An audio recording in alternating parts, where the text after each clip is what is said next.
Salutations, everyone! Welcome, welcome, welcome! I'm here. Oh, goddamn, I'm so excited for this. I love this game. Anyways, welcome to Nobunaga's Ambition Awakening. This game was released last year in Japan, but finally it was released in the West as well. This is the 40th anniversary of Nobunaga's Ambition. Yes, this series is older than Super Mario himself. So yeah, as I have pinned in the chat, this is going to be more of a visual novel experience because we're going to go through every single scenario, and the goal is to make this as historically accurate as possible. We're going to see the entire history of the middle of the Sengoku Jidai all the way until the unification of Japan. That's the goal for today. Oh, and you know what? May as well start with the opening movie of the game. I was going to show you guys anyways in the gallery, so there you go. I'm so excited! I've been wanting to play this game on stream for a while. Now, I will eventually play this game in the future as a standard campaign, but this is gonna be different today. And for those, I'll give you guys a sneak peek of what's in store for the future campaigns, because I think it's going to be very interesting. I'll show you after the opening movie is done. But yeah, I really like, I think Oda Nobunaga's portrayal in Nobunaga's Ambition in the series is my favorite of all video games that I've seen. Like, I've seen Oda Nobunaga be portrayed in so many different franchises and series, but I think nothing beats the Nobunaga's Ambition portrayal, in my opinion. It's so good! So I didn't get into Holocure Onigiriya. Ideally, I'd like to be an Osagi, but I'm gonna have to wait until the next Holocure patch to become an Osagi. Then I'll finally be able to be a follower of Miyoshi. But until then, Hoshiomi is a good replacement until Pekora gets added. You betrayed an Osagi way? I can't become an Osagi in Holocure yet. Anyways, here we go. I'm so hyped. I get to talk and nerd out about Samurai without derailing the stream, because the stream is gonna be all about Samurai. Hell yeah! So let's get on with it. Nobunaga no Yabo, Shinsei. So, now to give you guys a sneak peek of future streams, not this one is gonna be a different type of stream. But for future streams where we do actual campaigns in this game, I'm gonna be using the custom officers. Because this game allows you to add up to 1,000 custom officers. You can literally just add a picture from your PC and create an entire new character. And you know, obviously, I had to add VTubers into the game. I still want to add a lot more, but for now, I have added every single Hololive VTuber in Hololive. Every single one. Well, except Advent. I will create Advent at some point. Other than that, I have created every other Hololive VTuber, not counting Advent, and as well as some Nishi-Sanji members. So you know, Pekora, Muna, Botan, Kali, Kiara, Toa, Watame, Koko, Kanata, Lucia, Yago as well. Polka, Suise, Ayame, Iroha, Koyori, Chloe, Glui, Laplas, Marin, Subaru, Aqua, Gura, Aki, Emilia, Finana, many more, as you can see. Pekora gonna be the top of your command. I have something planned out for those streams. I'm not gonna spoil it, what it is, but I have something planned out. I think it's gonna be interesting. But this is not for today. Today, the goal is to immerse ourselves in Japanese history. In the actual historical events of Japanese history. As a true Drademus key, you must not give your name to devs because taking someone's side is its own inside. Well, you know, it's fine. Let me see. So here's the plan. So Nobunaga's Ambition gives you multiple scenarios. Each scenario is a different starting date, right? A different historical starting date, right? We're gonna go through all of them. Now, usually what you would do in this game is that you would choose a starting date and you would conquer Japan in that one date, right? That's not what we're going to do today. Today we're going to go through all historical events, right? So here's the problem. The problem is that the earlier your starting date, the less historical the campaign is going to be, because, you know, the AI in this game is very aggressive, very, very aggressive, and they start conquering things that they shouldn't. And that makes things be not, you know, historical anymore, and that can mess up with future events. So what we're going to do, for example, I'm going to start in Nobunaga is here in 1546, and then once we reach 1553, I'm going to quit that campaign, that scenario, and I'm going to start in this scenario. This way it will reset everything, meaning that we're going to railroad ourselves into being historical no matter what. Because it'll be early enough to the point where the game hasn't, you know, gotten out of control. So that's the plan, what we're going to do. The goal is to reach 1614, which is, you know, when the Sengoku Jidai ends. But yeah, so we're gonna start here. Nobunaga's here. This is the date of Nobunaga's coming of age. What if Caillou put you as an Osage, but you're not they're not breeding Osage? Hey, you know what? I'd still be honored. Anything for my queen. Anything. For the princess! So Netflix will hate you to play this game. Yeah, the Netflix documentary of the Sengoku Jidai was really not very good. It really wasn't. For some reason, they focused a lot on Date Masamune, and I don't understand why. I get it, he was cool, but he was not that important. It's very weird. Anyways, so Nobunaga is here, is the first starting date. This is when Nobunaga's coming of age. He's 16 years old. He becomes an adult by the standards of this time. In Nobunaga's ambition sphere of influence, there was actually an even earlier starting date, which was 16 years earlier than this. It was when Nobunaga was born. But in this game, you don't have that starting date, unfortunately. By the way, this is 1546, but this is actually only the middle of the Sengoku Jidai. You do not have, like, the actual earlier years of the Sengoku Jidai. So to give you guys some context, how did the Sengoku Jidai happen? So the Sengoku Jidai is this period where Japan is completely broken into multiple factions just fighting for influence, for regional influence, right? So how this began is that the Ashikaga shogunate ruled Japan, right? By the way, yes, the emperor also exists, but the emperor is more of a figurehead. He doesn't have any power. He just kinda is there, right? But the shogun is the military leader of all Japan. He's the one that actually rules Japan. The shogun at the time in the 1400s was I forgot his name, but it was an Ashikaga shogunate from the Ashikaga clan. So, but the shogun, he didn't actually want to rule anymore. So instead, he wanted someone else to inherit the shogunate for himself. Here's the problem, the shogunate did not have a son.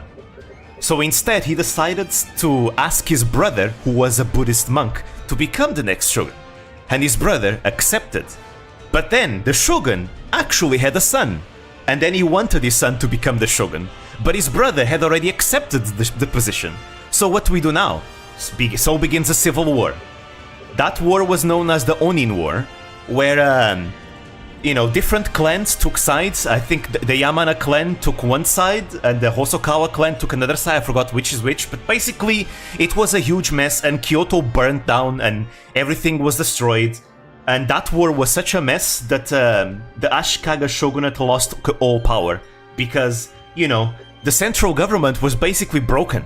And every single daimyo is the name of the leaders, you know, of the clan leaders. Every single daimyo just had to take care of the leadership of each region for themselves. And they started fighting each other for regional influence. So that was the beginning of the Sengoku Jidai, the Sengoku period. It was from the Onin War that it begins. After the Onin War ends, the Ashikaga shogunate basically has no power. It's basically just there, being influenced by other clans, but it has no power whatsoever. So yeah, we're gonna begin. So in this game you can choose any clan. Any clan. You can just campaign with any clan that you want. We, however, are going to begin with the Oda clan. The Oda clan is the main characters of of the first part of Nobunaga's ambition. So this is Oda Nobuhide. This is Oda Nobunaga's father. He is quite an interesting figure. He's pretty competent too. Not the best, but he's got good stats, as you can see. Retainer of the Owari Representative's deputy, Oda Nobutomo, gained power with the economic might of the Tsushima and Atsuta merchants, but fell to illness before uniting Owari, left the Oda to his son Nobunaga. And Nobunaga is going to be very important, because Nobunaga is going to be our main character. I mean, the series is named after him. So here we go.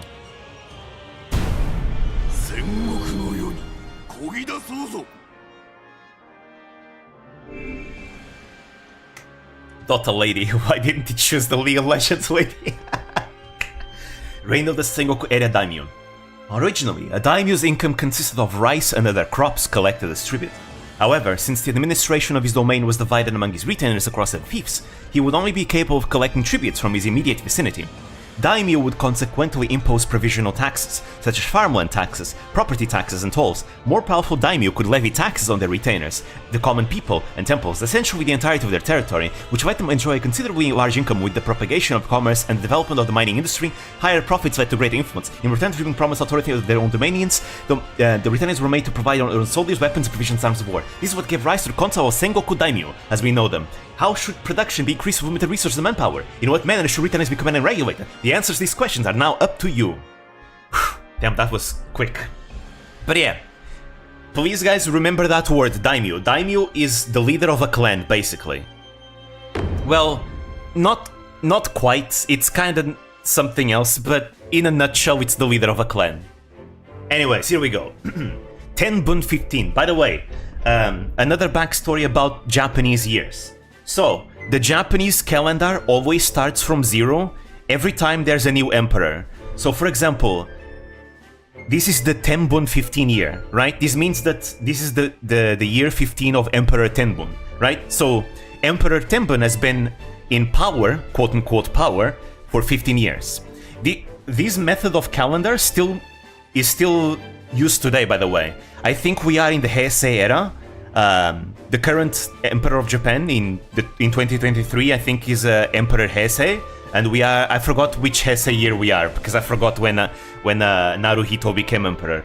But yeah, this applies to today as well. Obviously, the Japanese use the Gregorian calendar still, but the traditional calendar is supposed to be resetting every time there's a new emperor.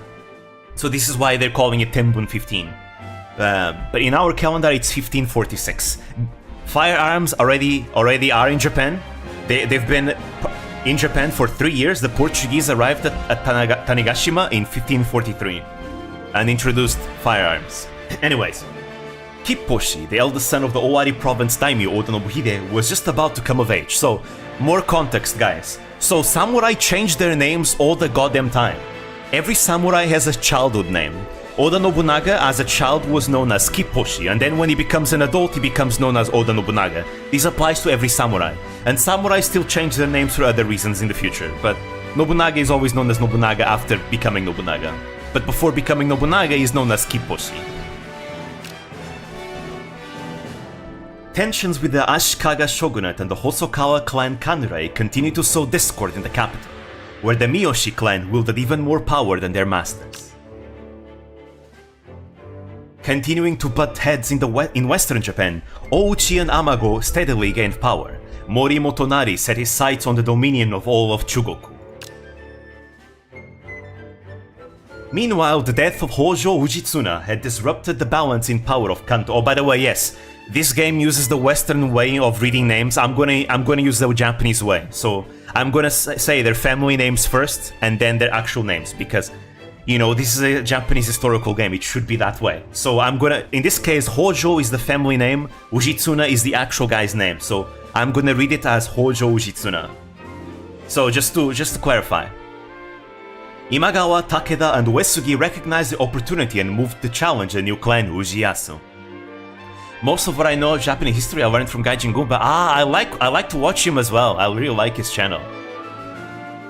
If I was Samurai, I might change my name into Almighty One. You could. You could literally change your name for whatever reason, literally. Samurai would change names when they were adopted, when they did something cool, when they did something dishonorable, when they did whatever. Basically, it was like a change, a new change for their lives.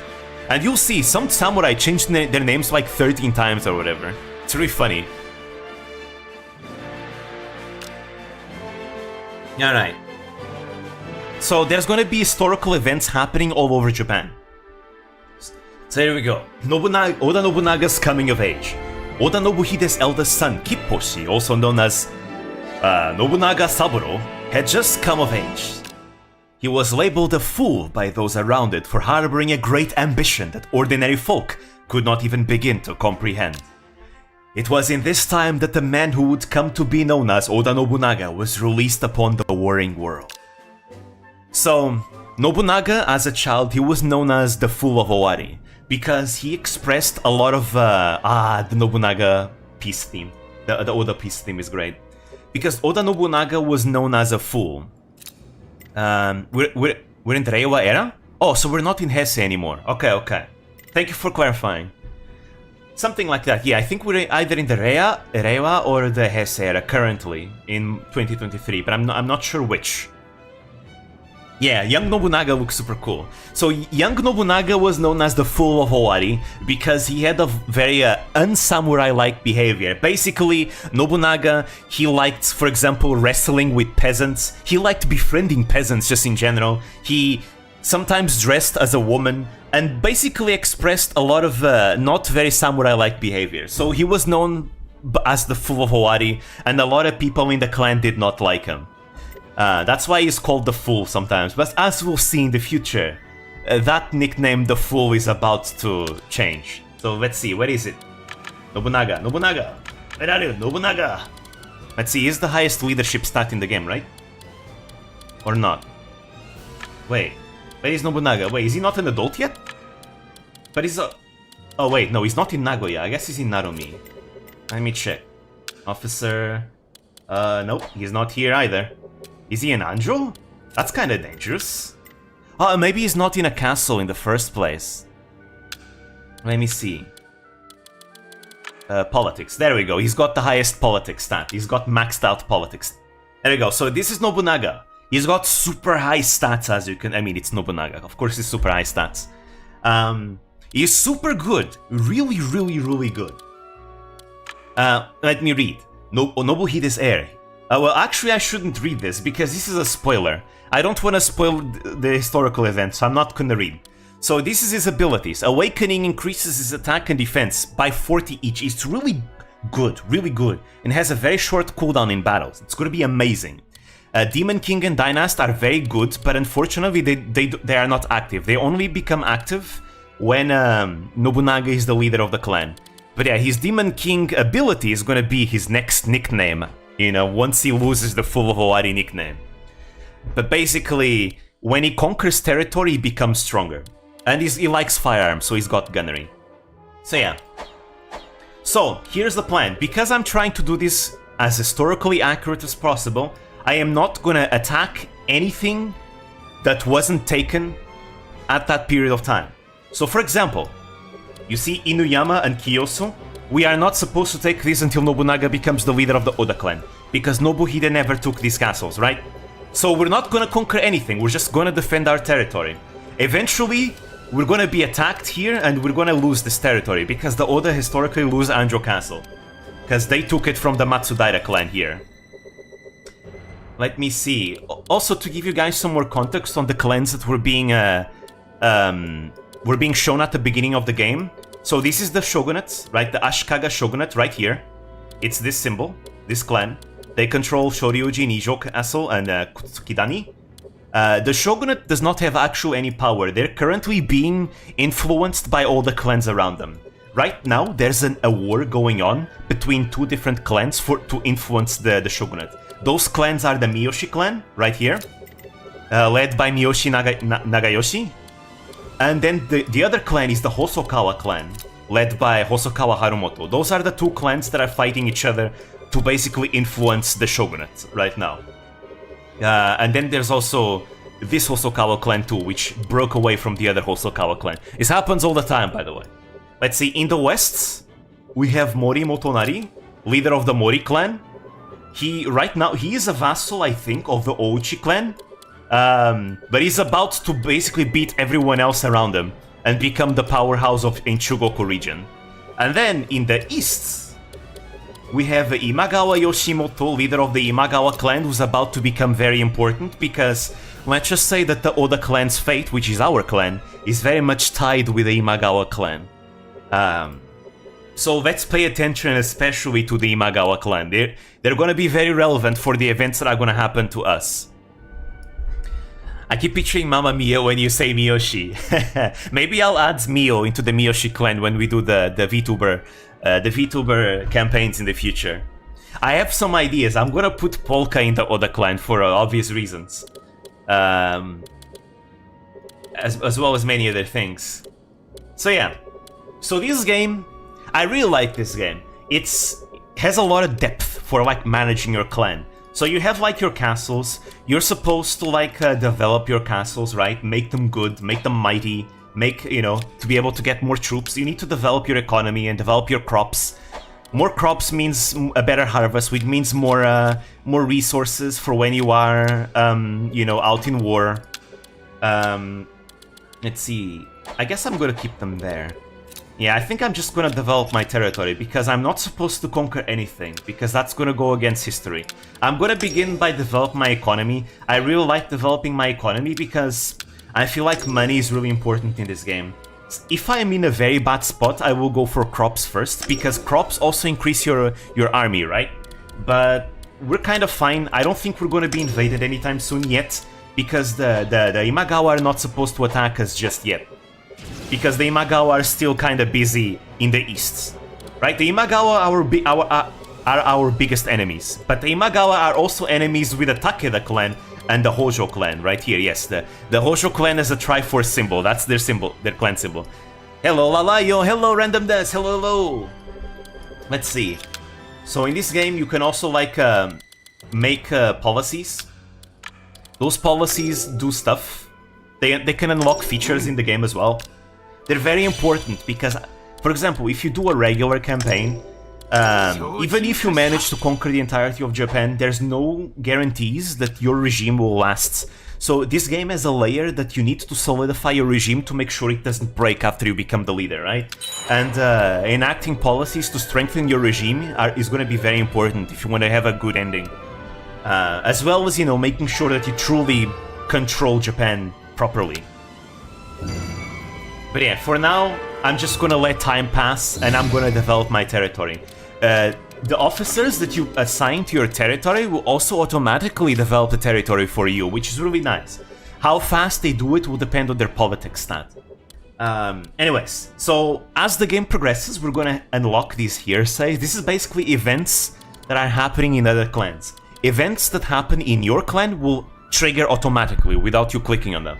But events that happen on other clans, they're optional. They always trigger, but they're optional. I'm obviously going to click them all because that's the whole point of this stream. We're going to go through all historical events. So let's see what's happening in our neighbors. So this one, I've heard tales about an incident concerning the Imagawa clan. Would you like to hear? So this one is going to happen right here in the Imagawa clan.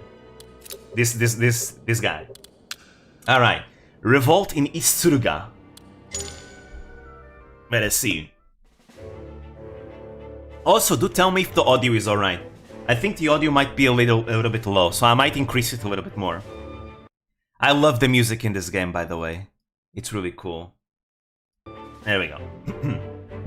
Former strategist of the Imagawa clan, Hojo-son, also known as Sozui Ise, occupied Izo and Sagami, declared their independence and sent his eldest son Ujitsuna to expand into Musashi Shimo-san Tsuruga. So to give you guys some context, Hojo Soun was the founder of the Hojo clan. He was originally part of the Imagawa clan, but he kinda rebelled against the Imagawa clan and ended up creating his own clan and fought a war against the Imagawa and won. And that's how the Hojo come to exist. So yeah, Ujitsuna was his eldest son. There in Tsuruga, Imagawa Goro Yoshimoto, head of the Imagawa clan who, despite being manipulated by Uchitsuna, would go on to be known as Tokaido's strongest daimyo. Uchitsuna died? I see. To think that a man like him... Indeed, though I am sure you yourself must recognize that this presents us with a perfect opportunity. How unbecoming of a priest to say such a thing. Be that as it may, right now my only wish is to have battled Uchitsuna one last time. How young I was 5 years ago. I could do nothing against Uchitsuna then.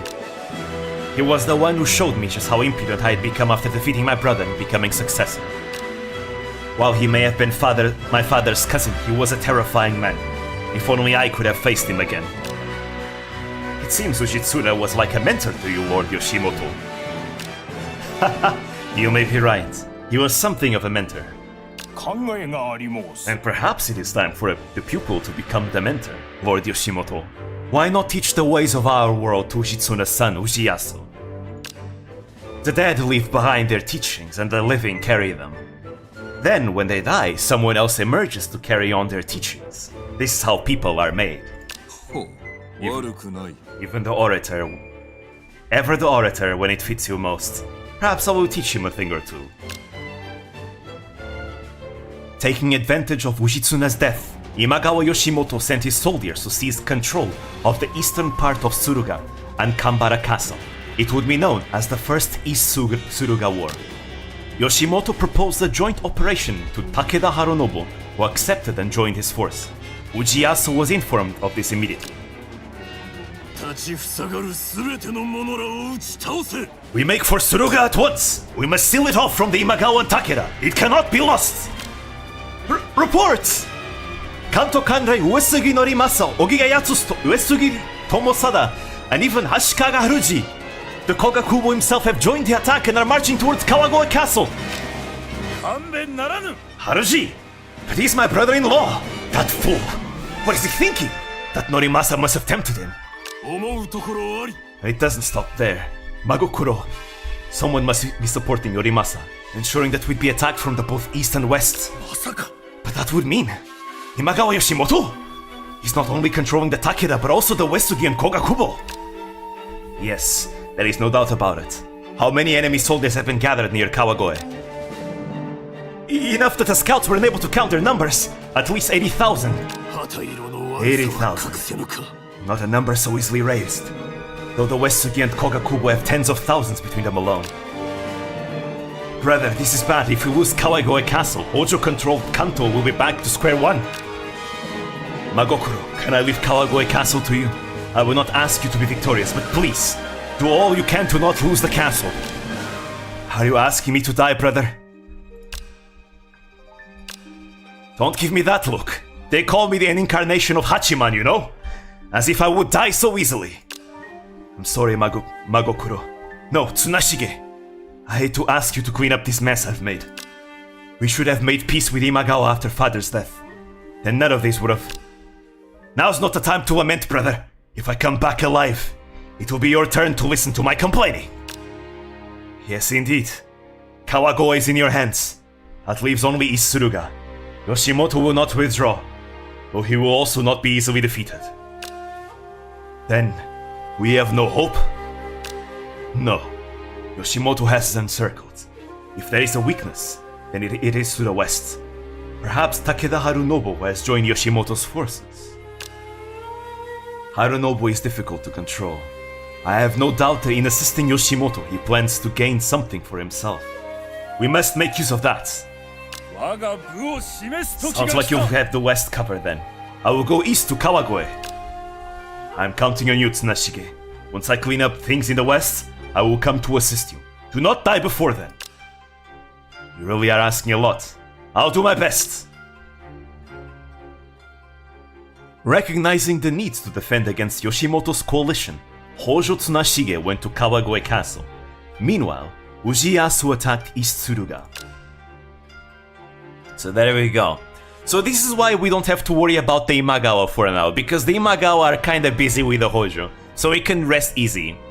He will die, right? We shall see. So, As a result of these events, the following clans form alliances. The Koga Ashikaga clan make an alliance for 24 months with a I think it's the Yamanouchi Uesugi clan. I'm not sure if that's the Yamanouchi.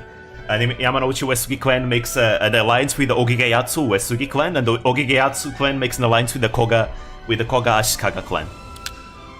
So, to give you guys some context, so this is the Hojo clan. Hojo Ushitsuna, the leader of the Hojo clan, died, and now the leader of the Hojo clan is Hojo Ujiyasu. He was also known as the Lion of Sagami. Sagami is this region, by the way. So, the Imagawa clan is about to attack the Hojo clan, right?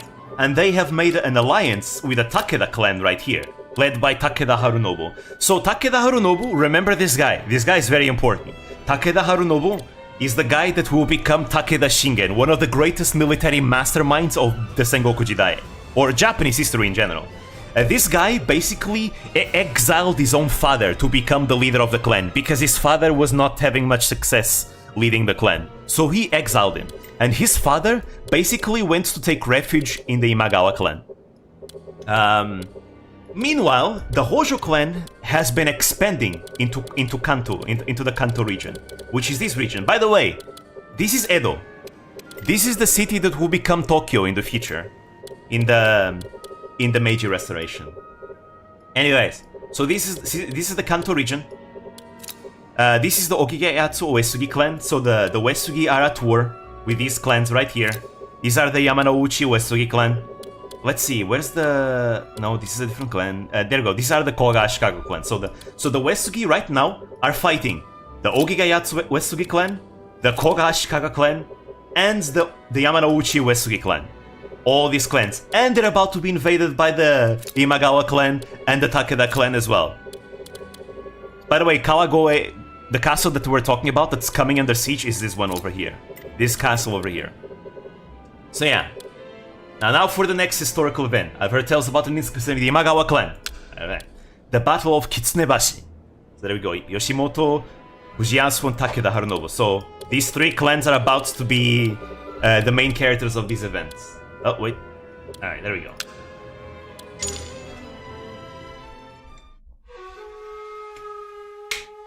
The founder of the Hojo clan, Soun Sozui-ise, was originally a strategist to Imagawa's Ujichika's uncle, but after striking out on his own, he would go on to control much of Kanto. During Ujitsuna's reign, who is Soun's son, by the way, Hojo and Imagawa formed separate clans and even went to become fierce enemies who fought over the eastern part of Suruga, east of the Fuji River. The Imagawa clan, who had originally ruled the area, could not stand to allow this land to be stolen by the Hojo clan, especially when its founder had once been a retainer to the Imagawa. Hojo is a drip check guide. Now, Ujiyasu, what will you do now that you are surrounded by the enemy? Yoshimoto's plan had already been seen by the Hojo clan's Kawagoe castle attacked by both branches of the Uesugi clan, the Yamanouchi and the Ogigeyatsu, and even Ashikaga Haruji, the Koga Kubo. Ujiyasu dispatched his younger sister's husband, Tsunashige, to defend Kawagoe castle, while he himself marched to fight in East Suruga. He split his forces. A classic but dull strategy. Does he really believe he can defeat me, Yoshimoto, like that? We have the Takeda as reinforcements. We cannot be defeated. By the way, Sessai Taigen is Imagawa Yoshimoto's strategist. He was a very good strategist. He was also a Buddhist monk. By the way, in case you don't know what Japanese warrior Buddhist monks are, forget any peaceful image you have of them, because they're not. They're absolute militants. They're super badass warriors. The combined forces of the Imagawa and the Takeda repelled Hojo Ujiyasu at Nagakubo Castle and Kitsunebashi. Some losses here are not to be feared. My true enemy is time. Time alone is not to be wasted. Let's hurry and settle this. He had no time to waste worrying about the outcome of a simple skirmish. Recognizing that he had to turn Yoshimoto's attentions elsewhere, Ujiyasu made a desperate play. By the way, Imagawa Yoshimoto, before becoming the leader of the Imagawa clan, he was a Buddhist monk himself. He fought a civil war in the Imagawa clan to become the leader of the Imagawa. But he was a Buddhist monk before. Usually Buddhist monks tend to be like samurai that become monks to kinda get away from politics, but a lot of them end up becoming involved in politics anyways. As I thought, Ujiyasu was nothing before me. But something about this victory does not sit right. Could he have another trick up his sleeve? Lord Yoshimoto, I bring terrible news. Please forgive me for not realizing sooner. What? What has happened? A messenger from our ally Takeda Harunobu has recommended that we seek peace with the Hojo. What? That Harunobu has betrayed us for the Hojo? Ujiyasu had met with Takeda Harunobu, who was part of the Yoshimoto's reinforcements, and requested peace to be mediated soon after the fighting started. For Takeda Harunobu, this was a chance to earn the gratitude of both the Imagawa and the Hojo. The position of mediator was a fair one indeed, Yeah, let's just say that Sengoku Samurai, they are very opportunists. Especially this guy, Takeda Harunobu. He is a big schemer. He's a giant schemer, which is, you know, kinda a trait of the period. A lot of samurai were schemers back in this period. But yeah. Expect great things from this guy, by the way. The Hojo would transfer ownership of their castle in Isuruga to the Imagawa in exchange for peace. Is this agreeable? Very well. Isuruga is beyond Mount Hakone. Protecting it is too much trouble anyhow. It will be given to the Imagawa clan. Who was named as Tanuki? You'll see him come later. So the Sengoku period has three main characters. Those main characters are Oda Nobunaga, he's the first main character. Toyotomi Hideyoshi is the second main character, he's the one that was called Monkey by Nobunaga. And then the third main character is Tokugawa Ieyasu, he's the third main character, he's the Tanuki. He'll be coming in soon. Right now he's still underage, so he's not appearing yet. But trust, he's gonna become relevant soon enough. Because he's gonna be relevant to our clan as well.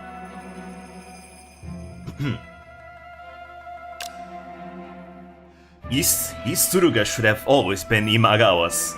Now that it is back where it should be, there is no reason to continue fighting.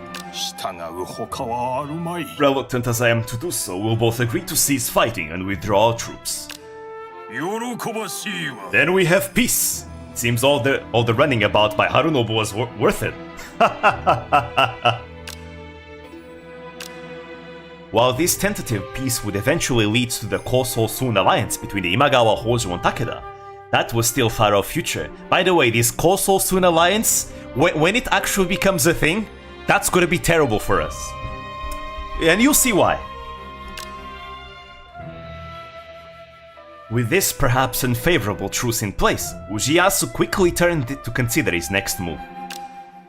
Good. This battle is over. It may seem like a defeat, but I have no regrets in losing East Tsuruga. Wait for me, Tsunashige. I will soon make for Kawagoe Castle. So there we go. This peace that Ujiyasu made was all in order to kinda ensure peace with Imagawa, so that he can actually help his brother at Kawagoe Castle, fighting the other three clans. There you go. The following clans form alliances. The Hojo clan are now allies with Imagawa clan for 12 months. The Hojo clan and the Takeda clan are also allies. And the Imagawa clan occupies Kokuji Castle. So there we go. This castle was stolen by the Hojo. Now it belongs to the Imagawa again, as a result of the peace treaty. But now the Hojo can focus on defending Kawagoe Castle without having to worry about their west. Here we go. Details concerning the Nagao clan incident have been made known to me. Okay, now we're gonna look at the Nagao clan. It's right here. There we go. This clan. It's led by Nagao Kagetora. I want you guys to remember this guy as well. This guy is very important too. This guy is probably one of the greatest military masterminds in the entirety of Japanese history. Possibly even greater than Takeda Harunobu.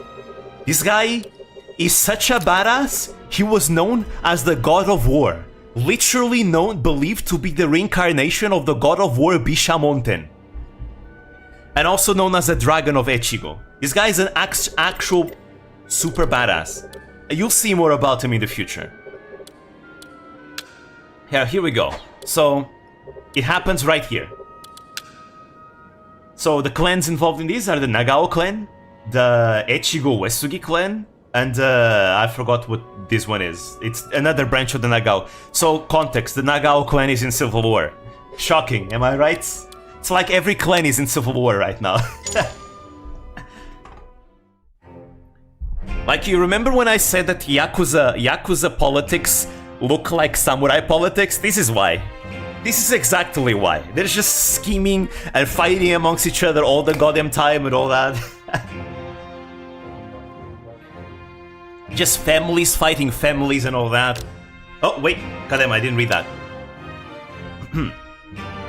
After taking his place as leader of the Nagao clan, the sickly Nagao Harukage was opposed by a number of the strongest warriors in the province, which led to numerous rebellions.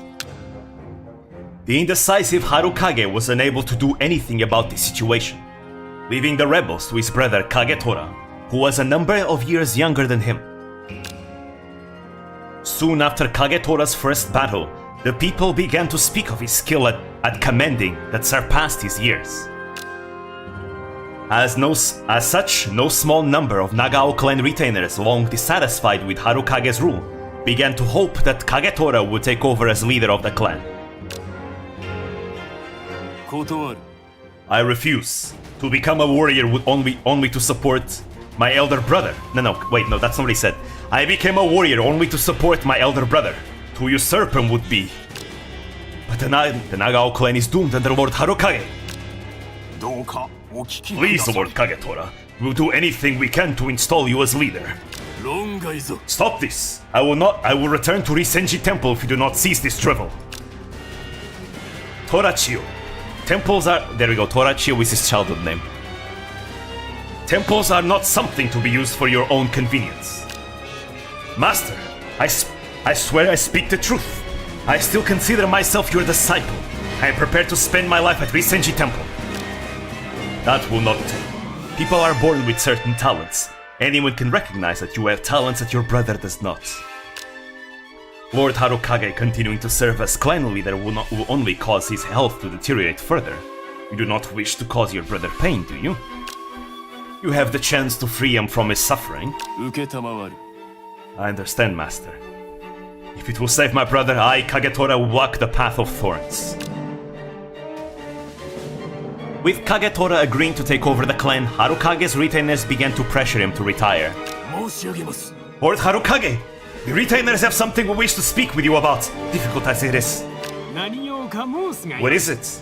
You may speak freely. Yes, my lord.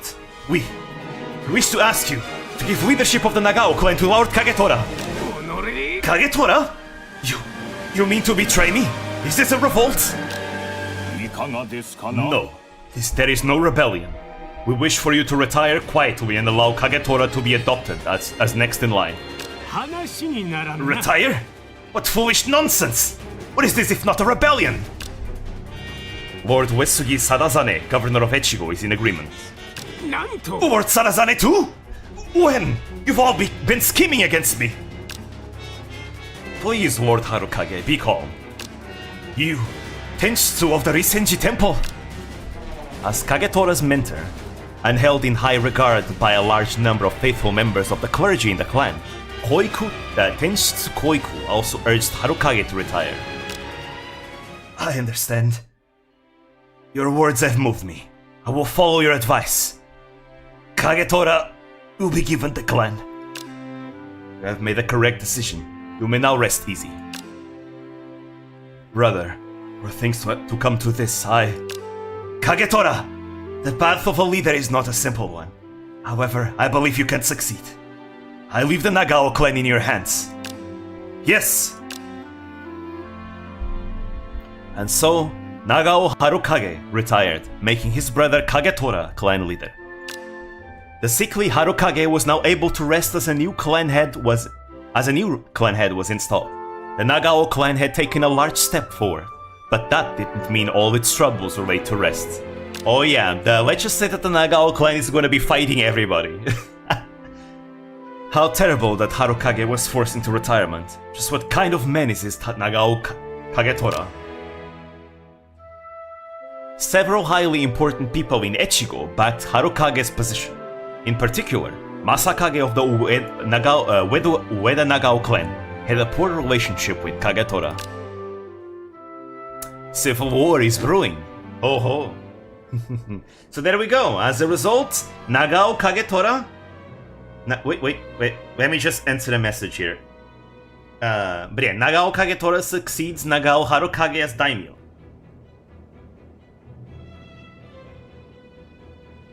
Nagao Masakage succeeds Nagao Fusanaga as daimyo. This is a different branch of the Nagao clan. So there we go. Always happening there. Let's go back here because most events right now are gonna happen here. But yeah, this guy is gonna be very important. He's gonna be the guy that's gonna be called Uesugi Kenshin at his peak. The Dragon of Echigo. He's a dragon too. Alright, so as for our clan, you know, most things are gonna happen when Nobunaga becomes the leader. Right now, it's still Nobuhide, but don't worry, Nobunaga will become the leader soon. Oh, what's going on? Pardon my intrusion. Someone from the Takeda clan has arrived to see you. I thought the moment ripe to join sides with the Oda clan. Can I expect a positive answer to this opportunity? There we go. Basically, the Takeda clan want to be our friends. This is accurate. The Takeda clan and the Oda clan kinda got along at first. You'll see what will break their relationship. But for now, we have good relationships between us and the Takeda, which is good because they're very strong. Alright, so, and again, we just stay at peace, we just keep developing our territory, you know, let's develop our economy, because we can afford to just focus on our money. The Oda clan had good finances historically as well, so this is fine.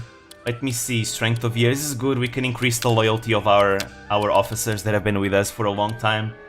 Let's see, we can reduce the upkeep of this. This is gonna be good in the future when we start conquering things.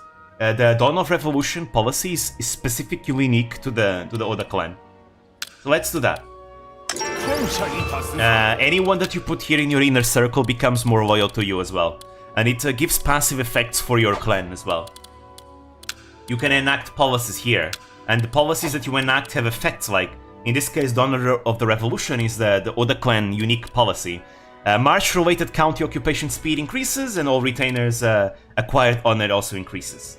It's nice. I may as well, you know... No, actually, this is more accurate if it's Nobunaga doing it, so I'm going to keep it as that. These are very important too. Again, the system reforms are policies that will unlock new game mechanics, so I always like to get those ones. And this is why your economy is so important. Not just because building things costs money, but also because policies have upkeep costs, so you need to have a good economy to sustain all that. You can buy treasures and other things. Treasures can be given to retainers to give them loyalty, or given to other clans to make sure you get good relations with them. You can even marry, and right now we can't. Here you have looking at the rankings of your clans. Only samurai leaders and up can control castles, and the ones that control castles will be the ones that will lead your armies in war. Yeah. Let us continue. So every time a cycle happens, that's a month. So for example, now that the cycle has passed, we are now in April.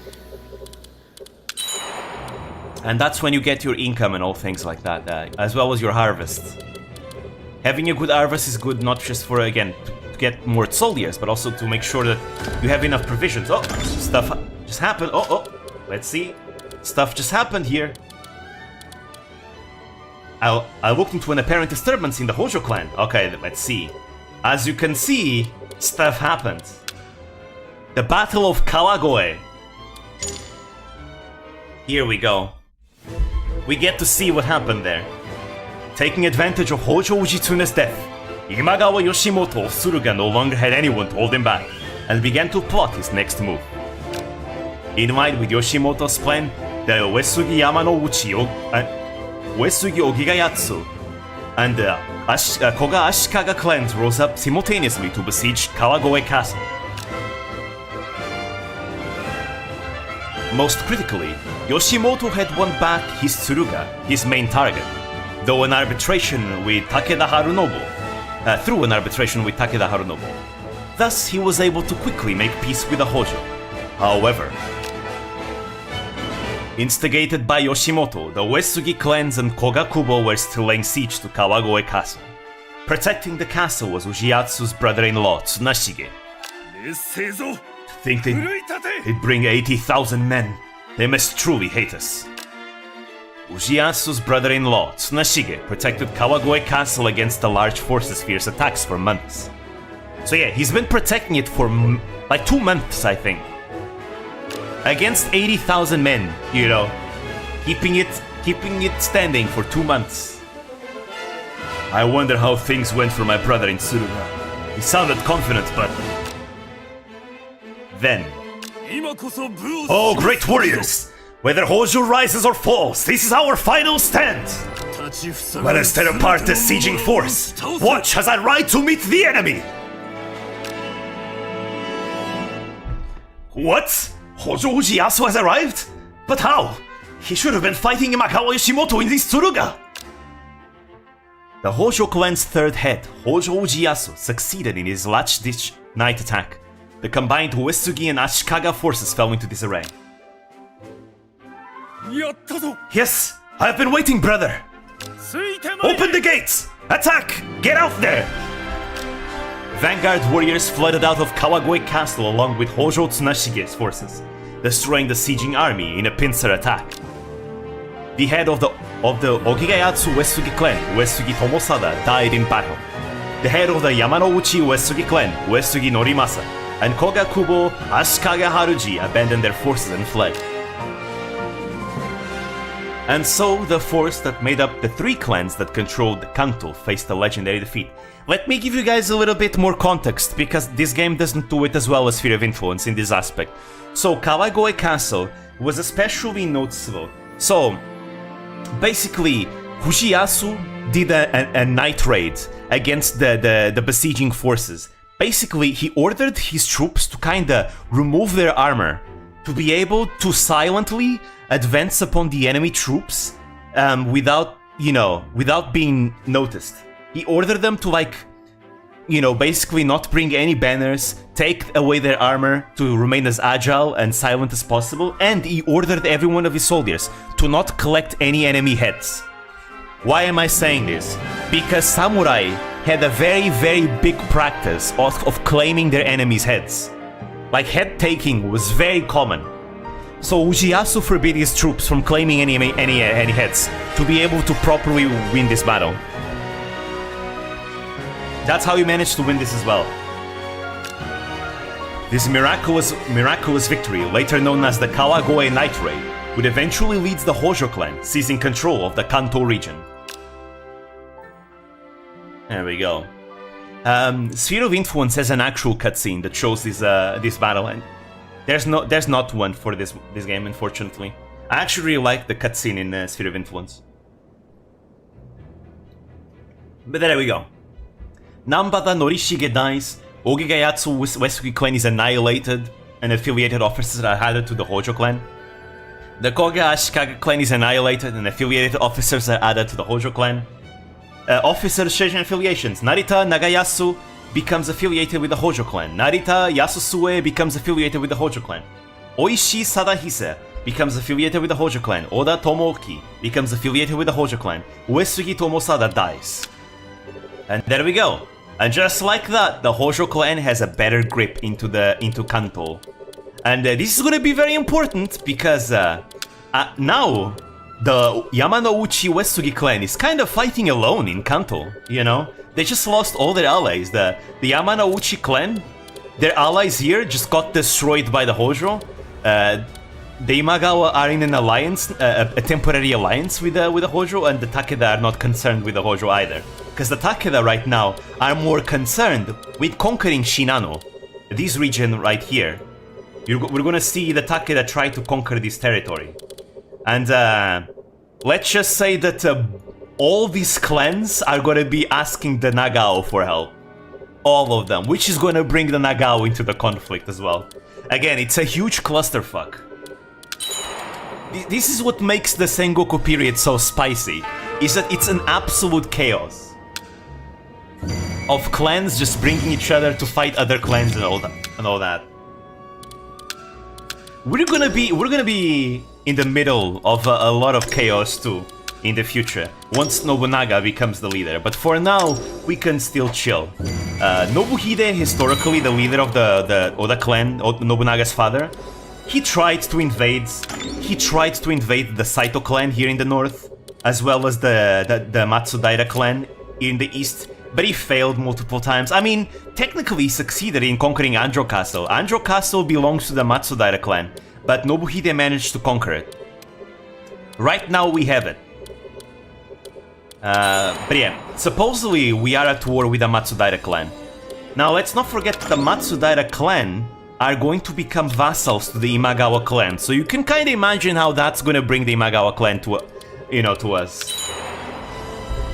Meanwhile, as for the Saito clan, they're just kind of here for now. They never really try to expand much. But here's an interesting: the Saito clan didn't used to be the leaders of the Mino province. By the way, this place is called Mino province, the territory that the Saito clan controls. In modern days, it's called the Gifu prefecture. Because Oda Nobunaga, as you'll see in the name, is going to be the one to name it like that. But right now it was Mino. Back then, before this, Mino was controlled by the Toki clan. But Saito Toshimasu, he was an oil merchant that was able to usurp control from the Toki clan and become the leader with his Saito clan. So he was the founder of the Saito clan. He was an oil merchant that became a samurai. But maybe I should put Hidesada Hayashi here. Hayashi Hidesada, I mean. There we go. Let's see, we can employ a Ronin. Oh, we don't have labor. Well then. So yeah, in order to do things, you need labor. As you can see, we have 4 labor. Labor increases the better your harvest is. If you don't have a good harvest, your labor cannot increase much. And you need labor for any project, basically. Any covert actions, any buildings, anything really. Even developing your territory requires labor. Okay, we're almost done with our economy here, with our fair. We need to seize more fairs. Seizing more fairs will give us a better economy, a better income. Then we can start building actual buildings that can capitalize on the fairs that we have in that territory to give us even more income. Oh, I have found Mori Yoshinari. You wish to serve our clan. Nice, so this is historically accurate. This guy, Mori Yoshinari, is indeed someone who used to be part of the Saito clan, but he ends up joining the Oda clan and becomes a faithful retainer of the Oda clan. So there we go, this is actually accurate, the fact that this guy joined us. He's a good fighter. This guy, Mori Yoshinari, would become the father of Mori Ranmaru. In case you don't know who Mori Ranmaru was, he was a young page of Nobunaga. He was the guy that apparently looked very feminine, and Nobunaga had like sexual relationships with him, with his son. There we go. The relationship between Nobunaga and Ranmaru was famous. Even though Nobunaga had 2 wives, he still liked that boy pussy, if you know what I'm saying. You know, ancient Greece style. Let's see, I cannot promise that because we do... Actually, we do have a landmark. Yeah, we do. We have Atstajingo. Ah, no, we don't. Wait, do we? Yeah, that belongs to us. I don't want to give him this, though, because I'd rather him lead the castle. I don't want him to be like to have a county. Nah. It's fine. I'd rather him lead. Now let's see. Alright. Let us continue. Also, I guess I should save just in case we get... Oh yeah, you guys can see that I've been playing this game a lot. I have a campaign as Laplace Darkness here. And one as Ina in Western Japan at the my Minato clan campaign as well. And my Pekura campaign as well. Yeah, I've been doing a lot of campaigns with the VTubers as well. We're gonna do a lot of these in the future, don't worry, but right.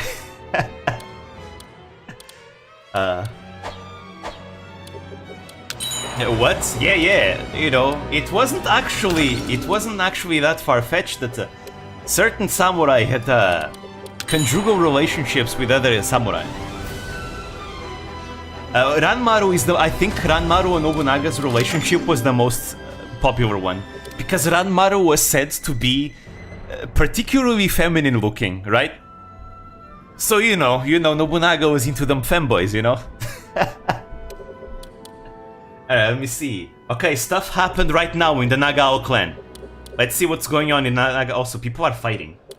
Oh, the Hojo are conquering, are attacking more of Kanto. You know, classic Hojo. So, oh, and of course, the Takeda clan are invading the Shinano, as they do historically. But yeah, so stuff is happening in the Nagao clan right here.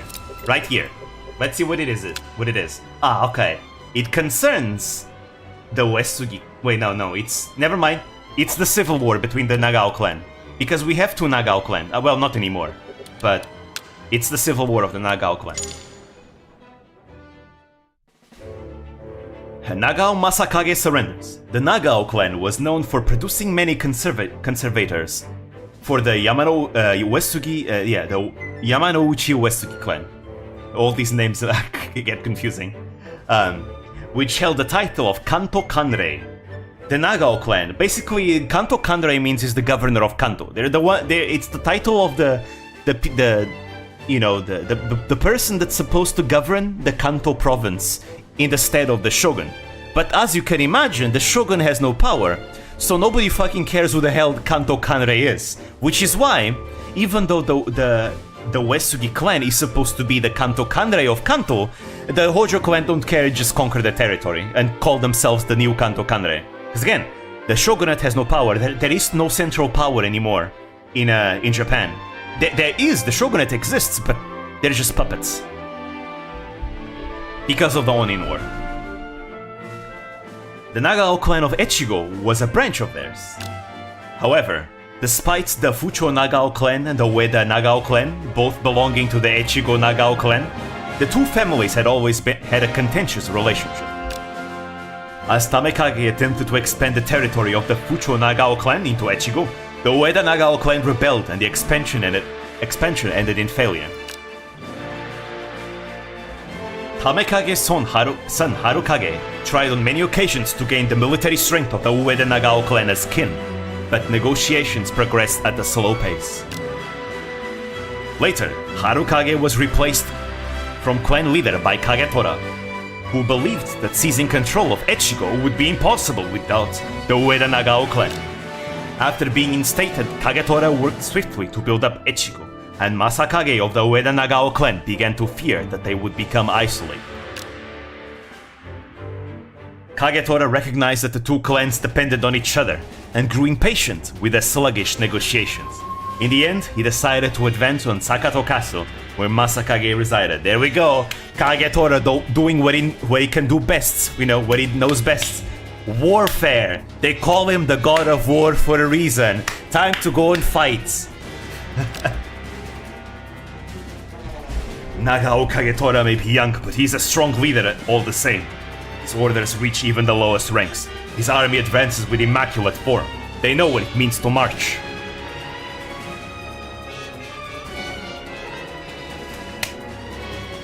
They do seem a formidable force. Oh. We are prepared to withstand the siege, but do you truly believe they will attack? No. These will not descend into war. Kagetora has not come to take this castle, but to negotiate. Negotiate with a big army. Speak softly, carry a big stick. Yeah, I'm just here to negotiate. I just brought my entire army along. Just in case. Indeed, Kagetora had the castle surrounded, but never ordered the attack. He did not even move to destroy their provisions. An impressive display of cunning for such a young age. Well, perhaps I must yield here. I do not imagine our talks will turn sour. It works. Just intimidate your enemy. You know, it was as Sun Tzu once said, the best victory is the one that you achieve without fighting. Kagetora understands the art of war. Instead of actually, you know, weakening himself by sieging a castle, he just decides, well, let's just intimidate our enemy and break their spirit. That way we can win without fighting. And this is the pinnacle of strategy according to Sun Tzu, according to the art of war. As expected from one of Japan's greatest military masterminds that Nagao Kagetora is. Nagao Kagetora's encampment outside of Sakato Castle. I come to negotiate, so why you have a big army with you? For persuasiveness. Exactly. Lord of the castle, Nagao Masakage has come. Pardon my intrusion. I am Nagao Masakage. I wish to meet Lord Kagetora. What an honor. The leader of the Ueda Nagao himself has come to my encampment. I must express my gratitude. I've come to propose pledging the Ueda Nagao clan to the future Nagao clan as your vassal. I hope you will accept. Is that so? Then that means... I, Masakage, humbly offer myself as a retainer to you, Lord Kagetora. I am grateful and deeply obliged. I must return your sincerity in kind. What would you say to a marriage with my sister? That is beyond what I dreamt possible! To that offer, I, Nagao Masakage, swear my allegiance to Lord Kagetora as his kin, from today and forevermore. As the two discussed administrative matters, they each began to learn who the other was, gaining mutual understanding. Thus, Kagetora rejoined the two clans, thereby showing the other tribes that he was not afraid to go so far as to dispatch an army against his own family. His sister must be an amazing beauty. I've heard so, actually. I think there are historically accounts that she was beautiful and especially a very, very kind lady. This bold action also cemented Masakage's position as the leader of the future Nagao clan. But just in general, usually whenever to marry the sister of like the leader of the clan is usually like a great honor, because it means that if something happens to the clan leader, you also have you also have legitimacy to become clan leader yourself. And this is actually going to become relevant. But yeah. Because you become kin, and when you become kin, you have legitimacy to become clan leader too. If there is no sons and heirs alive. So there we go. That's Kagetora's sister. But neither man was able to fully trust the other, and always remained cautious even as they joined hands to strengthen the union of the Nagao clan. In actuality, it was a single woman who would hold this union together. Yeah, she was a nun as well, I think. There we go. The Ueda Nagao clan is annihilated and affiliated officers are added to the Nagao clan. Like Kaimki Furiaito in your heart. There we go. They're big. Oh, the Echigo Uesui clan. Alright. Let us keep going. Alright, more stuff is happening. Get castles? No. We cannot get any more castles, it's historically inaccurate. If this was a standard campaign, I would have invaded Kiyosu and Inuyama long ago. But I can't, because that's not historically accurate. Nobunaga is the one that takes over these two castles and unifies Owari province. We can't do that, Nobuhide never did that. Oh, the Tojo tribe has yet to decide their alliance. There we go. Almighty. Here's the Tojo. I recently learned of an incident concerning the Nagao clan. Okay. Nagao clan again. What's going on with the Nagao clan again? I think what's going to happen. Let's see the... Sentoin Sentiment. That Sentoin is his sister.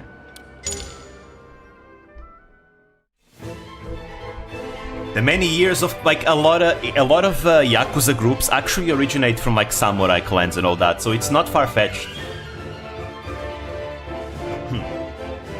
The many years of conflict between the leaders of the Fucho Nagao and the Ueda Nagao clans was finally put to an end. A marriage was proposed between their houses to serve as a symbol of their newfound peace. Please forgive me, sister. I never intended to use you as a pawn in my political affairs, however.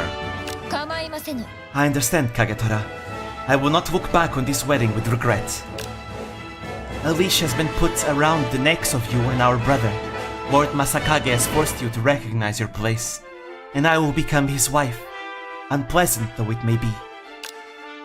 You must continue to keep your guard up around him, but the Nagao clan has become our right hand, an ally we cannot afford to lose.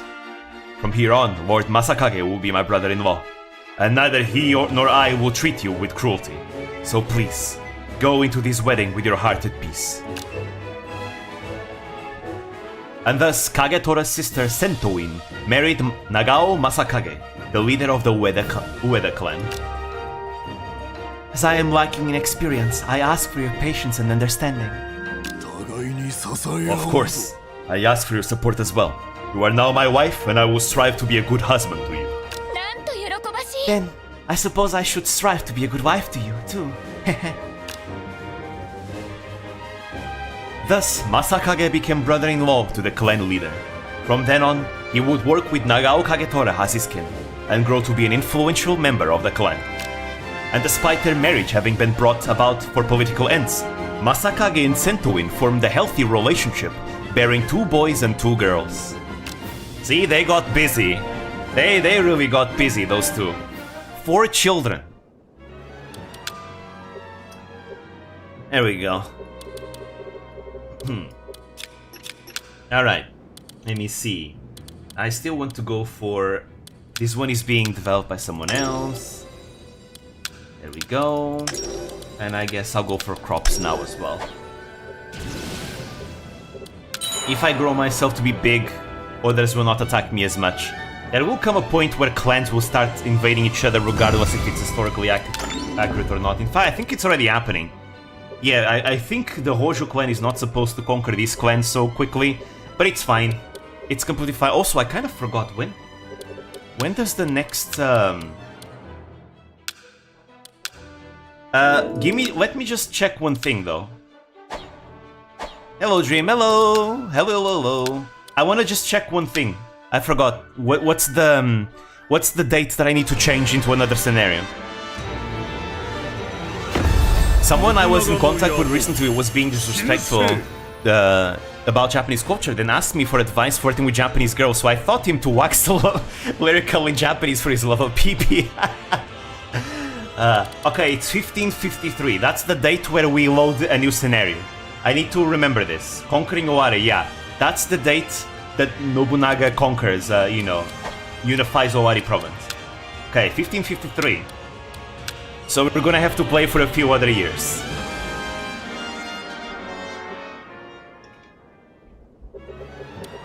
We're gonna have to play until like for 9 years. 9 years. No, 7 years. Yeah, 7 more years. For Pekoland? Nah, not today, not today.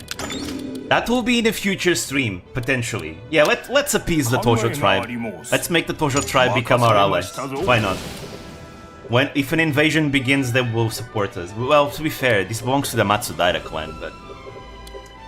Also, it makes a lot of sense that the Tojo clan in Yakuza is in Kanto, because this is Matsudaira territory.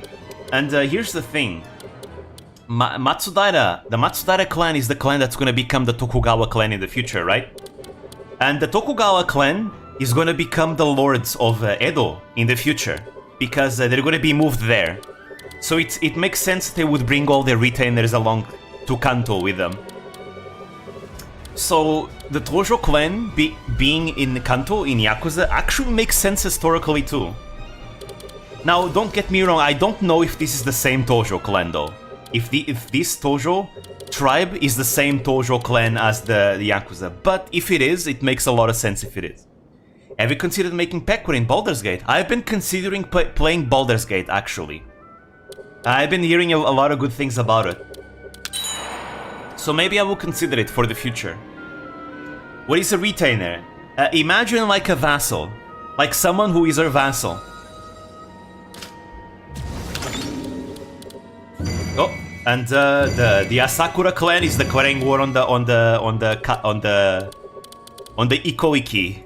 By the way, something I need to tell you guys. So you see this clan over here? This clan with this symbol? They're not samurai. This is the only clan in the entire, like the only province in Japan. It's called Kaga province. That's not controlled by samurai. It's controlled by Buddhist warrior monks. Yeah, the Buddhist warrior monks of this place were able to kick out the samurai clan that used to be here. That should tell you how kick-ass the Buddhist warrior monks of Japan back then were. They literally kicked out the samurai clan here militarily and control the entire province now. Yeah, that's Buddhist warrior monks for you. They're at war with the Asakura clan right now. And they also have a branch here, the Nagashima Temple, right here. And also a branch here in Ishiyama Honganji. And this is gonna be very important because Buddhist warrior monks, the Honganji monks, are gonna become Nobunaga's greatest enemies in the future. Like, they're gonna be a big thorn in his side. You will fall from chair when you see what Sengoku did with the White Castle. Wait. I don't get the reference. Let me see. Oh, something. Oh, okay. Here we go. Stuff is happening in central Japan. Yeah, I see. The Miyoshi are. Oh, wait, no. This is the Suzuki. What the hell? In Yakuza Kiwami-2. Oh, okay. Can't wait. I'm actually very excited for my next Yakuza stream. I'm having so much fun playing Yakuza Kiwami-2. It's insane. That game is so much fun. I really love to play it. I almost completed the entire Colosseum fight. But yeah.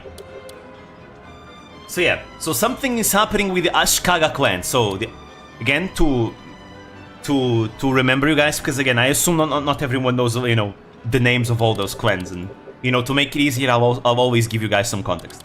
So to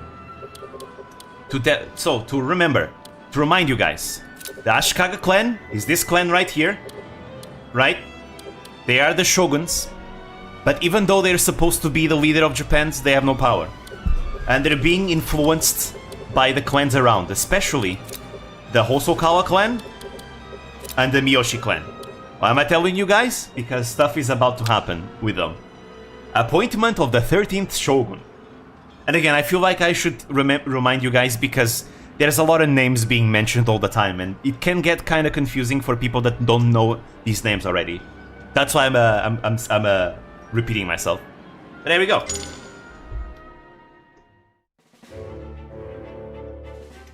Going into the Sengoku period, the system in which the Kanrei performed civil duties to support the shogun had fallen apart.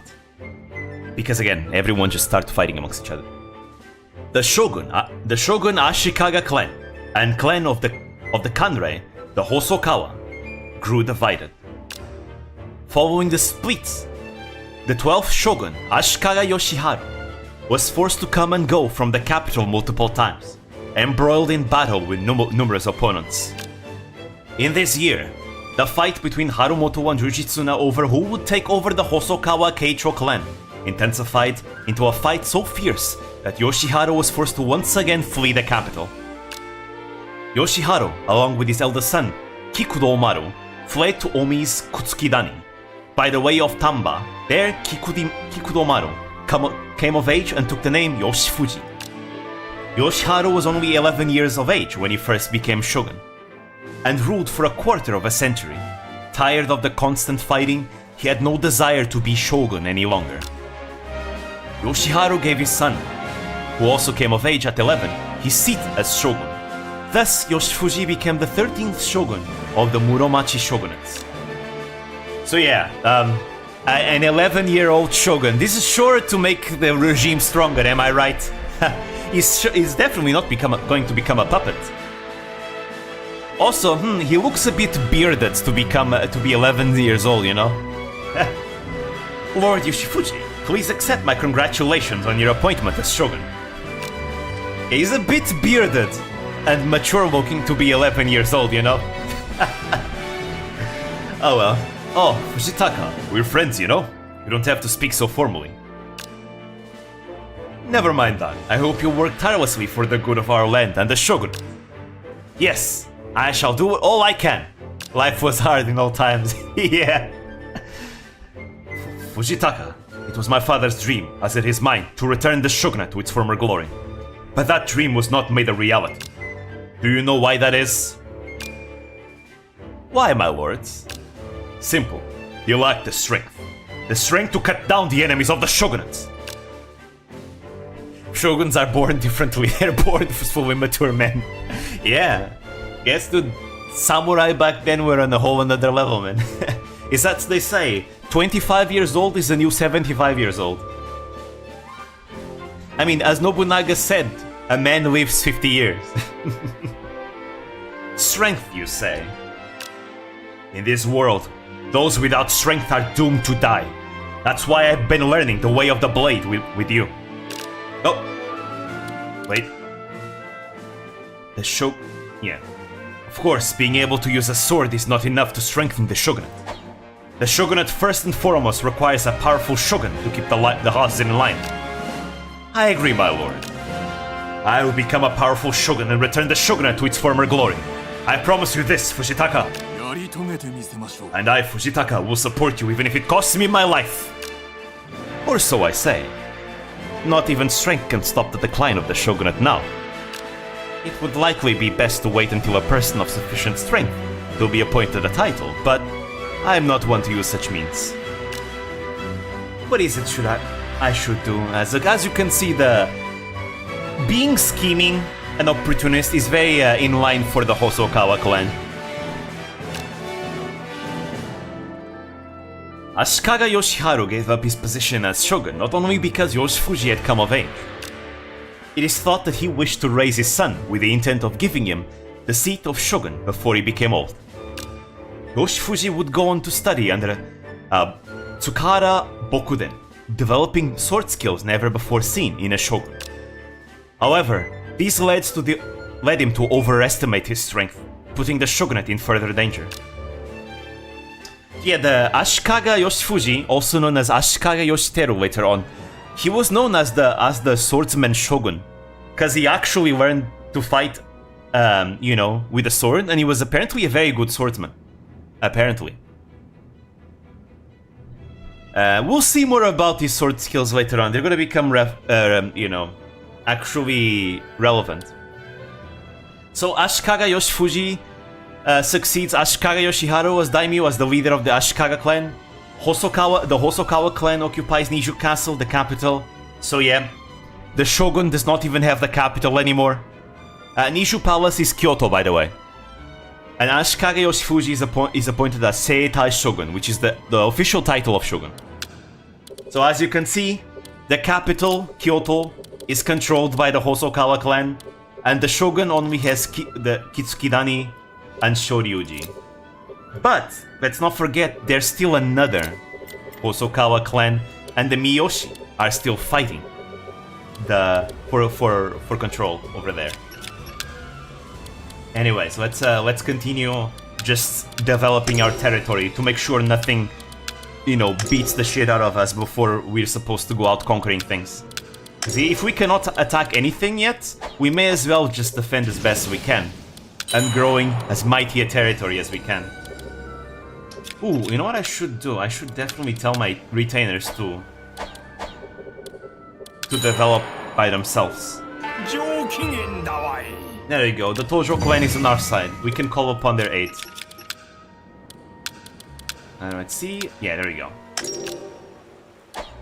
With labor, I can tell them to develop that territory by themselves.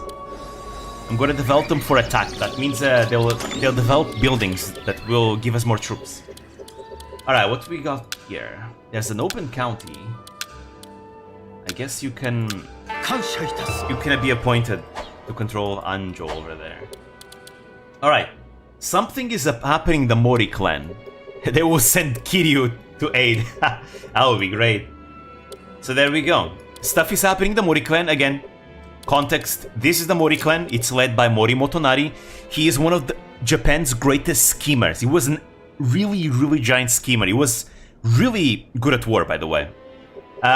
He is a vassal of the Ouchi clan, right here, which is this very big clan. The Ouchi clan is at war with the Amago clan, right here. And they're also at war with, like, you know, clans in Kyushu over here. So let's see what's gonna happen. Bishoujo's getting a 3rd gen? Oh, cool. Alright, so Kobayakawa Takakage appear. Ah, okay, I see. It's one of his sons. I think is this his first son or second son? I'm not sure. So always blame Mori. Also works here. Exactly. There we go. So let's see. Kobayakawa Takakage appears. The distinguished Kobayakawa clan of Sannyu had origins as members of the Doi, vassals of the Kamakura shogunate, and possessed an elite naval fleet. By the way, the Kamakura shogunate was the shogunate in power before the current shogunate. So right now, the current shogunate in power is the Muromachi shogunate, also known as the Ashikaga shogunate, right? Before the Ashikaga were in power, the clan that was in power as shogun was the Minamoto clan. The Minamoto clan was known as the Kamakura shogunate. They were the ones that won the Genpei War against the Taira clan, by the way. This was back in, like, in the 1100s. But just to give you context on what the hell the Kamakura shogunate is. After the clan was divided into the Numata and Takehara clans, the clan's young leaders died in quick succession, weakening their power. Mori Motonari saw this as a special opportunity. In order to restore the Kobayakawa clan to its former glory, Motonari devised a strategy involved Ouchi Yoshitaka. With the strong backing of Yoshitaka, Motonari's 3rd son, so it's his 3rd son, Takakage became the leader of the newly named Takehara Kobayakawa clan. So there we go, he makes his 3rd son the leader of that clan and gets more influence. So, entrusting Yamaguchi to me was a worthwhile endeavor. Don't you think so, father? It's true. Things have progressed according to Yoshitaka's plans, due in no small part to you, Takakage. I will make for Sannyu next. The Mori must keep on the move. Also, Takakage is another very good strategist. I suppose it goes without saying. The reason I left Kobayakawa to you was because I trust the wisdom of your judgment. I have you to thank for these talents. I hope to craft schemes as clever as yours to do all that I can for the Mori clan. That father sounds like a really nice man. Well, to his family he is. Actually, Motonari was known to be a very good family man. But to his enemies, holy shit, to his enemies, this guy was an absolute demon. Yes, you will be key to the Mori's many great achievements. Before long, Takakage would wed the daughter of Kobayakawa Numata. Of Numata Kobayakawa. I think this is the name of the particular branch clan, because Numata is not an actual name. Anyways, unifying both Kobayakawa clans. Yeah, this is Numata Kobayakawa. Yeah, because it's the clan name specifically. Unifying both Kobayakawa clans. This also secured the Kobayakawa's naval power as his, with which to support the Mori. But a navy was not all he gained, for Takakage's wisdom would lead him to expand the territory of the Mori clan into Sannyu.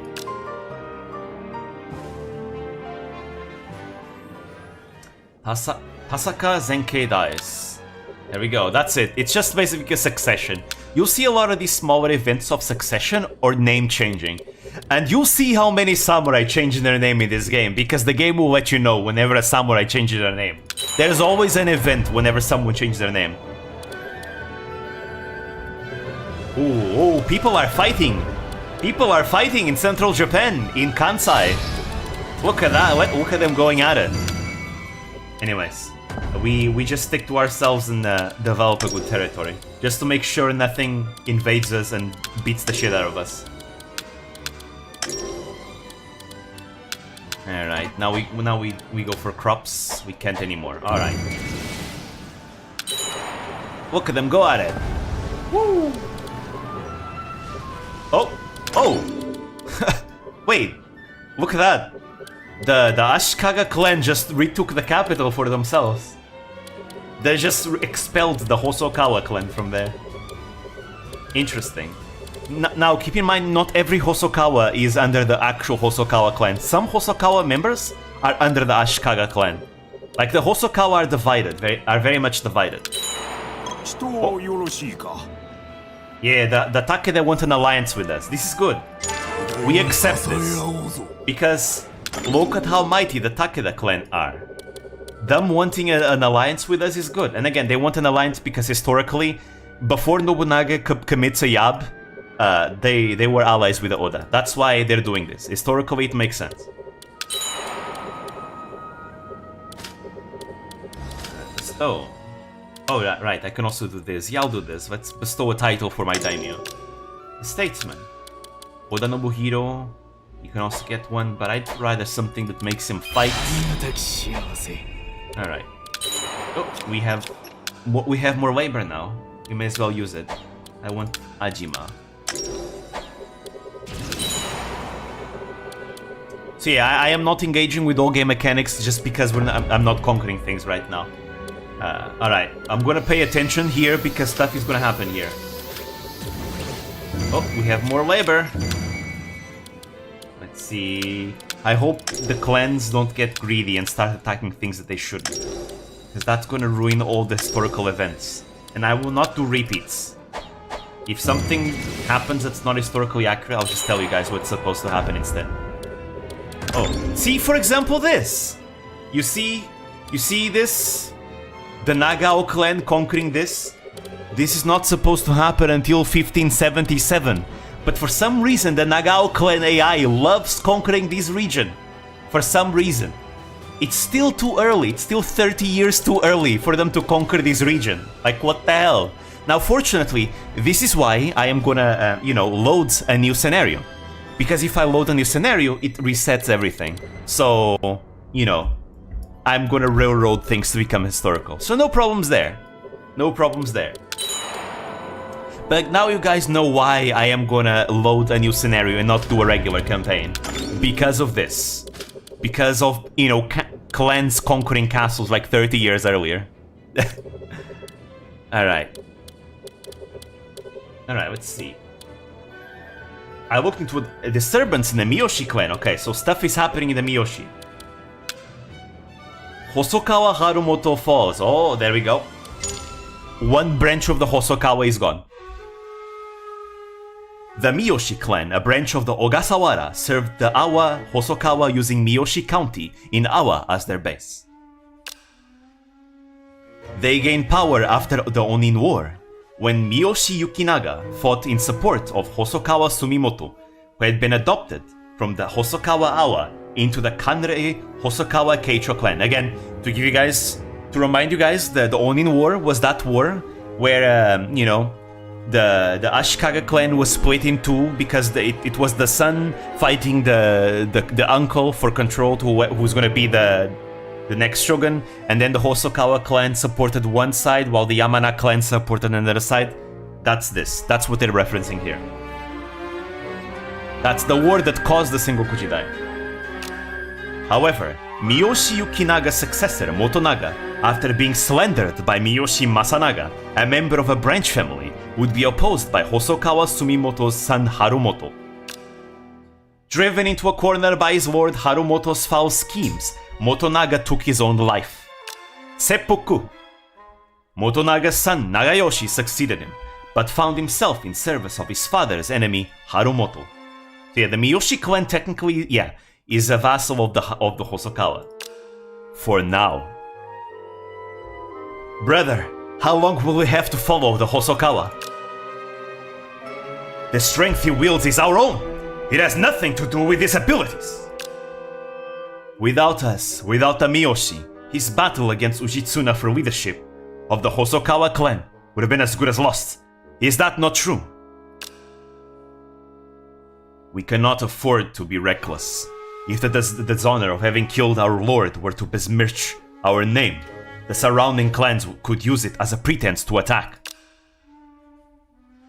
Then you prefer to serve under our father's enemy like dogs? Also, by the way, expect a lot of betrayal. Samurai, they were not as honorable as you might think. They did a lot of backstabbing and betrayal.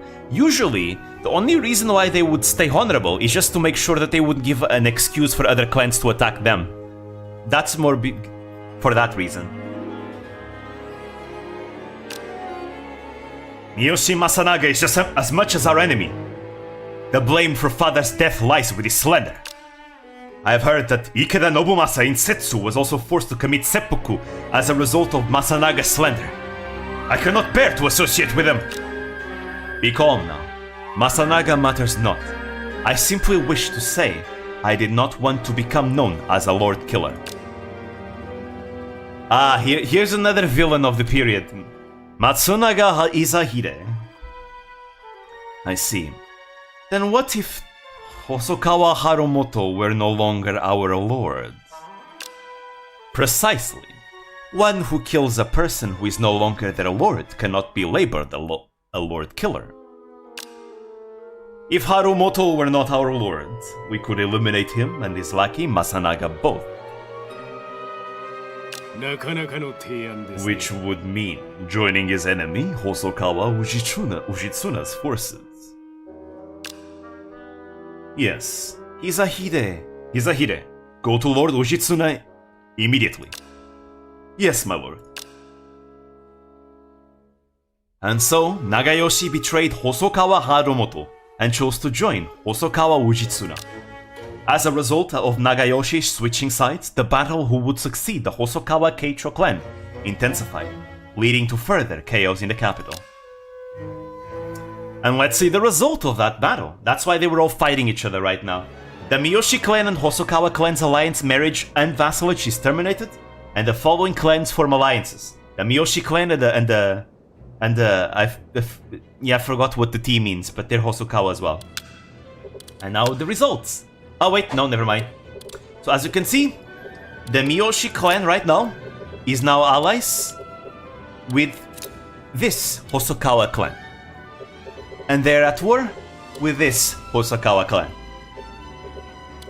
So things aren't looking very good for this Hosokawa clan. Alright. Now stuff is happening in the Takeda clan. Let's take a look at the Takeda clan.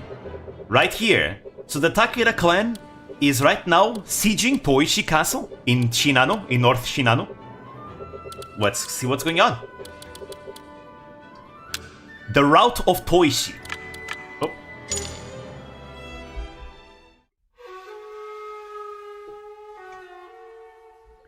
Takeda Harunobu, the daimyo of Kai, had slowly but steadily taken control of Shinano, within a few years of beginning his invasion in earnest.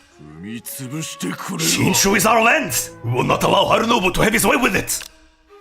Among the tribes of Shinano, the one who raised his banners in opposition of the Takeda was Yoshikyo of the Murakami, who had long held dominion over Shinshu. Yoshikyo had once bested Harunobu's army at Uedahara, and his animosity towards the Harunobu was even stronger than that of the other Shinano tribes.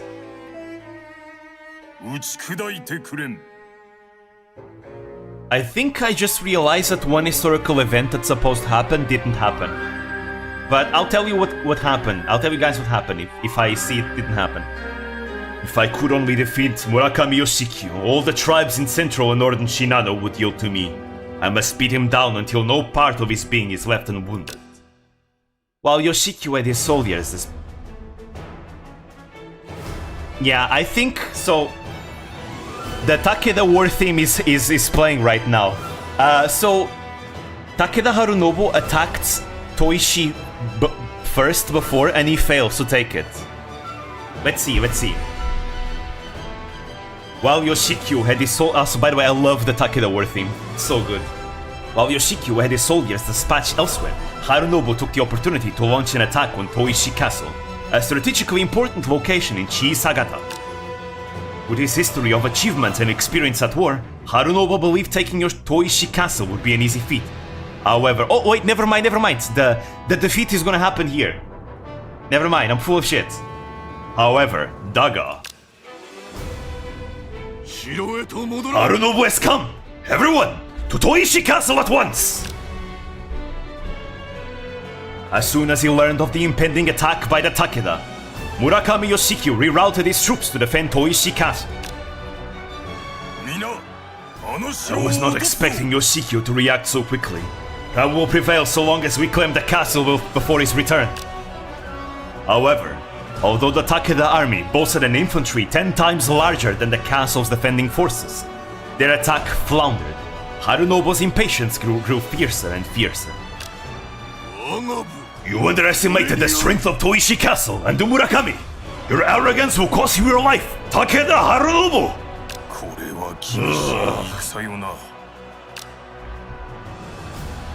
Murakami Yoshikyo's troops arrived more quickly than expected, and together with the soldiers of Toishi Castle, they attacked the Takeda army from two sides. Overwhelmed in disarray, they had no choice but to retreat. That damn Murakami Yoshikyo, first in Uedahara, now I must suffer a loss at his hands again here. He's truly my nemesis, for now. Having suffered a humiliating defeat, it is said that the Takeda forces would later refer this battle as the Rout of Toishi. Did you slaughter the peasants yet? Oh, trust me, there will be plenty of peasant slaughter in the future. Plenty. A lot of it. So much. You have no idea how much peasant slaughter there will be. A lot. Anyways, Yokota Takatoshi dies. This is make good fertilizer. So yeah, basically one of Takeda clan's generals dies. Anyways, we still chill. Because right now, we don't do anything. Now let's see, what can we do? There we go. We still chill. Everything is happening around us, but we chill. Oh, stuff is happening in the Date clan. By the way, this is the Date clan. This is the Date that would eventually be led by Date Masamune here in Tohoku. Date Masamune is the founder of Sendai, of modern-day Sendai. But yeah, we don't do anything, because historically, our clan doesn't do anything yet. They just basically try to invade the Matsudaira and fail. Let's see... sure... And we just improve our crops.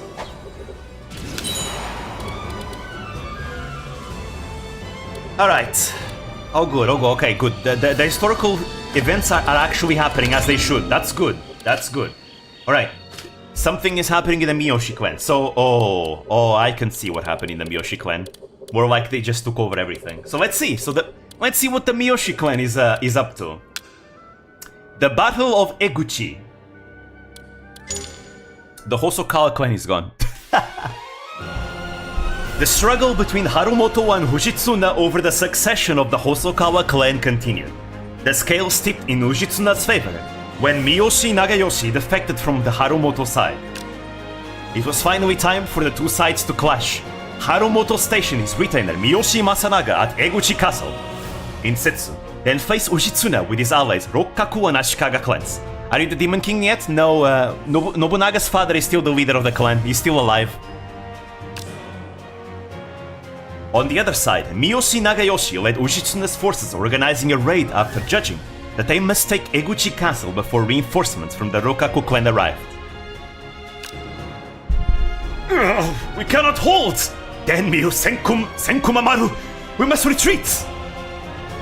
A significant member of Miyoshi Masanaga's men drowned in the Yodo River as they retreated from Eguchi Castle, including Masanaga himself. Now, only Lord Hosokawa Harumoto remains, though I suppose he is no longer Lord. Brother, now is not the time to waver! Forget things like lords and retainers! Harumoto is the enemy of our father! His death is all that matters! Yes, all forces, attack Hosokawa Harumoto! That Nagayoshi!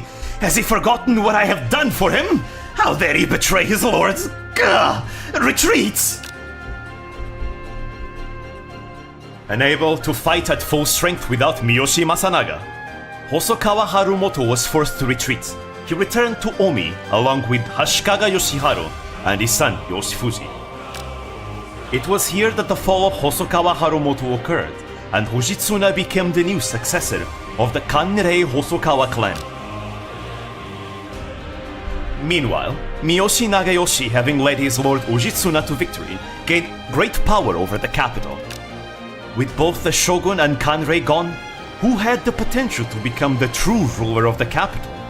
This battle made clear the answer to such a question. The Miyoshi are the ones who hold the power now. The shogunate still exists, but yeah.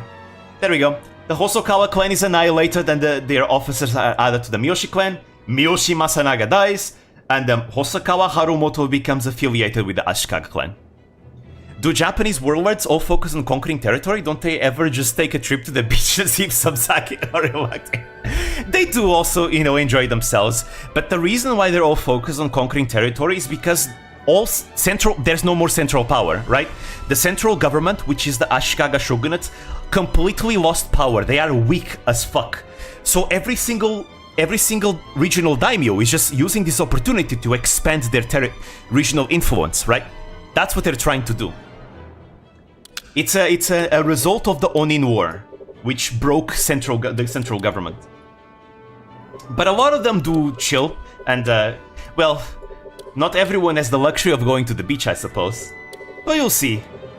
Actually, we'll see an event later on here in Kanabe Castle, which is going to become like a fishing place for the shogun. You'll see. It's going to be interesting. Anyways. Actually, Ink, the reason why central power broke is because the shogun didn't want to be the ruler. He just wanted to retreat to some temple, do poetry and stuff.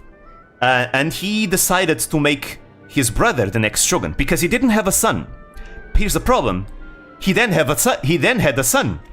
So now who's gonna become the shogun, his son or his brother? Because his brother already accepted the title of shogun. So they fight a civil war against each other.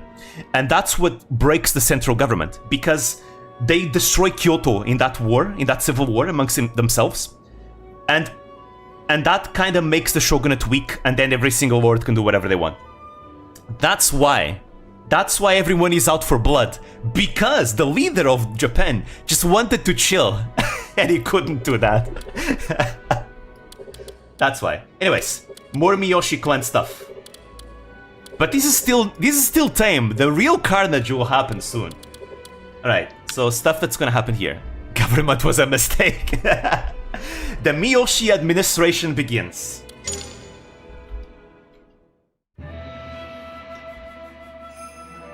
After repelling Harumoto's forces in the Battle of Eguchi, Hosokawa Hojitsuna was recognized as a true heir of the Kanrei Hosokawa clan. However, it was widely agreed upon that the heroes of the Battle of Eguchi were the three Miyoshi brothers, and that Ujitsuna himself did not stand out much at all. Everyone is calling me a puppet. While it is true I may not have much power, it is no fault of mine. The Miyoshi clan just came to our aid in the battle. It happens because he finally have to nut. True, he nutted in the wrong time. He should have nutted earlier. Cope, Hosokawa. Yep, pretty much. Miyoshi Nagayoshi entertains the idea of me as a clan leader, but should he betray me like he did Harumoto? Worried about his future relationship with the Miyoshi clan, Hosokawa Hojitsuna decided to give power to Miyoshi Nagayoshi himself. So yeah, he just gave up. Yeah, okay, I'm weak. You become the leader.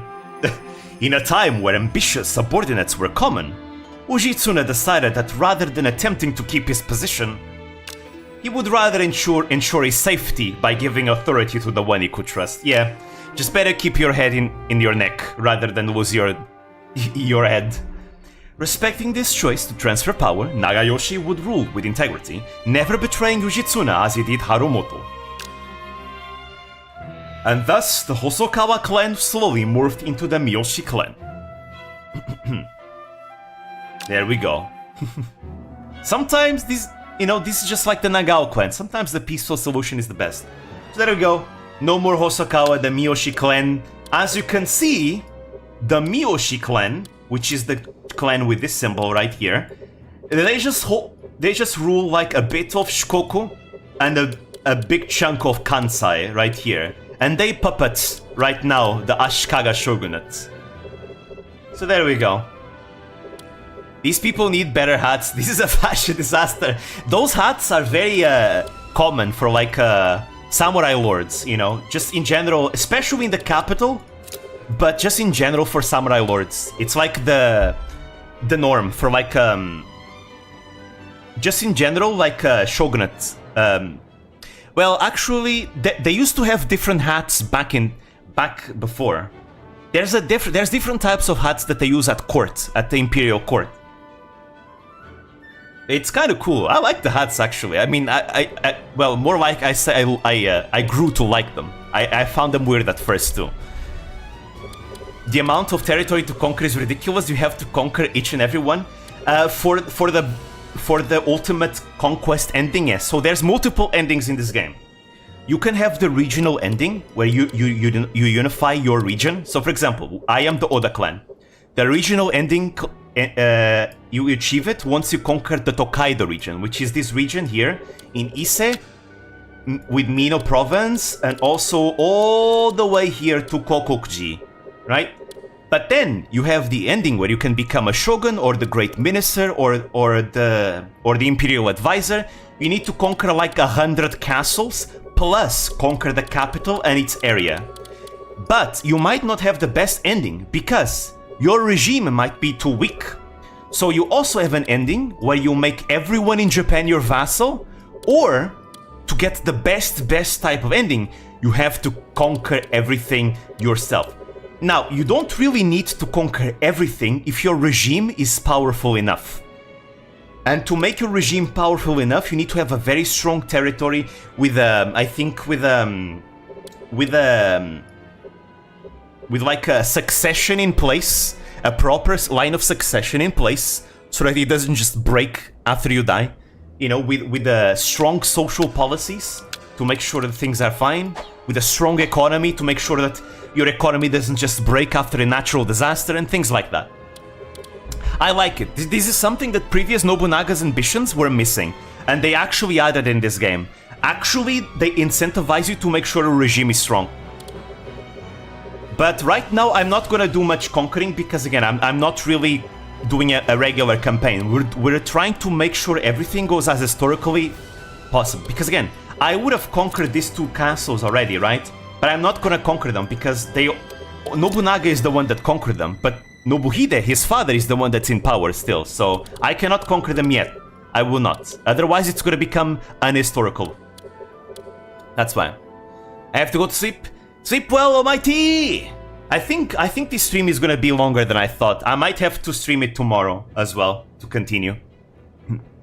I like the hats that are made of straw. Oh, those are of the peasants. Those are those belong to the peasants. Those are Ashigaru hats. Or is that a purely Chinese hat and I'm instead of being racist? No. Those are the hats of the peasants. The common troops, the common foot soldiers wear those. Anyways, we just stay. Have to go to work tomorrow. No problem. Probably sleeping soonish as well. I was up to Smash Party early, but they postponed it. I think I know what I might do. Let's see, what time is it? Because I don't even know what time is it. Let me see. Oh wow, has it really been already? Has it really been already 2 hours? What the hell? I guess time passes when I'm just nerding out about samurai. So what I'm gonna do for today, I'm gonna finish this scenario, right? I'm gonna play all the way to 1553. That's the end of the scenario, right? And then tomorrow I'm gonna start with the scenario that starts in 1553, right? Okay, so this is gonna be longer than I thought, huh? That's fine. It's been only a year. It's only been a year yet. It's fine. So I better just hurry the hell up. Alright, so what can I do in Nagoya? I guess I can get an irrigation canal. Irrigation canals are good because they make it more likely for you to protect your territory in case there's a natural disaster like a typhoon or something like that. Because natural disasters happen a lot in this game. I mean, it's Japan, of course they do. Also, there's so many clans just dying. Oh. Wait, Honganji? What the hell? What's going on? So this is someone who wants to train our... Yeah, but I don't want any of this. Actually, wait, no, I don't have a Forge Town.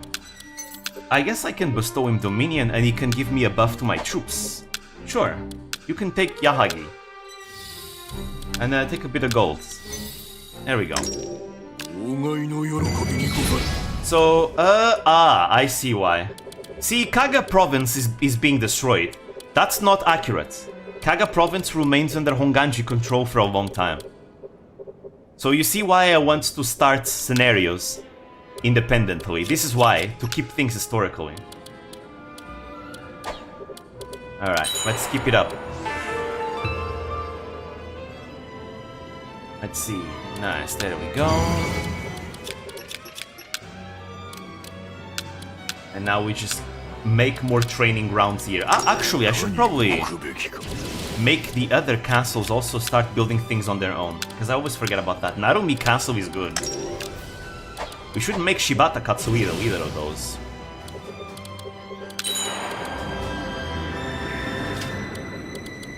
Alright, now we just wait and sit still until something happens. Because I don't want to break history. I will take Inuyama soon. Soon. Nobunaga should become the leader soon. His father will die at some point. Once his father becomes sick, that's how you know Nobunaga is about to become leader. Because usually in this game, illness is a sign that you're about to die. Usually.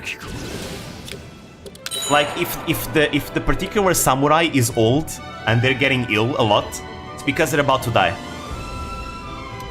They're about to die of natural causes.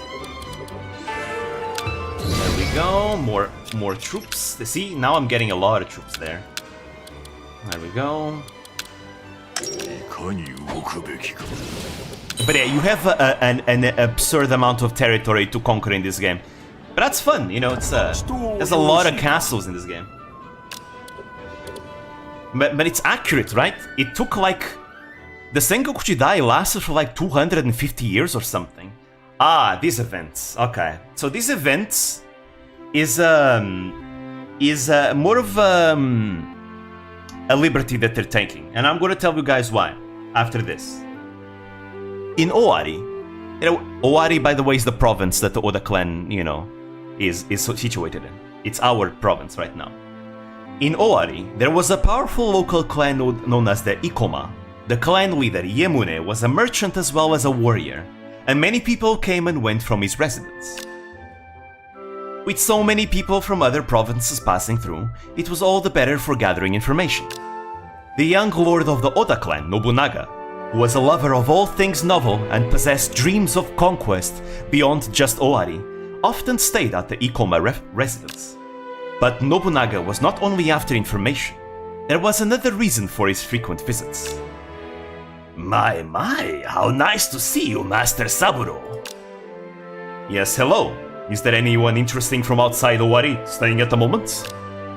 I'm afraid we haven't had many merchants coming recently. It's been ever so dull around here. A shame.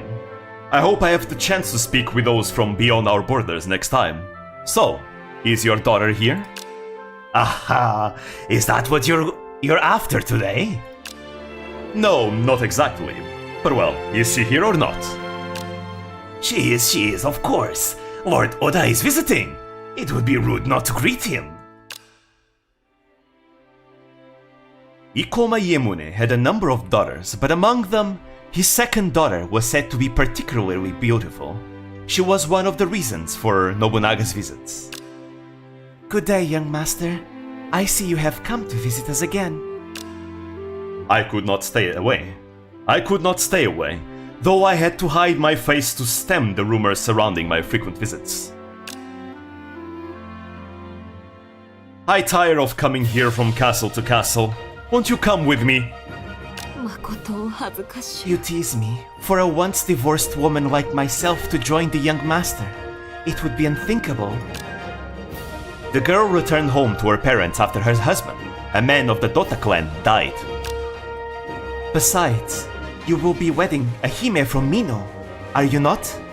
Even the citizens of other provinces have heard these rumors. I care not. Father decided everything about his marriage himself. All to court the people in Mino. I have no duty to go through with it. Please do not say such things. I'm sure she is a beautiful woman. I wonder, she is a daughter of a viper. There are rumors she was married once before, too. I mean, does that matter, Nobunaga? You're literally in love with someone who also was married before. Lady Kitsuno. I know a bride decided by parents is still a bride. And it is a thing to be celebrated. But you are not the only one I want by my side. Wait. You are the only one I want by my side. That's what he said. Young master. This woman's real name is not known to us, but he said she was known as Kitsuno. It is possible that Nobunaga, who had been having a rendezvous with a woman before he even married his wife Nohime, gave her one of the kanji from his own childhood name, the Ki in Kipposhi. Eventually, Nobunaga had 3 children with Kitsuno, including his eldest son, of course. But yeah, he never had any children with anyone else.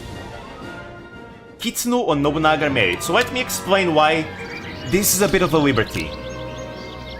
Oh, stimulating commerce? Yes, let's do that. It's a bit of a liberty because I'm pretty sure this is not the year that Nobunaga gets married to her. Nobunaga does indeed get married to Kitsuno, but I don't think it's this early. I think Nobunaga got married to Nohime first, so let me give you guys some context. So, the clan to the north of Owari is here, the Saito clan. The Saito clan rule over Mino province, right? They rule over Mino province. And historically, the Oda clan has been at war with the Saito and the Matsudaira, both. Now, the Oda, they're kinda getting a bit more into the war with the Matsudaira and their vassals, the Imagawa. So the Oda decides to make an alliance, a marriage alliance with the Saito to kinda bring an end to their war, right? So to that, Nobuhide is going to marry his son Nobunaga to Saito Toshimasa's daughter, Nohime, or also known as Kicho, Lady Kicho, right? By the way, that's why Nobunaga calls her the daughter of a viper, because Toshimasa has the nickname the Viper of Mino, because he was an oil merchant originally, not even a samurai, but he managed to usurp the Toki clan to become the leader of Mino province with his new Saito clan. But yeah, so Nobunaga marries Lady Kicho. And see, there's a problem though. Kicho is barren. Kicho cannot conceive any children. And part of the reason why Nobunaga marries Kitsuno, number one, he's actually in love with her. Number two, it's because he needs children. And that's why he makes all his children with Lady Kitsuno. Because again, Kicho cannot conceive, his first wife. So the fact that Nobunaga is getting married with Kitsuno this early, I think, is a bit of a liberty. But it does happen at some point. I guess they made it this early because, oh well, when are they gonna make it happen? I suppose. Anyways, so stuff is happening in the Date clan. So there we go. So the Date clan is this clan over here. They roll over these castles here. Right? So the Date clan have been in a civil war, right? Because the leader of the clan and his son do not get along. And they've been fighting a war for control of the clan. So we're gonna see the result of that civil war. There we go. Date Tanemune, the father, and Date Harumune, the son.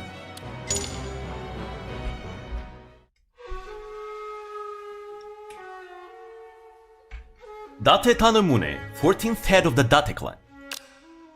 After escaping imprisonment by his eldest son, Harumune, he rallied a force from the surrounding area to reclaim his seat as clan leader from his son. This family's path involved all of All region, lasting a number of years and eventually becoming known as the Tenmon Revolt. However, marrying off his children to develop relationships with numerous forces, in addition to the length of the revolts, meant that Tanemune became estranged from the Date clan. No one profits in a long, pointless war. Weary from fighting, members from both within and without the Date clan moved towards trying to repair the relationship between father and son. Taking a break from my assignments, back to watching Demon Witch. Hell yeah, let's immerse ourselves in Japanese history. With the shogun Ashikaga Yoshiteru arbitrating the 6-year war between father and child came to a peaceful end. Oh wait, the 6-year war between father and child came to a peaceful end. So I think this is supposed to happen a little bit after, you know, I think it's happening a bit early because Ashikaga Yoshiteru is still not called Ashikaga Yoshiteru, it's called Ashikaga Yoshifuji. But, you know, hey, it does happen at some point I suppose so. If the Shogun Yoshiteru judge it, then so be it. I shall give the clan to Harumune and retired. It be not my wish. Me who just finished doing history-related assignment. Yeah, this is a historical stream. Father, please do not continue your grumbling. There is no need to fight any longer. And so the Tenmon Revolt came to an end. With the satisfaction on both sides of the Date clan, Harumune remained the leader of the clan, leading it into a new future. There we go. There we go. And the Date clan is now unified, but we can now ignore them forever because they're not relevant until Masamune is born again. Masamune is only born like what, 20 years after or something? So we don't have to worry about that place. The Date clan. Let's see. Ooh, I guess let's build an irrigation canal. I like irrigation canals in every single castle because it just makes your regime much stronger because you don't have to worry about natural disasters just destroying all your lands. Because again, it's really annoying when natural... wait, something's about to happen. Oh, there we go. 17年東に今川北に斎藤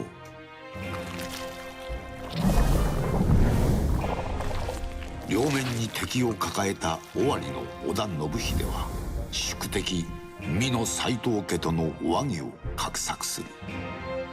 織田家に手を焼いていた斎藤利政も応じ、同盟の証として信秀の嫡男信長と利政の娘貴長との婚儀が進展した。娘が嫁ぐ前夜、斎藤利政は花向けとして一振りの短刀を贈る。あわよくばうつけと噂される信長をその刀で仕留めよとの意も込めたものである。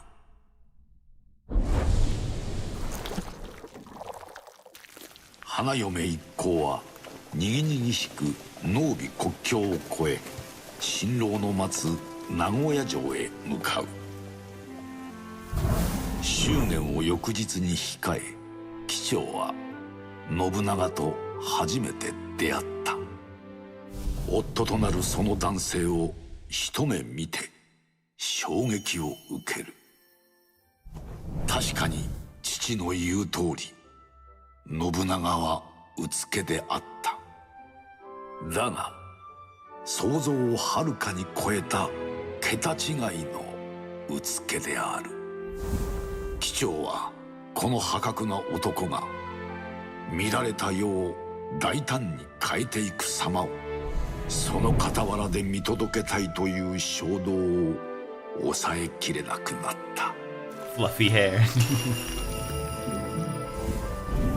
晴れて信長と夫婦になった貴長は型破りな夫の乱行に手を焼きつつも、天下へ勇飛していく信長の最大の理解者となる。まだまだ荒削りな本場の手綱を取るこの美貌の伴侶を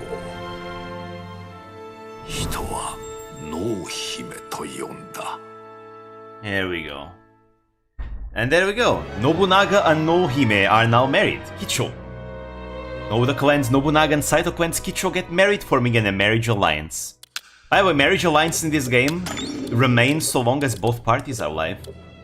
Anyway, so yeah, that's the event that just happened. So, as I said earlier, the Oda clan actually were at war with the Saito and the Matsudaira. But because Nobuhide wanted to focus on the Matsudaira, he decides to make an alliance with the Saito to end their war. However, Saito Toshimasa, the leader of the Saito clan, he had some plans.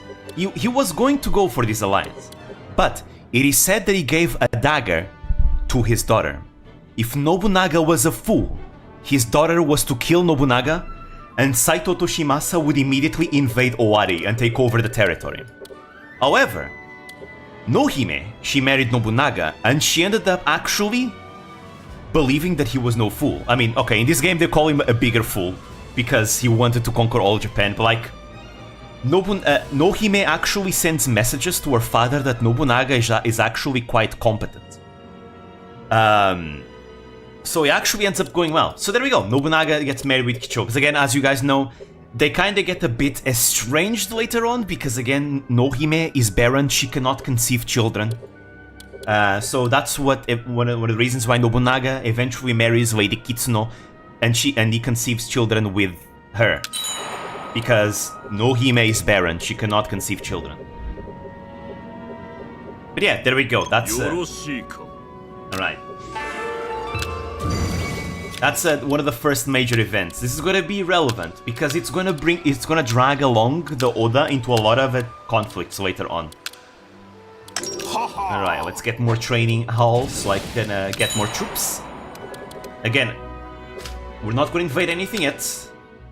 Bestow. Oh, I guess I can bestow titles, but I don't want to bestow those titles. Let me just get myself more policies. Oh, I can't. I guess I need more officers to be active. Can I at least put the Dawn of Revolution one? No, this one is better once Nobunaga is the leader. Once Nobuhide dies. This means Nobuhide should be close to dying. Yeah, the Takeda clan, our alliance is going to end with them. Our truce. That's fine, the Takeda clan are here. Oh! Something's happening. The Battle of Azukizaka. The Matsudaira clan, a powerful family. This is the clan that's in our east, by the way. The Matsudaira clan, a powerful family that gained independence in Mikawa, found themselves in an unfortunate position. Cowering in the face of the powerful daimyo that surrounded them. The one who broke the Matsudaira out of the situation and restored the clan to the glory was Matsudaira Kiyoyasu, a man who would go to reign supreme in Mikawa. However, Kiyoyasu was assassinated by his retainer Abe Masatoyo, losing his life at only 25. This event would become known as the Moriyama Collapse. His successor Hirotada, unable to contain the unrest among his retainers, decided to ally with the Imagawa clan. To secure their alliance, however, he was forced to send his son Takechiyo. By the way, this is the guy. Almighty isn't here, but this is the guy that's going to become known as the Tanuki. The one that would become known as Tokugawa Ieyasu, the guy that will unify Japan in the end. Takechiyo.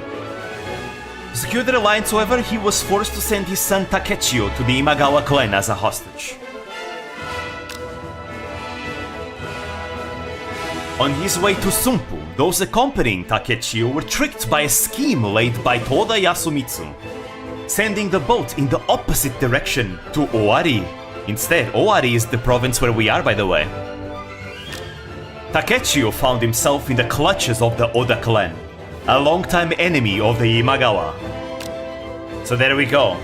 Instead of sending the hostage to the Imagawa, those guys made a scheme and sent it to us. Instead, against Hirotada's wishes. I have been told that Takechi is being looked after by the Oda clan, but this has caused the Imagawa clan to look at us Matsudaira with great distrust. I must steel my heart as a parent and take him back so he may be given to the Imagawa as a symbol of our loyalty. At this time, however, the Imagawa clan were already making their move. Losing their own hostage had reflected poorly on them, and lowered their standing in the eyes of their retainers and other tribes.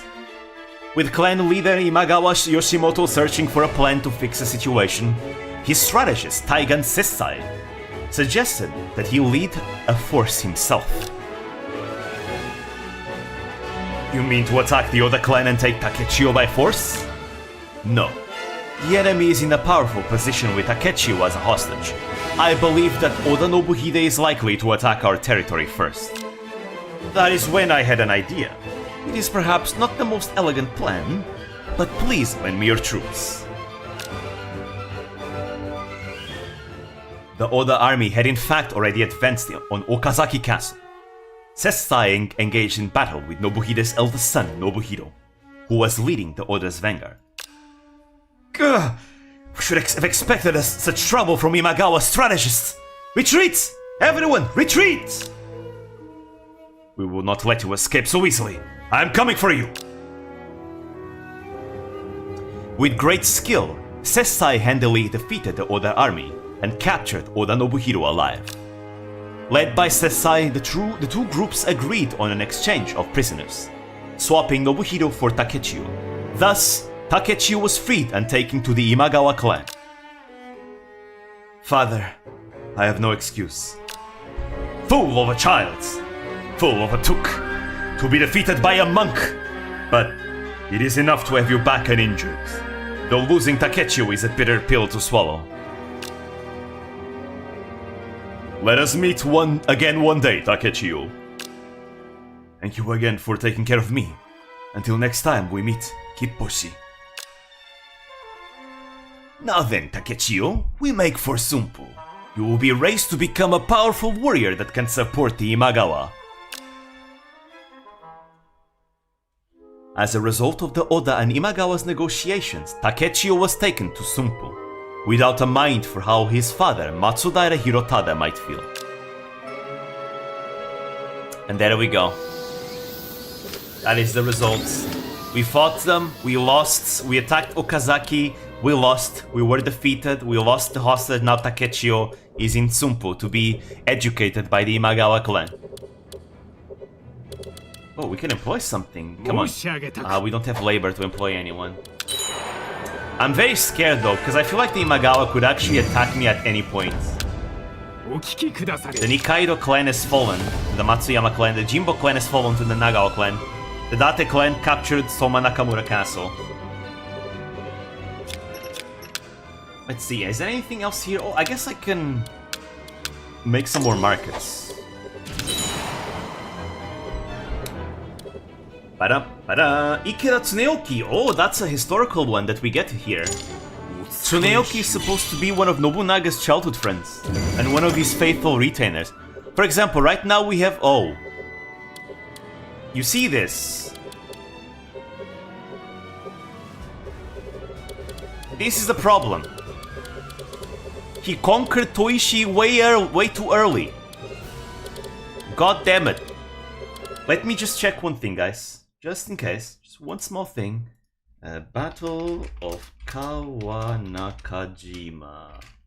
When does it happen? 15... Okay, we're fine. We might still see these events happening in the next scenario. But the Takeda conquered Shinano way too quicker. They're not supposed to conquer Toishi Castle this early.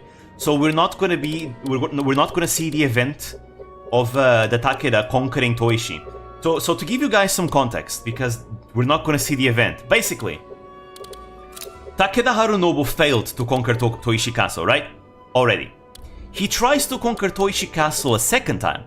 This time, with the help of one of his vassals, Sanada Ujitsuna.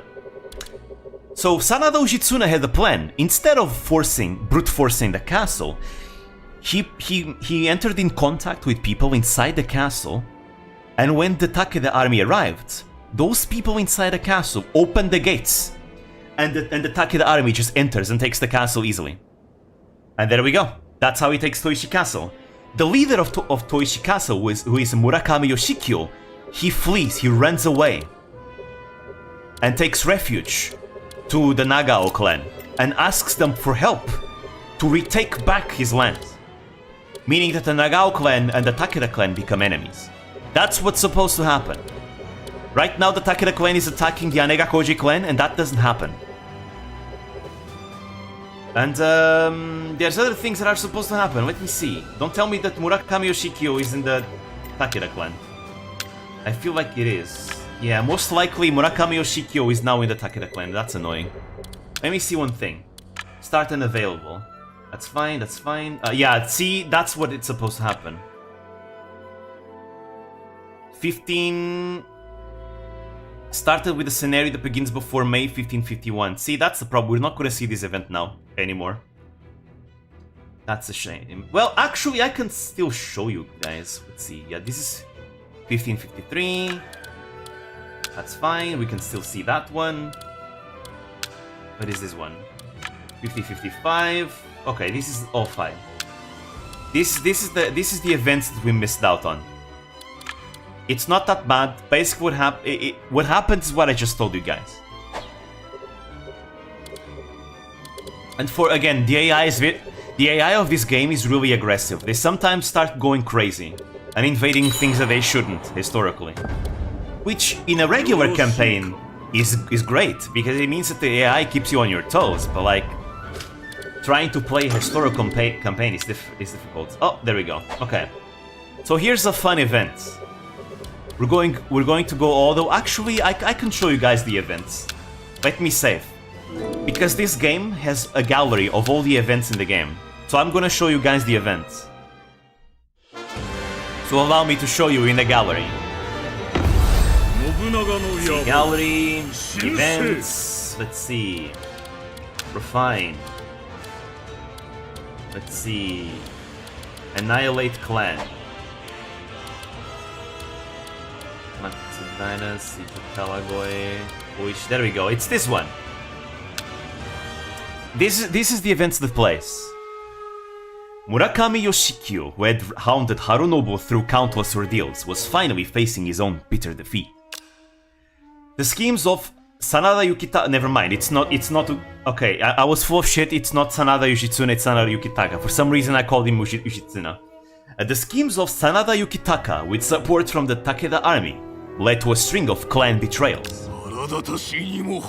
Harunobu, you fiends! You find no victory on the battlefield, and so now you resort to this underhanded means. Mark my words, scoundrel, you will be repaid in full! Takeda army. Takeda Harunobu's camp. The path here has been overlong. Yes, but we have finally taken back this land. All of this has only been possible through your help, my lord. Save your flattery. The castle that endured countless attacks of my own was immediately toppled by your hand. My strength was lacking. What is it you have that I do not? The essence of strategy is to seize victory without fighting. Aha, that's a lesson from the Art of War. As you can see, Sanada Yukitaka, he read the Art of War from Sun Tzu. It is better to attack their spirit than their castle.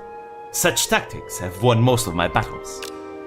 Even so, the success of my strategies was entirely dependent on your might and military, my lord. I see. So you are saying that my military could have spared me senseless fighting?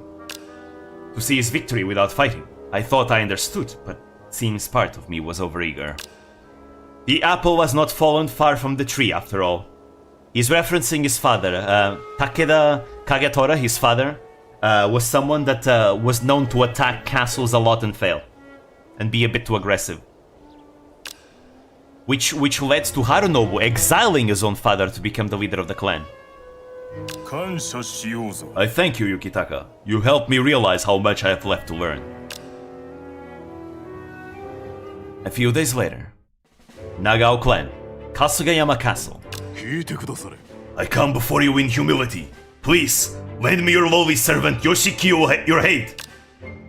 If it means defeating the wretched Harunobu and returning to Shinano, I would gladly endure any hardship. Raise your head, Lord Yoshikiyo. Sir! I would ask you one thing, Lord Yoshikiyo. Why do you seek my help? Did you not think to ask others? I did not. I know your prowess in battle is second to none in the region, Lord Kagetora. Only you, Lord Kagetora, are capable of defeating the dastardly Harunobu to whom I lost. My prowess in battle, eh? A good answer. Very well. You shall have my aid. I am here in your debt. I have no need for thanks. It would not bode well for either of us to let Harunobu do as he pleases with Zenkoji. But more than that, I must see for myself just how strong this Harunobu truly is. Following the annihilation of the Murakami clan, the influence of the Takeda clan spread throughout North Shinano, conflicting with the interests of the Nagao clan. A fateful clash between Takeda Harunobu and Nagao Kagetora had been set in motion. There we go, this is what brings Kagetora into Shinano. Let me see, anything else that I'm gonna be missing on? Anything else? I don't think so, I think that's it. Route of Toishi. Let me see. Confrontation. Okay. So no needs to worry. We haven't missed out on any other events. That's good to know. Alright, we just need to play for 5 more years. Alright, so now we turn our attention to the west. Right here. To the Otomo clan. The Otomo clan is this clan over here. They control a large region in northern Kyushu. We're gonna see an event in them. They're fighting a war against the Ouchi clan. Cut the God of Thunder. Beki Akitsura, fierce warrior of the Otomo. Beloved by his people and a sharp man of unmatched bravery, he started racking up victories from the time he was young. One summer's day, Akitsura was resting under a large tree when rain started to fall from the sky. Rain? I must have dozed off without realizing. I ought to return to the castle, but with this sudden shower, well, I'm sure it will stop soon. Perhaps I'll rest my eyes a bit longer. I wouldn't want for Chidori to get wet. Chidori is his sword, by the way. Placing his beloved blade Chidori next to him, Akitsura lay down beneath the tree once again and began to sleep soundly. But that was when it happened. What is this strange lights? Whatever you may be, meet my blades! Normally, a lightning strike would have meant certain death. Luckily, however, the strike hit not him, but the tree he had been resting under. Still, it was extremely close. The sight was enough to confuse even a mighty warrior like Akitsura, and he was visited by a hallucination. I defeated him! Raijin, the Thunder God himself! Aside from a bit of numbness, I am completely uninjured! That is proof of my victory! Only my Chidori could have cut down Raijin! What's this? My blade shines so brightly. I know. I will change its name to Raikirimaru. I bid you to protect me well. The rain has stopped? My legs aren't moving. It seems my legs have been scared into submission. Perhaps as a result of the lightning strike, Akitsura would never regain the use of his legs, instead riding a palanquin into battle. His spirit, however, never faded as he aged, and he would be nicknamed Raijin in honor of these events and his ferocity in battle. Yes, ladies and gentlemen, it's right. This guy got hit by a goddamn lightning strike, lost the usage of his legs, and now claims that he beat Raijin, the Thunder Gods. I love samurai so much. They sometimes have the most, ridiculous excuses to do something cool. But hey, he was a fierce warrior, that is true. He was one of the greatest Otomo generals. What's this? Yeah. Goodwill diplomacy. Do we have a long alliance? No, we have a marriage alliance. We don't need this. Right? Yeah, we have a marriage alliance. We're fine. The marriage alliance will stay.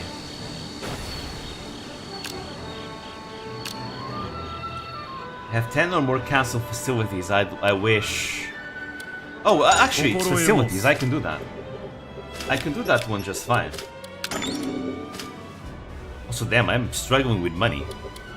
Oh, keep going. People now. Does that mean I've enslaved Thor? Yeah, exactly. So, you know, if you ever survive being struck by lightning, you have defeated Thor or any other thunder god. That's how it is now. There you go. Hey Takeda, you're not supposed to attack the god Imagawa Koji yet. It's too early. And it's also too early to take Toishi Castle, but at least we saw the event. Kawana Kajima is gonna begin at 53, so we're fine there. Pardon the intrusion. Someone from the Saito clan has arrived to see you.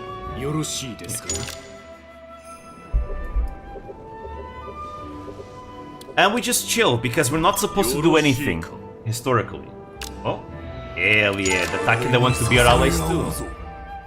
Oh, forming the alliance has alarmed other clans. Your diplomatic standing in trust with 22 clans, including the Kitabatake clan, has suffered. Right, so in this game, sometimes if you make an alliance with another clan or a big clan, other clans will hate you for it.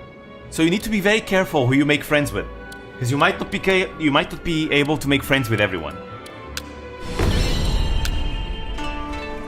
Nice. I like that. You should choose your alliances carefully. It's more accurate because everyone is out to expand their influence. So if you become too strong, you're a threat. Speaking of which, a lightning struck my house the other day. Knocked off a roof tile. My house is now tore down. Hope you're alright. Hope your house is also alright. Not port. Hell yeah. Increased common. Your house is now the house of Thor. You can call your house Asgard. What are your Shinari? Should have done this earlier. Damn, a lot of movements. See, there we go. Something else that's not supposed to happen. The Asakura just conquered Kaga province from the Honganji, the Ikoiki. They didn't do that historically. And now they're advancing into Nochiseyama. So a lot of non-historical things happening. Fortunately, there's not that many historical events that happen here, if at all. I think there's none. So we're fine. Spot my phone, nothing else certain broken. Okay, good.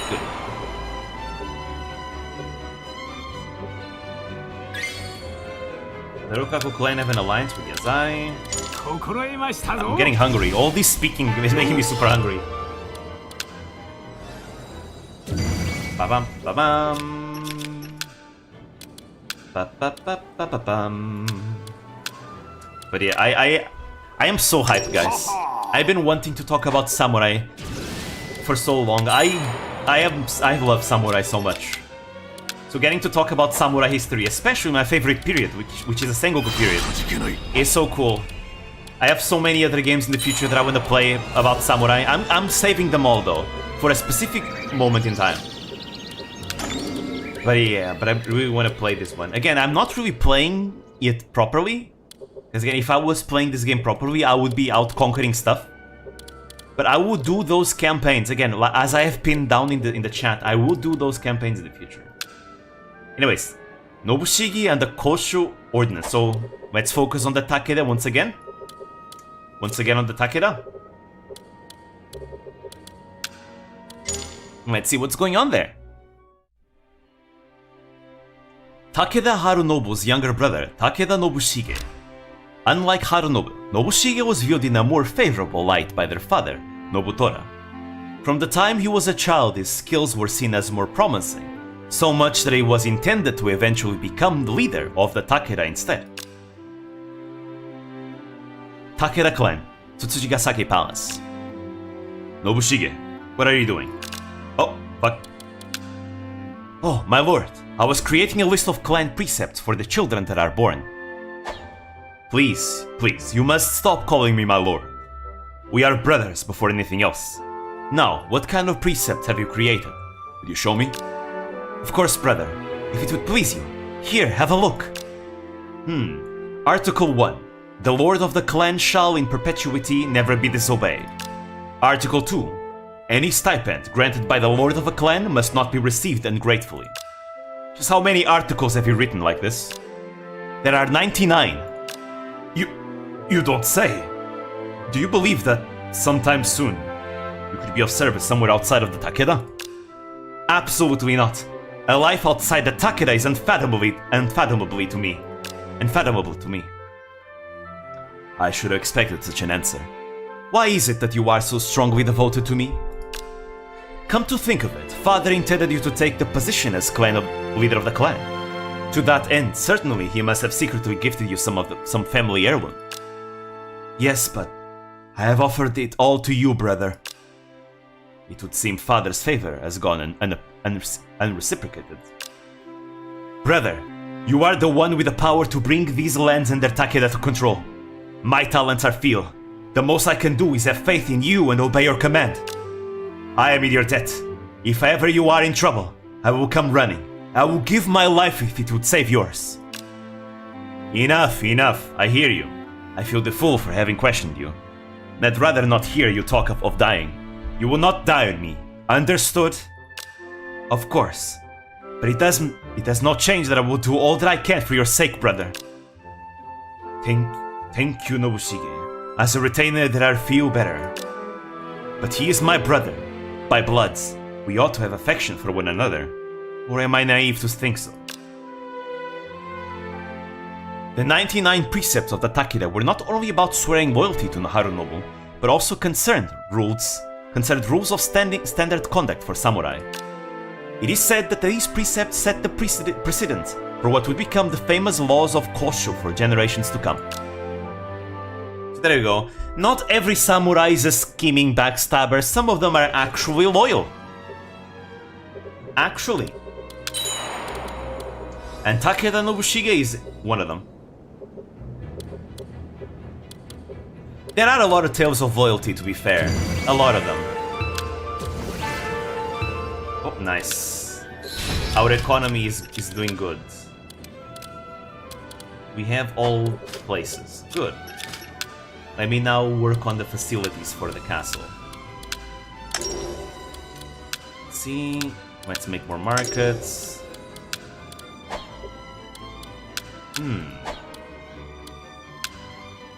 I suppose leaving the fortresses there is good. Especially Narumi. Narumi is gonna need the fortresses. Oh, more stuff is happening. Hearsay. The Hojo clan. Okay, we're gonna... oh, wow, the Hojo clan are rampaging through Kanto like crazy. Holy shit. Look at that. They're mighty. Anyways, what's going on with the Hojo clan? The Kanto Kandre is expelled. Ah, I see what's gonna happen. So this is gonna concern the Uesugi clan over here, the Yamanouchi Uesugi clan, which, if you remember from earlier, they had control over these castles. But now they don't. Why? We're about to find out.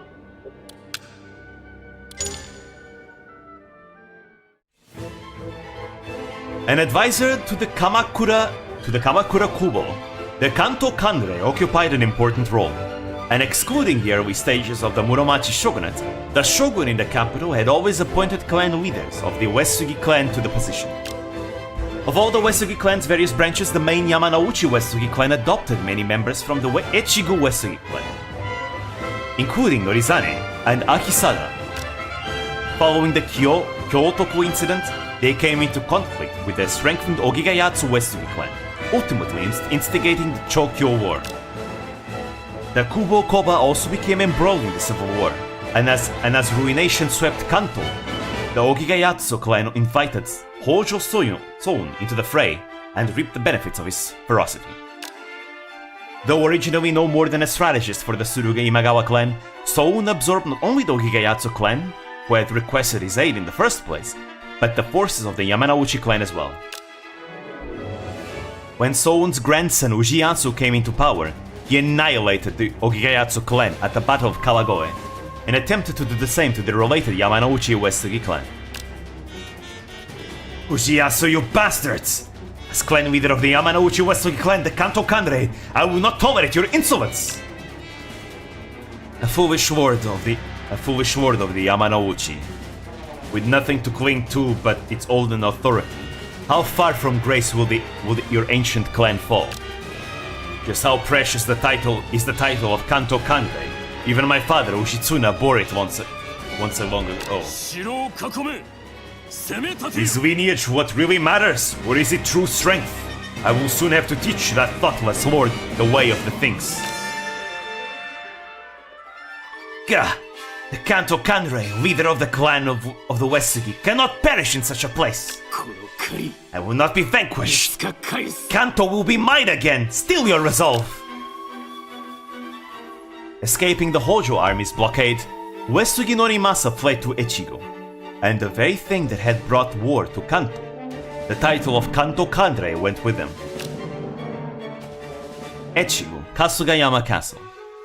So this is Nagao territory. I see. So you have lost to Hojo Ujiyasu and fled here to Echigo? So yeah, basically everyone just goes to Kagetora's help whenever they lose their clans. The Murakami clan loses Toichi Castle, they run away to the Nagao. The Yamanouchi Uesugi clan loses a castle, they flee to the Nagao as well. This Yamanouchi Uesugi clan of mine has been on amicable terms with the Echigo Uesugi clan for... Let me drink some water, I need to drink water. Whew.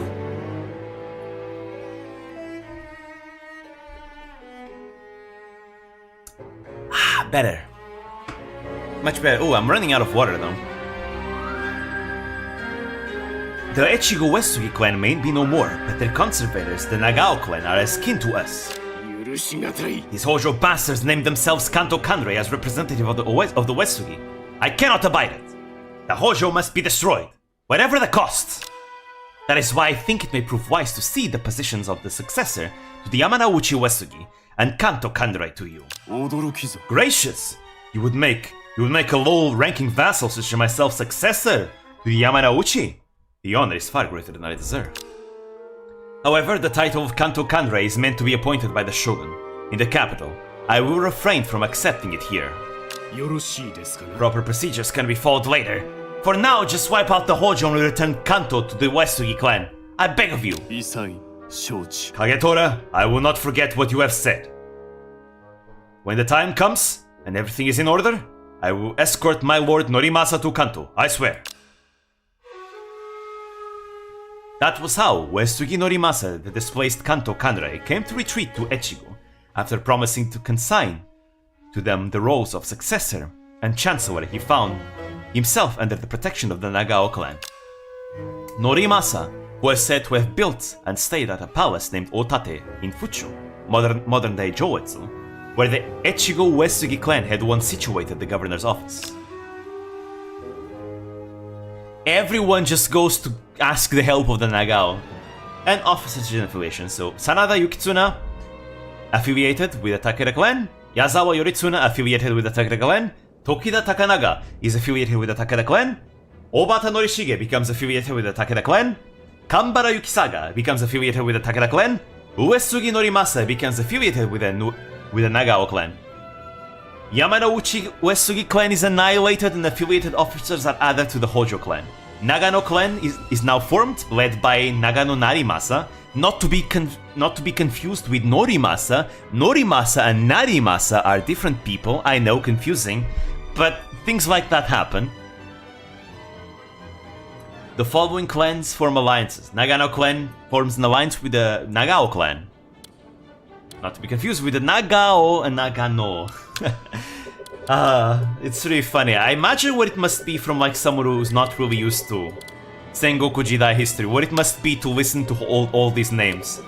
It's kind of like here in the capital. There's two guys. One guy called Hosokawa Fujitaka and another one called Hosokawa Fujikata. It's not the same. Fujikata and Fujitaka, they're different. Different order.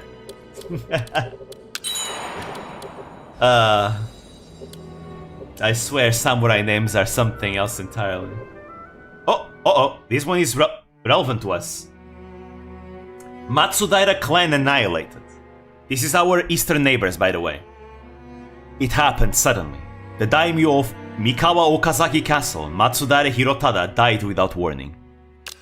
While some suggested that he was ill or assassinated, the truth remains unknown. The most important thing was that Hirotada's successor, Takechiyo, was a hostage of the Imagawa clan in Sumpu. Imagawa Palace, Sumpu. The retainers of the Matsudaira will likely ask them to return Takechiyo. Takechiyo is currently studying at our temple, but if you wish it, Lord Yoshimoto, we can send him back to Okazaki. How terrible you are. You know that is not what I wish. And what shall we do about Matsudaira?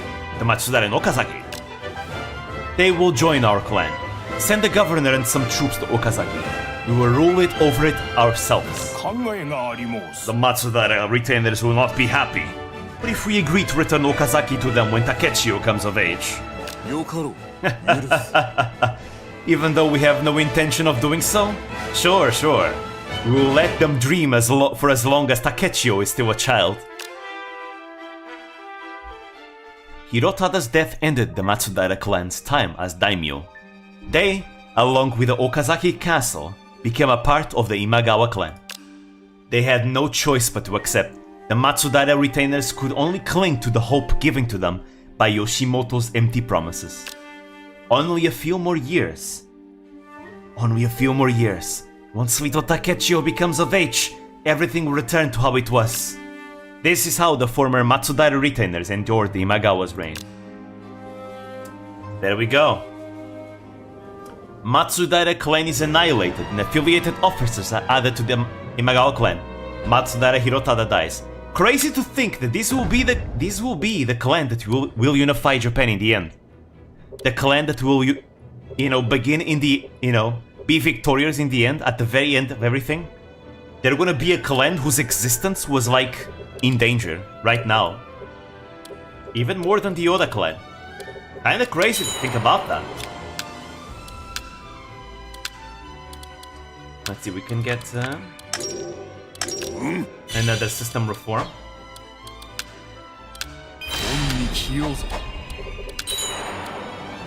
I'm so hungry. I ate noodles before the stream. Wasn't enough.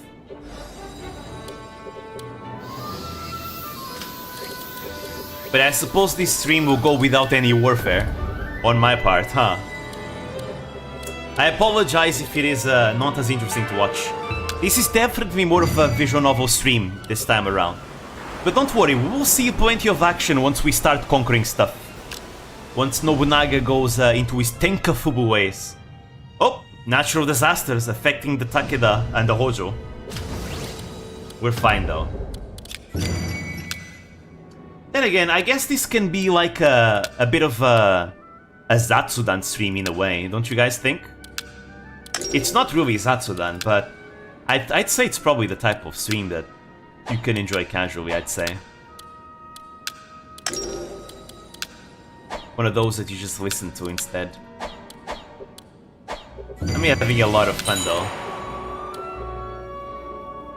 I think I've never spoken so much as I am right now. Leave it to samurai history to make me very talkative. So yeah, as you can see, Okazaki belongs to the Imagawa clan now. Attacking the Imagawa right now would be a big mistake, and they might invade us, who knows? In fact, what I should do right now would be to ensure that the Imagawa don't attack us right now. Would probably be to make Anjo Castle a defensive base. What type of game is this? This is Nobunaga's Ambition. It's a grand strategy game. Eastern style. I specify Eastern style because a lot of strategy games that I feel like people would know are more Western style. Think of Civilization or Shogun 2, right? Right? This one is more Eastern style. It focuses a lot on reenactments. Oh!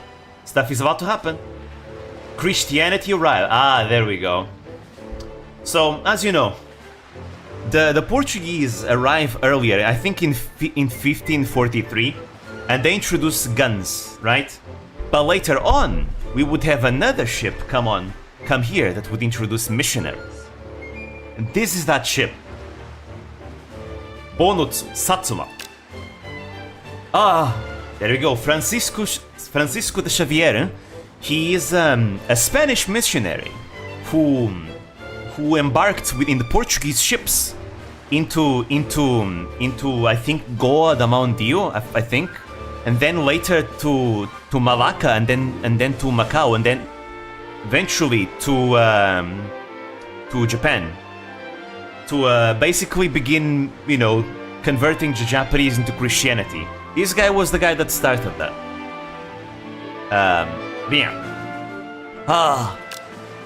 Oh God, my shepherd, thank you for leading me on this journey. Look at the top of his head. Yeah, it was very normal for like missionaries to have that that hairstyle. You wanna know why? It's because their hair symbolizes a halo, right? Like their hair is in a circle. It's meant to symbolize a holy halo from a saint. That's why their head is like that. That's why they did it. It's kind of funny because the samurai also had like a hairstyle where they would shave the top of their head, but it was different. And it was more of a trend rather than anything else. Oh God, my shepherd, thank you for leading me on this journey. I am but your herald on the path to spread your words. Please show me where it is my journey must lead. Francisco Xavier, missionary of the Jesuits. After learning about Japan from a Japanese man named Yajiro during a mission in Malacca, yeah, there we go, it's Malacca. Malacca was where he was before here. He was there because the Portuguese, I think, at the time controlled Malacca, if I remember correctly. That's why Francisco de Xavier was there. But yeah, I guess I'll pronounce it the Portuguese way because I don't know how to pronounce it the Spanish way. Francisco Xavier. Because he is Spanish, technically. I mean, no, not technically, he is Spanish. Yeah. From a Japanese man named Yajiro during a mission in Malacca, he knew he had to make the journey. That year, bringing Yajiro and a number of other missionaries with him, he first set foot in Japan. Real history game? Yes, this is a historical game. I must bring salvation to the people of this land. After arriving in Kagoshima, Xavier converted a number of commoners and daimyo in his 2-year journey around Japan. From then on, Christianity would slowly spread across Japan.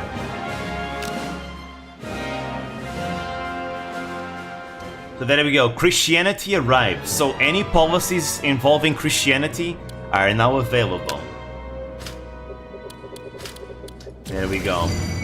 Although, originally it was specifically here in Kyushu that it was concentrated, because again, this is the island of Tanegashima. This is the island where the Portuguese arrived at first time. The Tanegashima clan, which ruled over Tanegashima Island, they were vassals. They are vassals of the Shimazu clan, right?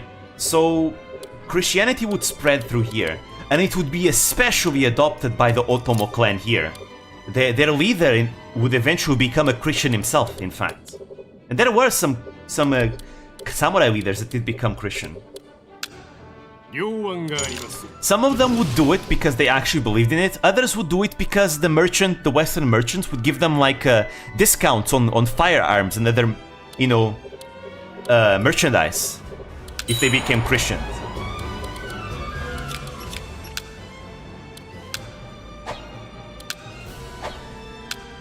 Let's see.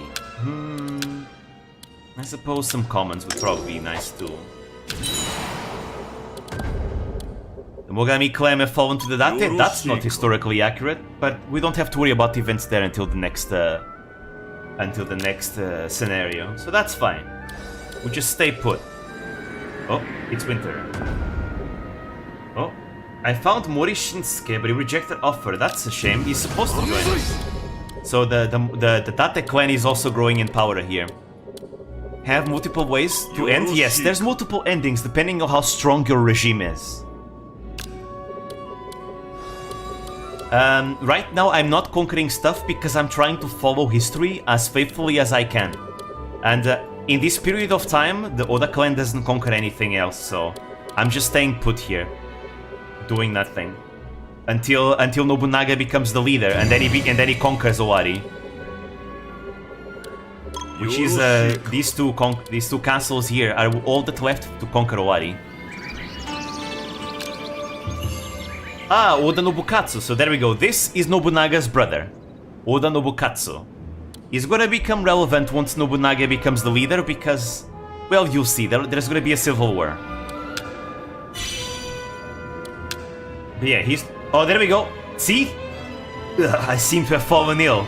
I will certainly recover, but please give me a little time. So as you can see, Nobuhide is getting old and he's gotten ill. You know what this means, guys? Nobuhide is going to die soon. And that's going to be very important, because it means Nobunaga is going to become the leader, and that's when stuff starts happening. The daimyo has contracted an illness. There is a chance they will soon die. Be mindful of reductions in prestige and retain their loyalty. There we go. Nice, nice, nice. So again, we're gonna play today. We're gonna play until the year 1553, and then in the next stream we'll start our stream in the next scenario, so that we can reset like the historical accuracy of the map. Till then, I guess we can just monitor to see what other clans are looking like. Oh! Oh! Nagao clan? Alright. Let's go take a look at the Nagao clan. They've been growing a lot too. So the Nagao clan is this clan right here that rules over Kasugayama. The Echigo agent clan's dissolved.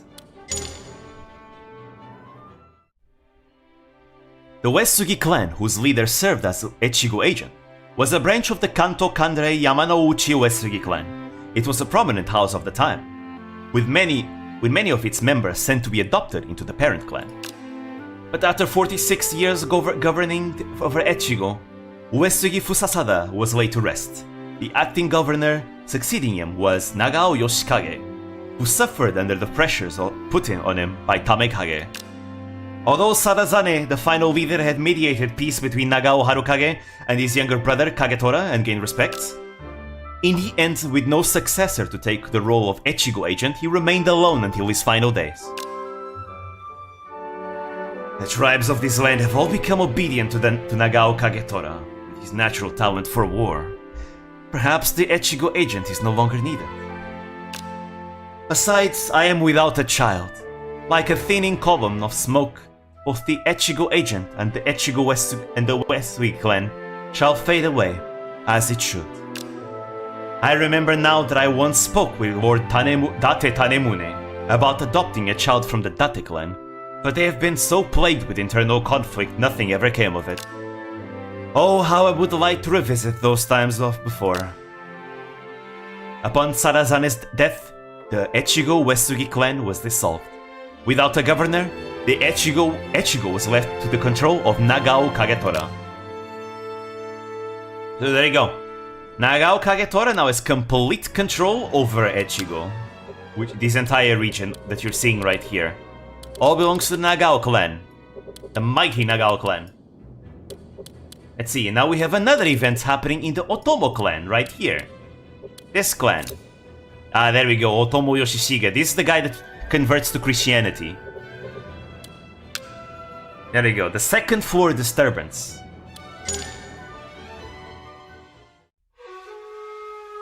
Otomo Yoshishige, Daimyo of Bungo. That's why he has European clothes, by the way. Because of his Christian... because of his becoming a Christian. Oh. Happy belated birthday. Couldn't send a pack or a body pillow to you. So here is something in its place. Thank you. Also, I look forward to your Subnautica stream soon. Yeah, me too. I'm waiting for it to be in sale, and I will buy it instantly. I'm paying very close attention to it. And I will immediately buy it, and I want to stream, because I'm so excited to stream that game. It's like one of the games that I want to play the most on stream, is that one game. And just be able to immerse myself in like the deep sea and all that. But yeah. Thank you very much, I appreciate it. I really do. I'm sorry not having like haven't prepared any event for my birthday back in days ago, but I just really didn't know what to do, and I wanted to focus a bit more on my videos. But you know what? I promise that next year I will do something. I will definitely do something. So let us all remain alive until then. I mean, let's remain alive until then and the years to come, obviously. But yeah, thank you very much. I appreciate it. Otomo Yoshishige, Daimyo of Bungo. He was the eldest son of and heir of Otomo Yoshiaki, the 20th leader of the Otomo clan.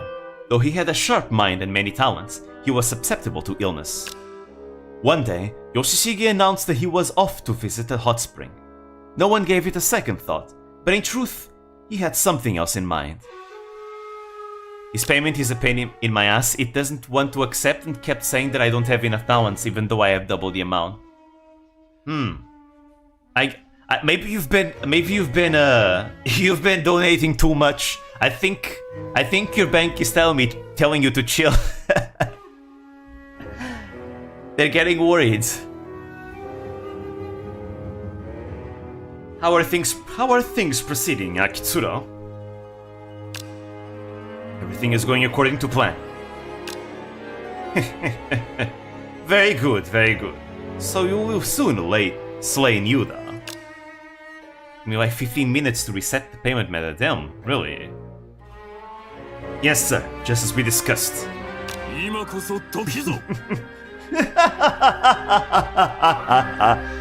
Then Otomo will soon be mine. Even my father is gullible. As if I would visit an onsen now of all times.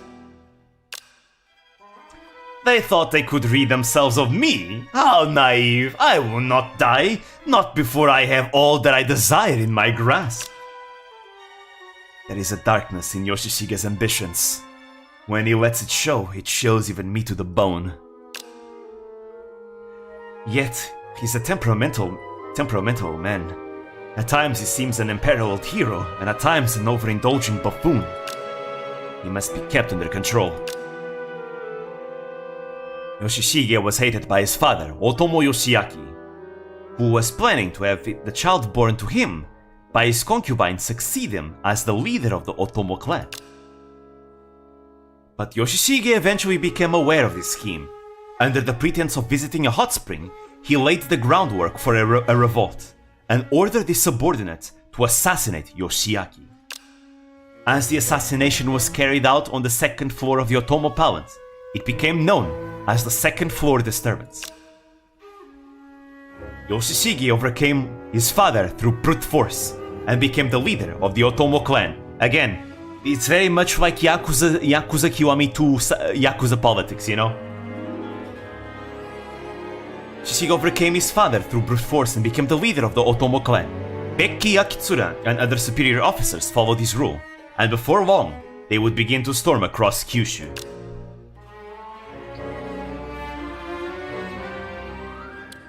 There we go. Otomo Yoshishige succeeds Otomo Yoshiaki as daimyo, and Otomo Yoshiaki dies because he got assassinated.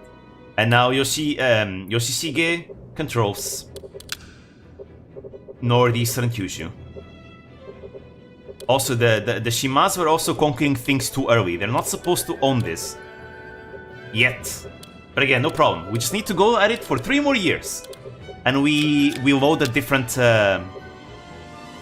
scenario. But I will do that tomorrow. I will do that tomorrow. Well, maybe. I'm not sure exactly, because it's Sunday and I shouldn't do noise at Sundays. Right?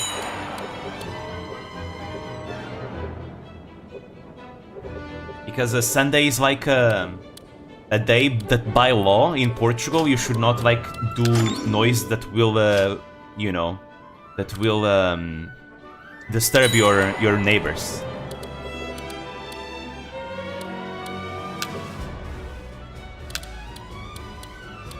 And I feel like if I play this game, I'm gonna get way too hype and start talking too loud in my voice acting of some samurai. That's why instead, I think tomorrow... Isn't it everywhere? Oh, so it is a law in other countries too. Okay, okay. Interesting. Let's see, we can make a comment again. So tomorrow I'm not sure if I'm gonna stream like Valkyrie Chronicles or if I'm gonna play stream Hollow Cure. I wanna stream both, but I'm not sure which. I think I will stream Hollow Cure. And then Tuesday I'm gonna stream Nobunaga's Ambition again to continue my historical campaign. As for Valkyrie Chronicles, we can take a bit of a break for a while. I do wanna keep playing and Yakuza for my Fridays. There you go. The Takeda wants an alliance.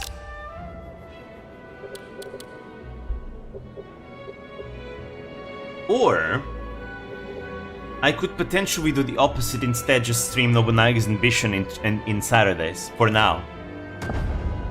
Because I feel like Saturdays are a time where people can like watch for longer.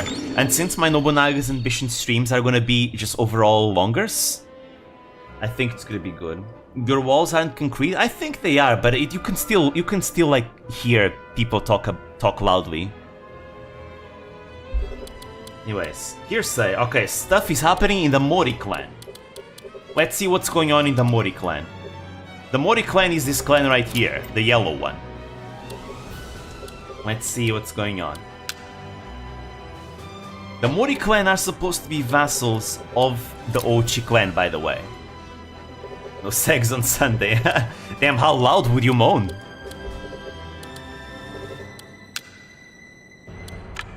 Alright, let's see. The Inoue party purge. The Akimori was a clan descended from the Oe, vassals of the Kamakura shogunate. But until the middle of the Sengoku period, they were a weak force at the mercy of the surrounding clans. Finally, after taking control of various small-scale tribes, they gradually gained the forces to compete with larger clans.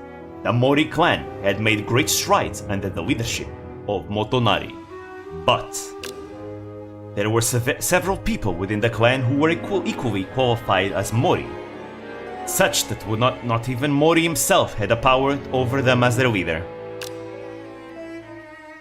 Among these were Inoue Motokane. Despite being a retainer of Mori, he had little regard for his leader's authority, general doing as he pleased. I see. He dares claim the fields of the sacred grounds? This is a grave situation indeed.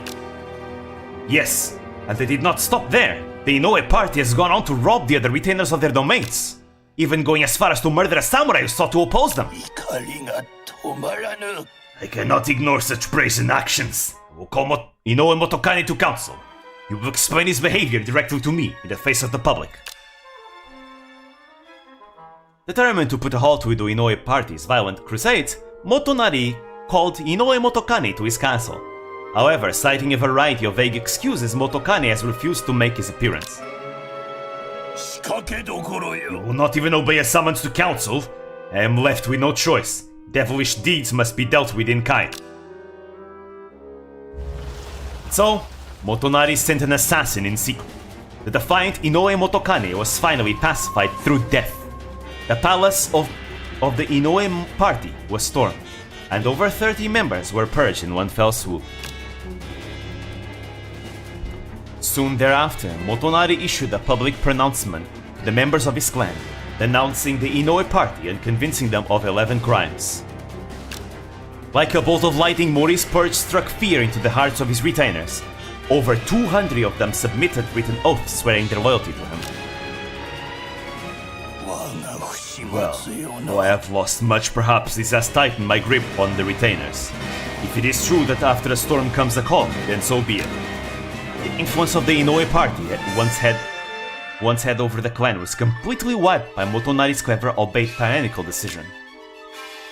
But with this clan being a motley of factions and parties, it may have been an inevitable step in concentrating his authority over the Mori clan as its daimyo. Yeah, we'll see a lot of the Mori clan in the future, trust me. There you go, Inoue Motokani dies. Because they're gonna do a lot. Like, this clan, the Mori clan, they're gonna be a very giant clan. Alright, back to our territory, Inouari province. Let's see, I guess we can go for more comments. Okay, 3 years left. I kinda want ice cream, guys. Allow me to stay here, allow me to pause for a bit. I'm just gonna get myself some ice cream, guys, if you guys don't mind. I just really need a bigger refreshment, because it's really, really hot. Alright? I'll be back in like 1 or 2 minutes.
Right, I am back. I brought myself another bottle of water as well because my 2 bottles of water have ran out. So yeah. Alrighty. And an ice cream, I'm kinda hungry. And an ice cream kinda would go nice now because I think I can eat an ice cream while still speaking, right? I can't really say the same for like any other game. I mean, other food, right? Whenever I'm eating chips, usually on stream, I just take too long. I mean, I am just very noisy about eating the chips, and it interrupts my talking. So instead, let's go with some ice cream. Bing chilling.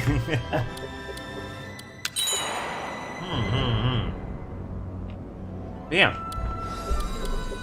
Let's see what happens now. I think Nobuhide will die soon. In fact, it should happen this year, right? Or not, I'm not sure.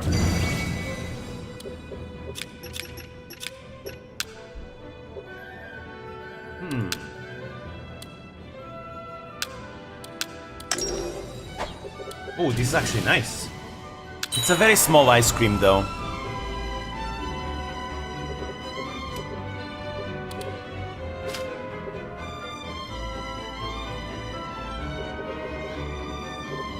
I got these small ice creams. This one is very small. Damn, I kind of want another one. Anyway.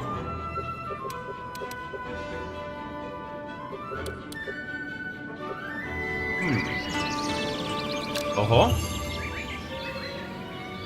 Kanshoji Soy. He's not supposed to be part of my clan. But the Asakura defeated the Honganji in this timeline for some reason. Maeda Toshihiza, that one's yes. Oh well.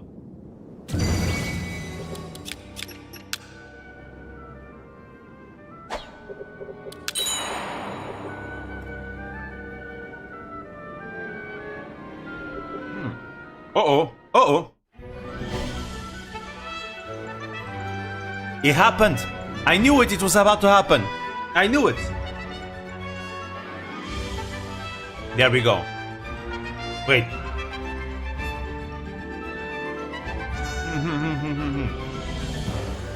Alright. Oda Nobuhide.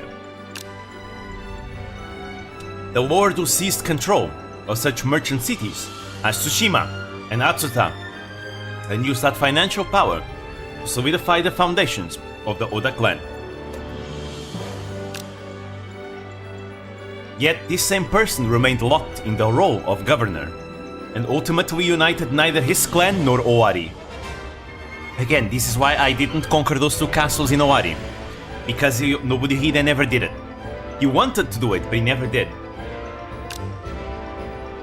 Given the smaller territory, powerful adversaries such as the Saito and Imagawa began to encroach upon it. And then, during an epidemic, he fell ill.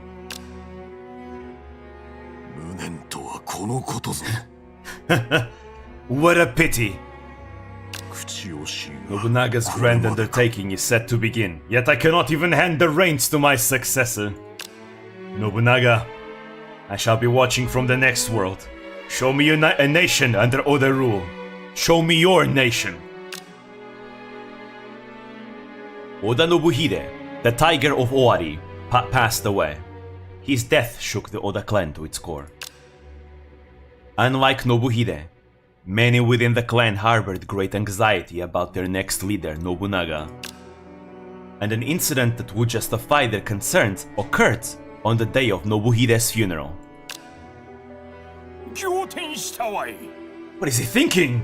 What's to happen? My father is dead. My father is dead. Even a man who understood these trying times so well could do nothing before his death. Will I die as he has? Even named clan leader or daimyo or whatever else, will I die with no achievements to speak of? My lords, it is said that Nobunaga dashed incense powder upon Nobuhide's memorial tablet before immediately leaving the funeral. Yeah. So yeah, it is a story. It's a story that made Nobunaga's popularity in his clan even worse. Yet, he came with clothes unfit for a funeral, dashed into the memorial of his father and just threw incense and went away. This made Nobunaga an even more controversial figure inside his clan, with a lot of his vassals instead looking at his younger brother Nobukatsu to become the leader. Their anxieties reignited by the new clan leader's inscrutable behavior. Oda clan members plotted betrayals and turned traitor one after another. Even schemes to instate Nobunaga's younger brother Nobukatsu as the new clan leader surfaced. There we go. As I said. There we go. Nobuhide dies. Nobunaga is the leader. Woo! Finally, now it truly is Nobunaga's ambition.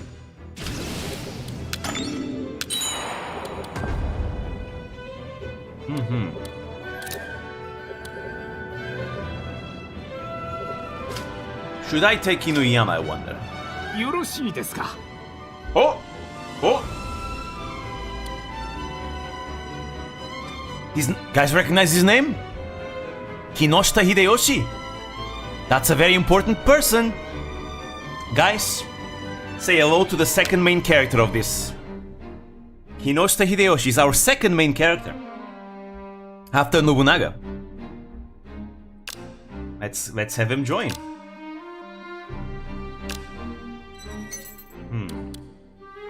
I don't have any Onsen Hideyoshi. Right. can, however. Give you control over Narumi, maybe. Anjo? Anjo.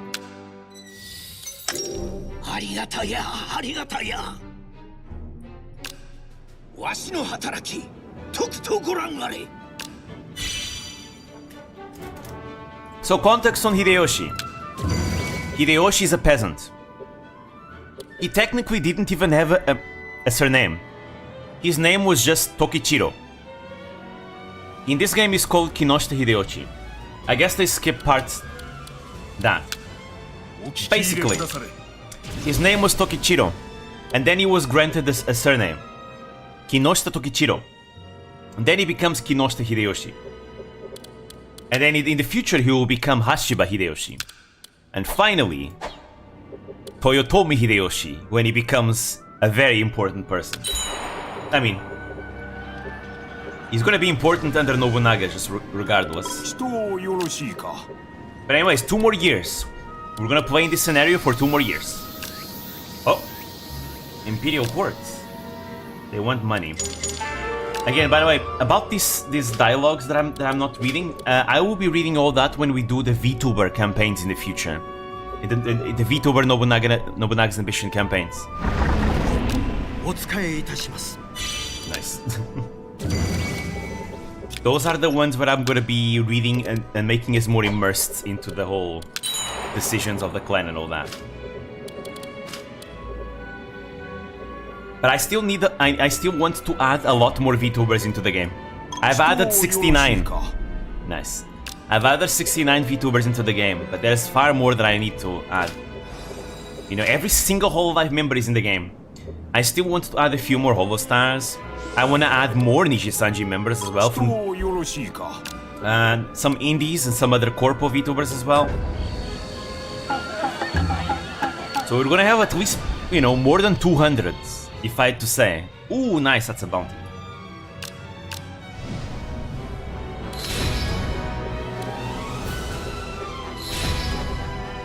But yeah, the goal is to have like over 200 VTubers in the game. It's gonna be fun. And then we'll do like a massive campaign.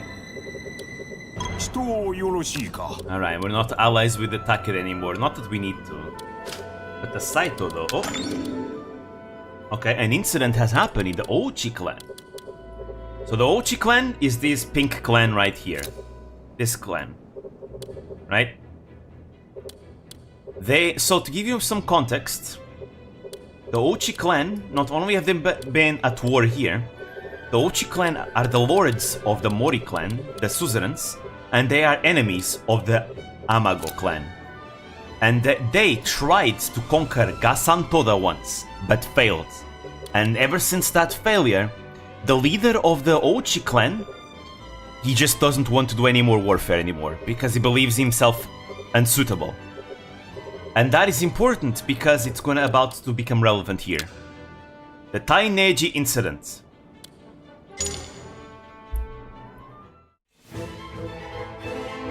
After suffering a terrible loss in the Battle of Gasan Toda Castle, Ochi Yoshitaka lost all interest in civil matters. He gave himself to the pleasures of art and entertainment, becoming a terrible burden on his people. My lords, the clan of Ochi is the largest in Saikoku. There is a time and a place for poetry and tea ceremonies, but please remember that a samurai's first concern should be the art of war. Stop being innocent, Takafusa. Do you forget how terrible I am at war? I'll leave the military affairs to you. War is certainly an important matter, but fostering and preserving a vibrant culture is also an important duty of the daimyo. You should find no fault in his activities. Surrounded by enthusiasts, his behavior will only worsen. The future of our clan is dark. Sue Takafusa, a chief retainer of the Ochi clan, grew increasingly worried about the clan's future prospects. In secret, he invited Yoshitaka's nephew Haruhide of the Otomo clan to come to Yamaguchi. Haruhide was born between Otomo Yoshiaki and Yoshitaka's sister. He had been the foster child of Yoshitaka for a time, but was returned to the Otomo when Yoshitaka fathered his own child. Takafusa continued to quietly make preparations for Yoshitaka's succession, even gaining support from the likes of Mori Motonari, who was pledged to the Ochi. His plans to overthrow his master fell steadily into place. Then one day, Takafusa finally pledged himself to Haruhide and called his men to arms. He swiftly conquered numerous castles, drawing closer and closer to Yamaguchi. Lord Yoshitaka, I asked you to retire and immediately declare Haruhide as your successor. It is for the good of the Ochi clan. Foolishness that comes out of your mouth. Haruhide is not fit to be leader of the Ochi. How can you claim this is for the good of our clan's good?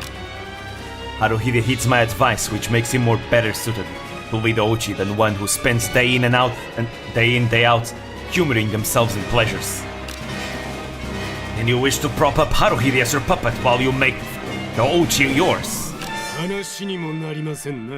You may come to whatever conclusion pleases you.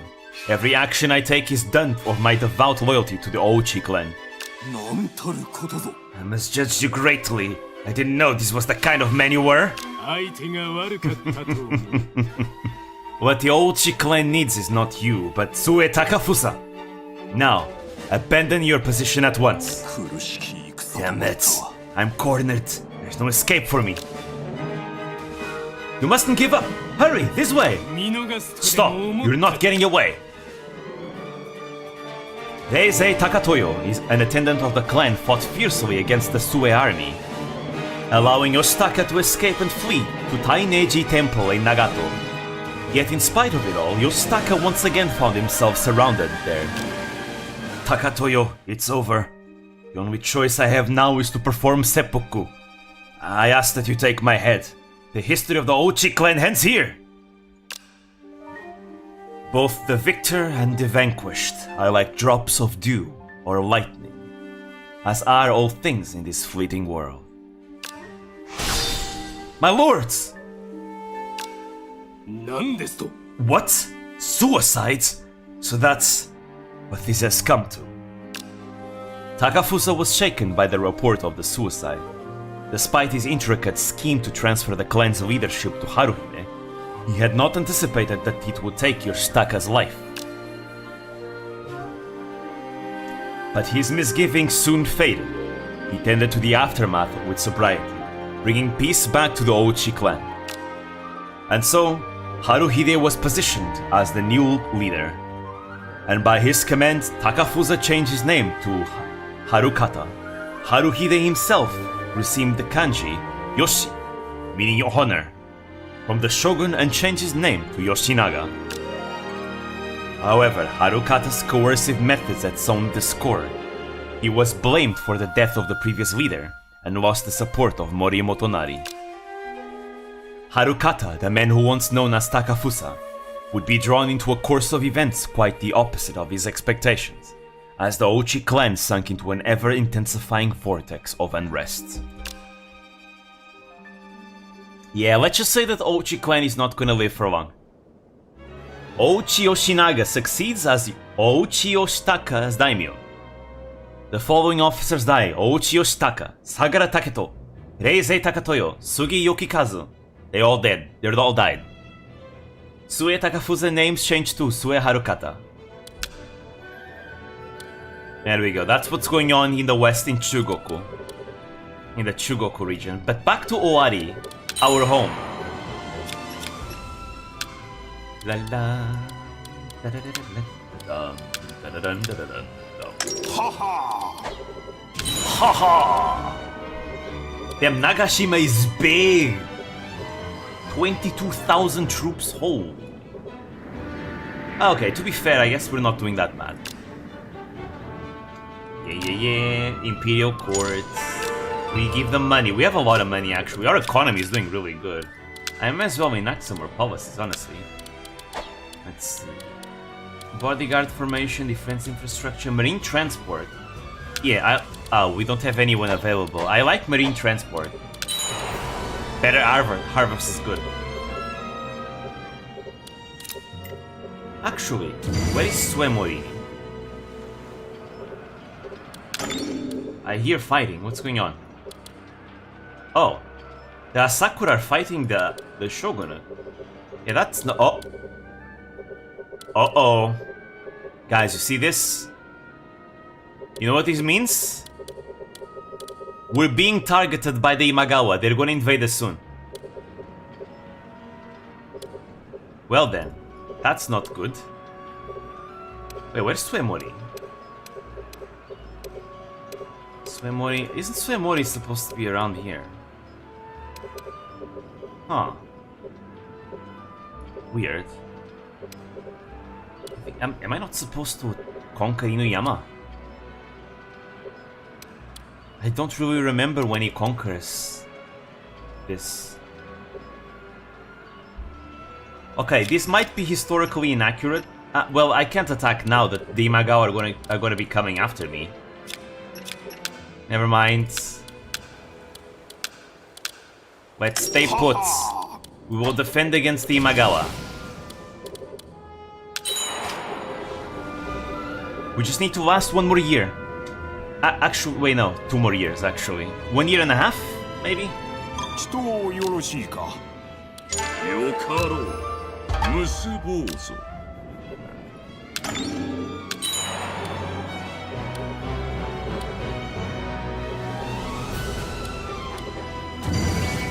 But yeah,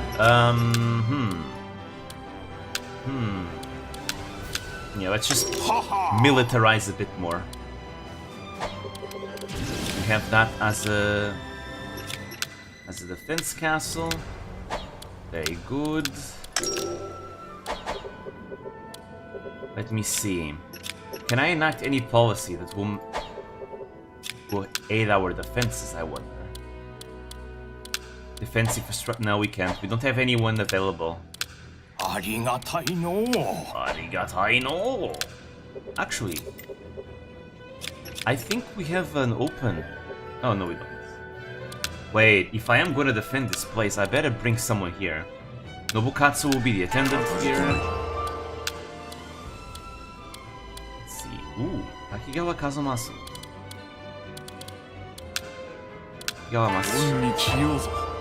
Even though, historically, the Oda clan does indeed lose Anjo Castle, I will try and keep it around for as long as I can.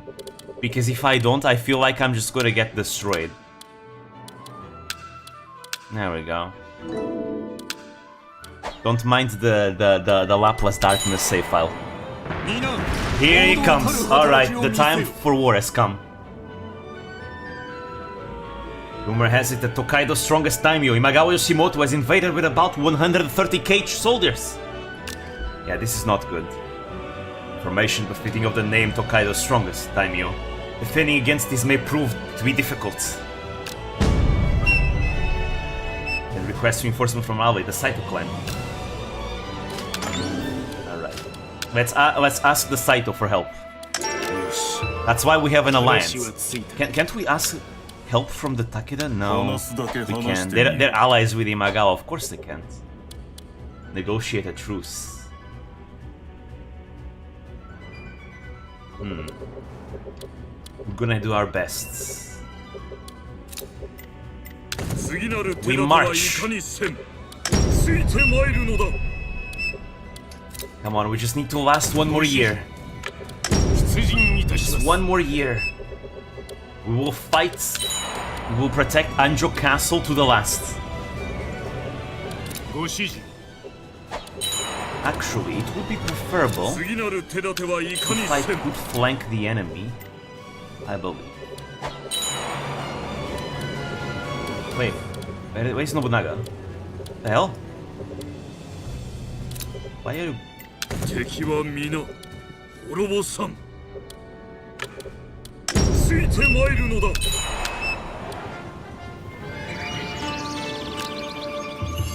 Maeda Toshiie. Hey, that's a very good officer. He's now an adult. Which in this case, I guess it's 15 actually. Actually, it's even earlier than I thought, huh? Alright, we have a large force coming at us. The best way to go about a large force is defeat in detail. We need to isolate their troops and defeat them bit by bit. Let's see, oh, but we're kind of split up too though.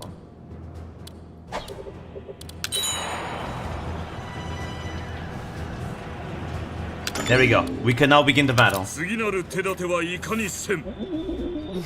This is just their vanguard. We'll make it work. Alright, here we go. Our first battle of the day. Our first of many battles against the Imagawa clan. Alright, so let's see. Okabe Motonobu is their best gen. Oh, no, never mind. Koriki Kiyonaga is strong too. It is preferable if I send Nobunaga to claim the point, the key point.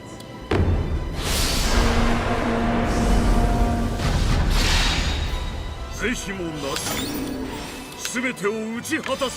want you to stay in place, if possible. Stay in place. Okay, Nobunaga's got level 6 musket level, that's really good.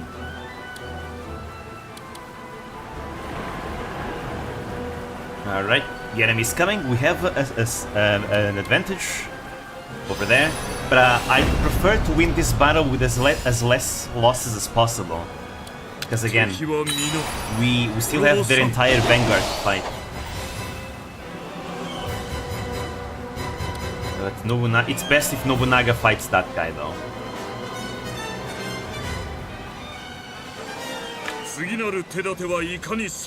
Actually, on second thoughts,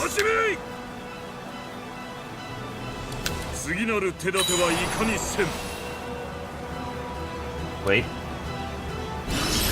Aha! I got the points. Get outmaneuvered. Nice, we weaken them with the muskets.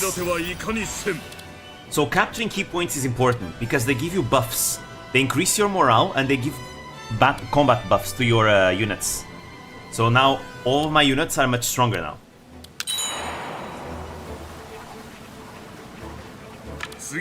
Now, I really don't want to commit Nobunaga to fight this guy.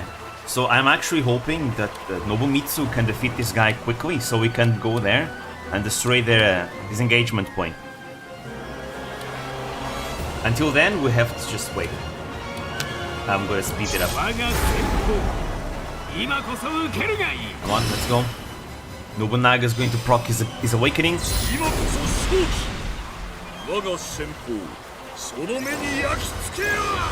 It's a very large stat buff. Yeah, look at that. Awakening gave him 40 attack and defense. It's insane how strong it is. And the cooldown is really short too. So it absolutely shreds enemies. Come on, Nobumitsu. We're counting on you to win this battle. I don't want Nobunaga to lose too many troops.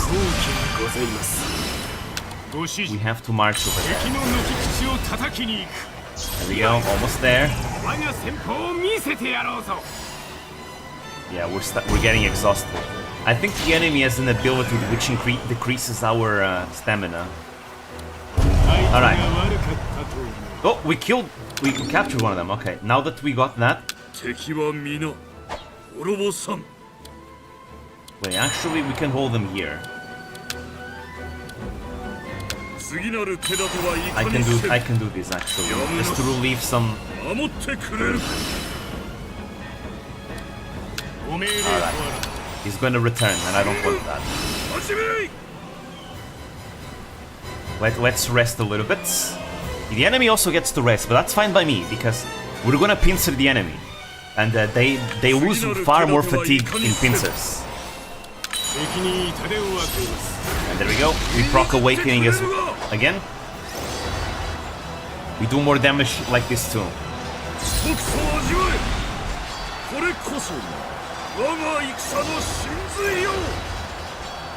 There we go. Look how much we're shredding the guy. We're absolutely shredding the guy. And there you go, he goes away.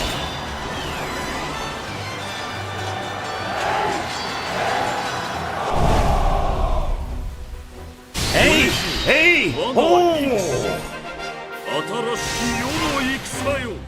You know, not too bad. I guess the enemy lost twice the numbers that we did. But I'd still prefer if I managed to win this battle with less losses than that, though. We need as many numbers as we can get.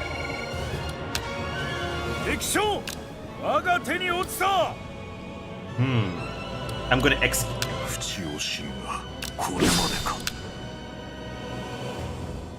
Nice.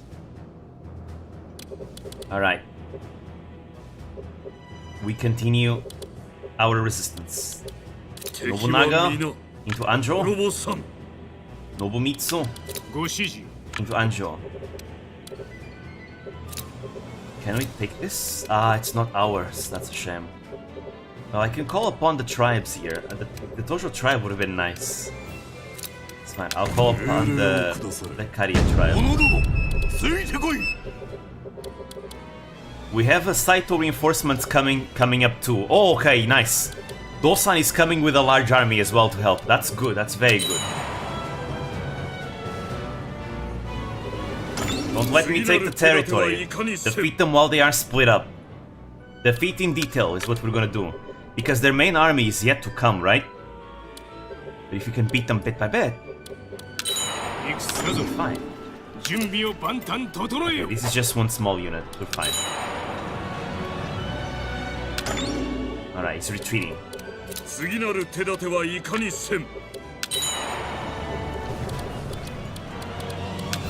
Right, while he's like that, I'll let Sesai Taigen to appear over there.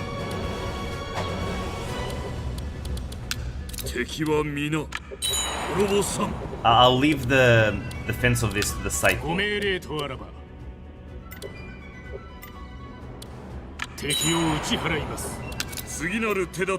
we go.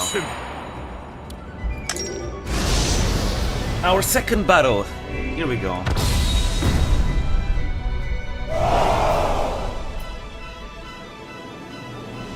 Their strength rivals ours, but that crafty Taigen Sesai appears to be among the ranks. They surely have something up their sleeves. Yes, Taigen Sesai is really strong. He doesn't have that much damage though. His valor is kinda on the low side. But he's very defensive. Anyways, it's fine. I'm confident though. Now, what we have to do for this one, we need to pincer Taigen Sesai. So what I'm gonna do, I want Nobunaga to rush into the middle. Nobumitsu goes over here. And I want everyone else to just capture things around.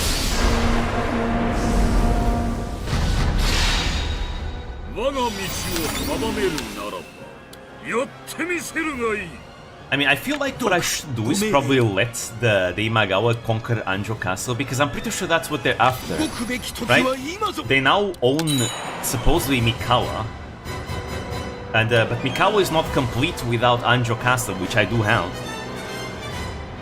But I don't know, I'm gonna fight to the last though. Fight as ferociously as I can. Because if I don't, there is a chance that the Imagawa might just attack me after that as well. I need to make sure I show the Imagawa that, you know, pursuing further conflict against me is not gonna be worth it, because I'm gonna keep fighting and eliminating their troops. Alright, until then,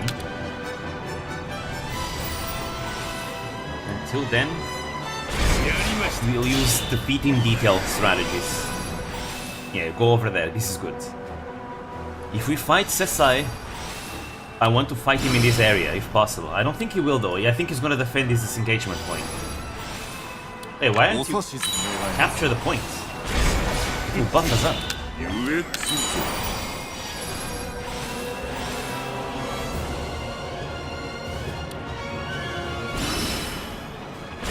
That guy is weak. That's not an issue.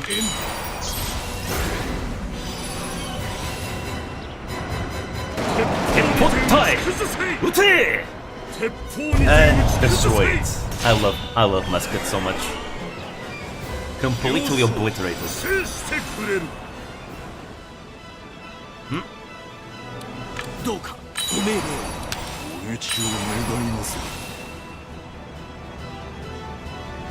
Let's see. Okay, we got this. But I think Sesai is not going... He's not coming out here. Because he just wants to protect his engagement point. Yotte kureru.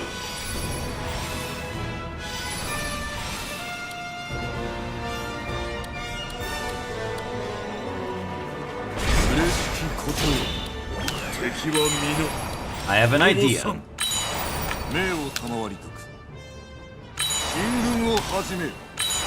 I have an idea. I do want to bring Nobumitsu here because I need, you know, because of fatigue.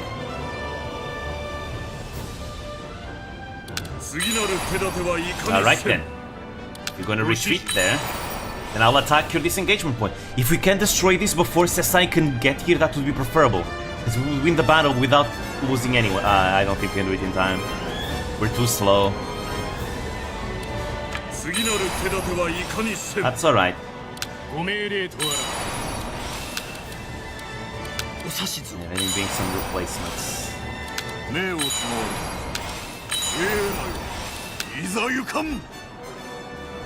You can still do good by pinceling though.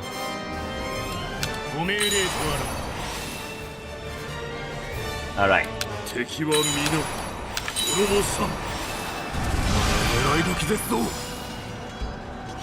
Awakening! Oh, never mind. It's Sesai's ability. Okay, the attack decrease is kinda annoying. But we will get Awakening back though. Awakening will kinda mitigate the attack debuff. The mobility is whatever. That's sort of more of a problem if you want to retreat. But I'm gonna stick around for a while.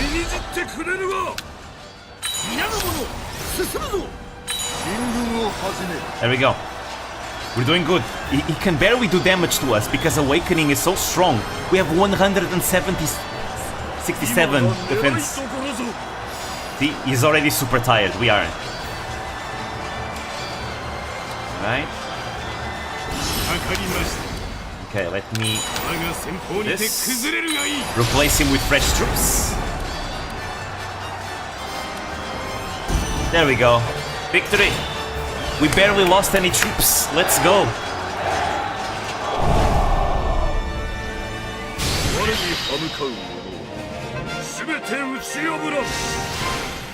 Yeah. Oh, this is such a good victory. Oh, let's go. We only lost 1,000 troops. He lost 20,000. That's really good. Okay, I'm feeling confident that we can hold Anjo Castle against the Imagawa. I do feel confident now. We can do this.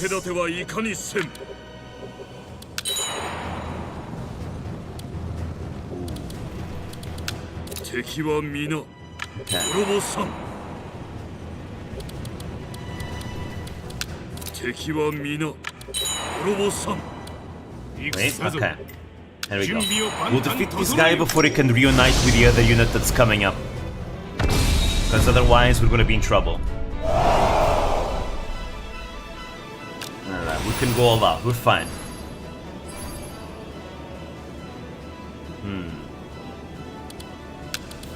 I'd still prefer Nobunaga to be in the front. He's strong, he can actually contest territory.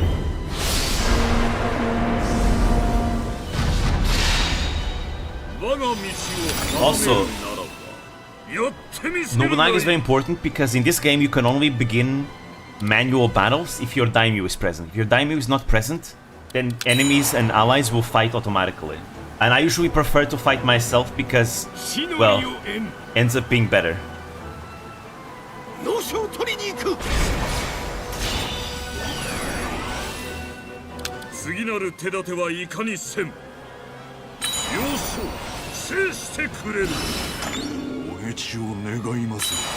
No?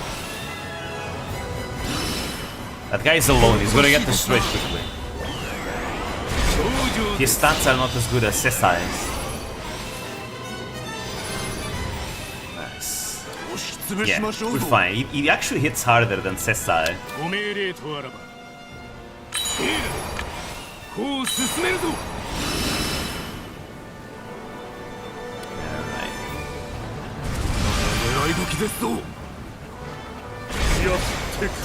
Or... Alright. Let's cut them off from the disengagement point. Ah! Wait, he's running. Don't let him run. Cut him off. There we go. You're fucked.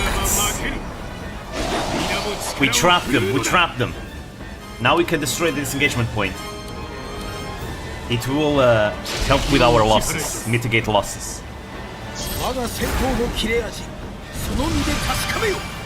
There we go. Victory.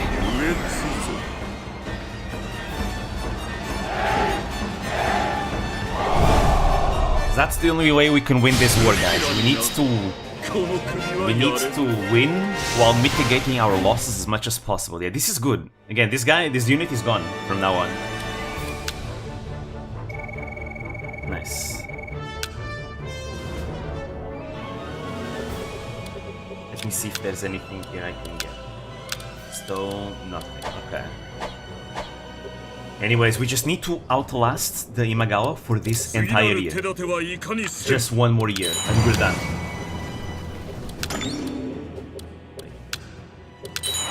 I think this should be fine. I think I can trigger the battle anyways, yeah? Yes, I can. Because if I were to wait for the enemy to group up and just destroy me, roll me over, I wouldn't be able to win this. That is why defeat in detail is the only hope I have of victory.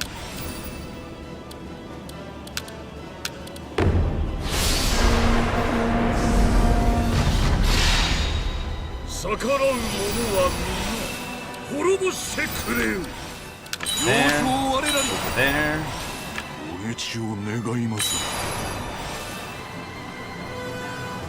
He is alone.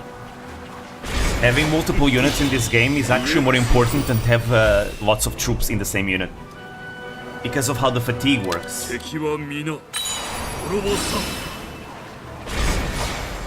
We'll take that away from him soon. Oh, alright. I wouldn't worry much about the points. Let him take them if he wants to. No, no, no.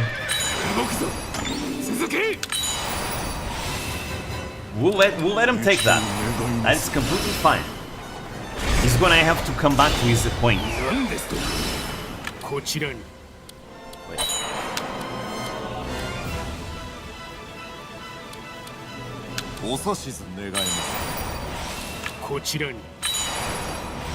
Right, run.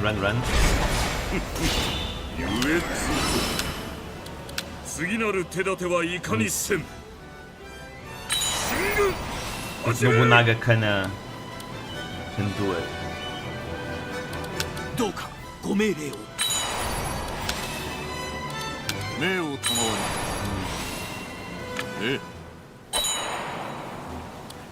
Alright, never mind. He's going after Nobunaga. He's trying to break through Nobunaga. And we'll take back this point once again. This is a perfect place for us to fight, because it's going to be under the landmark of this place.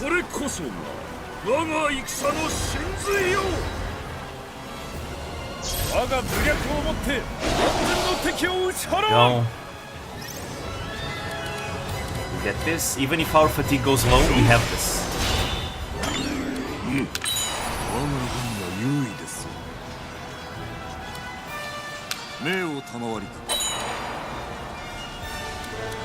Should have gone the rounds. We're doing good. Nobunaga is strong.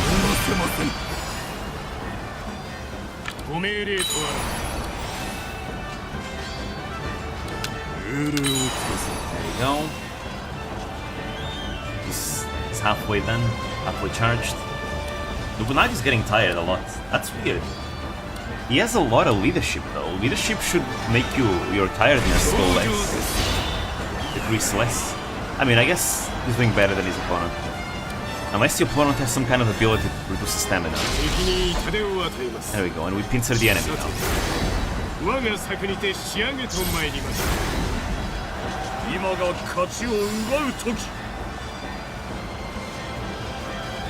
Alright. There we go. Victory.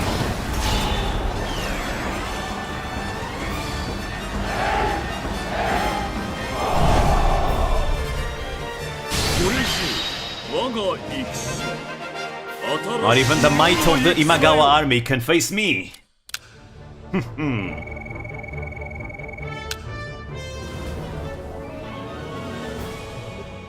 Alright. But their main force is not here. Yoshimoto himself is coming at me.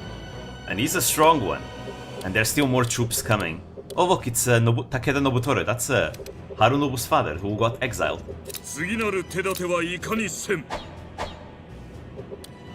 Okay, but I'm gonna retake territory that is mine.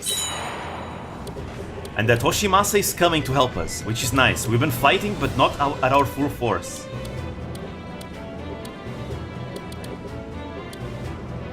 If I want to conquer territory, I should do it with Nobunaga. After all, Nobunaga is the one that has the ability to conquer territory. I'ma do exactly that.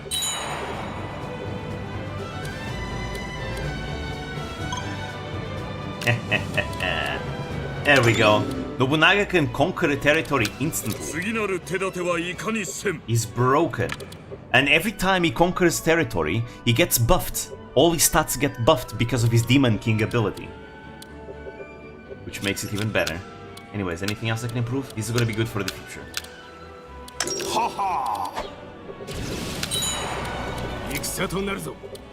Wait. Alright. Here we go again. This time we have Toshimasa's help. He's our father-in-law. Their strength matches our own, it seems. That Imagawa Yoshimoto is a renowned warrior. Marked them well on the field. Well, he's the only one on the field. But he's got a lot of troops there. And very good stats too. But we have the Viper of Mino in our side. I believe we will be just fine.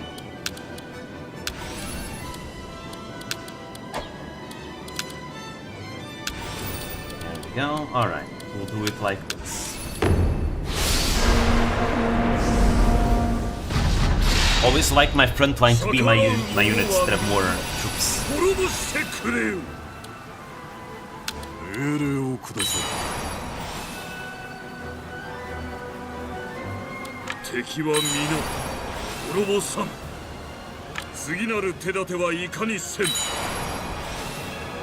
The thing about Yoshimoto is really tanky. He can regenerate his own stamina as well.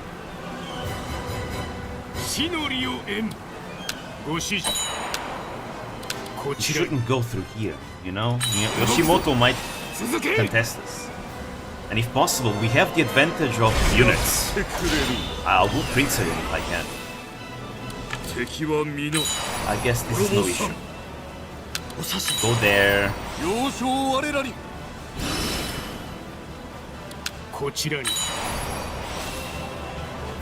It's always better to spread them out. And unless you want to cycle troops, to make sure you can always keep fresh troops to fight.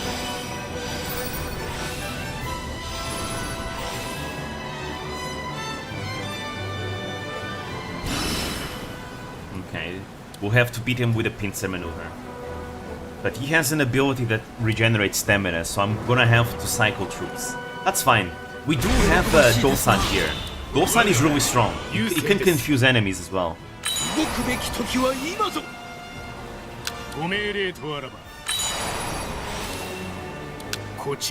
Actually, I think very good here. I'll send Nobunaga here, and then I will send Toshimasa here.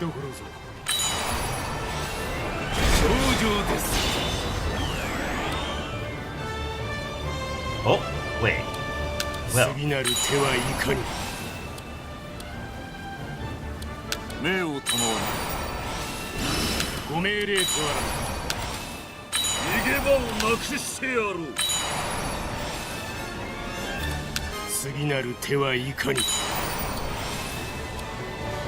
Okay, so he's gonna actually defend this engagement point. All good then, that's fine. Again, pincer maneuvers are very strong. I will abuse them. 滅を願いまする。いざ行かん。 But at least I'll keep fresh troops always on standby so I can cycle. Keep myself always fresh. Saito Toshimasa, Oda Nobunaga, advance!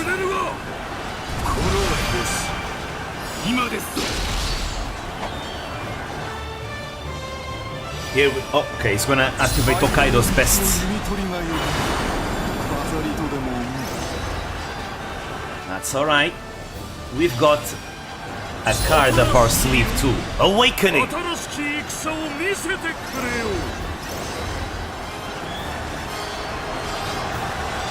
Here we go. Come on, Toshimasa, activate your Viper of Mino. Nice! Viper of Mino! You can decrease their stamina and make them confused. This is really good. When the enemy is confused, they cannot fight against us. So for the duration of the confusion, they're just sitting ducks. And we can still eliminate their stamina. The enemy being at very low stamina is good because look at how low their stats are. This is what happens when you are at low stamina. Your stats get heavily debuffed. So it's always really good to make sure your troops are fresh if possible. That's why I have these troops here on standby. If Nobunaga and Toshimasa get tired from fighting, I will simply bring them out and bring the fresh troops in. Meanwhile, the enemy does not have any way that they can rest, so they'll always be fighting like this. This is the strategy that Uesugi Kenshin used as well in Kawanakajima, always rotating fresh troops in. There we go. The enemy barely deals any damage to us. Like we're losing like 1 or 2 soldiers per tick. There we go.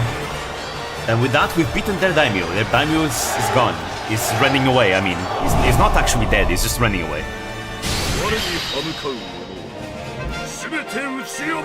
If I wanted the chance to kill him, I would actually either have to capture and execute him or destroy his entire unit and hope that by luck he would die. But hey, look at this.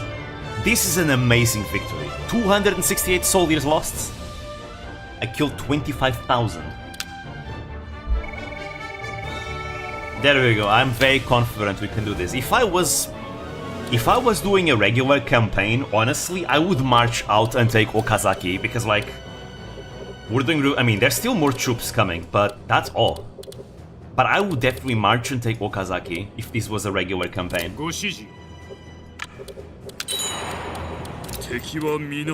Let me go. Oh, see? He gave up. He gave up. He no longer wants to invade me anymore. It worked. There is no longer an enemy threatening Anjo Castle. Time to decide what's the next course of action. There we go. Thank you for the help, Toshimasa. Oh, but there's someone still trying to keep that? Let me see. What territory belongs to us? Rise, I think, yeah. This is Okazaki territory now. But we regained what we lost. Let me just see this. I'll let them keep that. That was theirs in the first place. I'd rather go home and make sure I'm ready. And because Anjo Castle is a defensive base, they have to siege it with a very large force if they want to take it. So all those losses, even if my army were to be driven back, they would still need a very large force of troops to be able to take Anjo, as it is a defensive base. We survived. We managed to survive. Let's see if we can survive until 53, and we'll end it for today.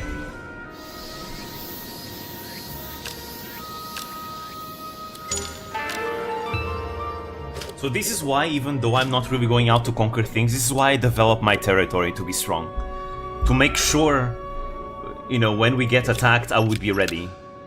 Because the Imagawa's attack is only a matter of time. Again, they want Anjo, because Anjo belongs to Mikawa, belongs to this territory, right? this province. But I have it, because Nobuhide took it. But now the Imagawa want it back, and then in the future, the Imagawa will be marching upon Owari. So I need to be ready. But I wished I could have taken Inuyama and Kyoso already. I mean, I could, but that's not historical. So I want. But at least we managed to get some action in today's stream. Because I was actually thinking, I guess we're not going to do any battles today? No, we managed to do some nice battles. I was outnumbered, but through defeating detailed strategies, we managed to always have the advantage on our side instead.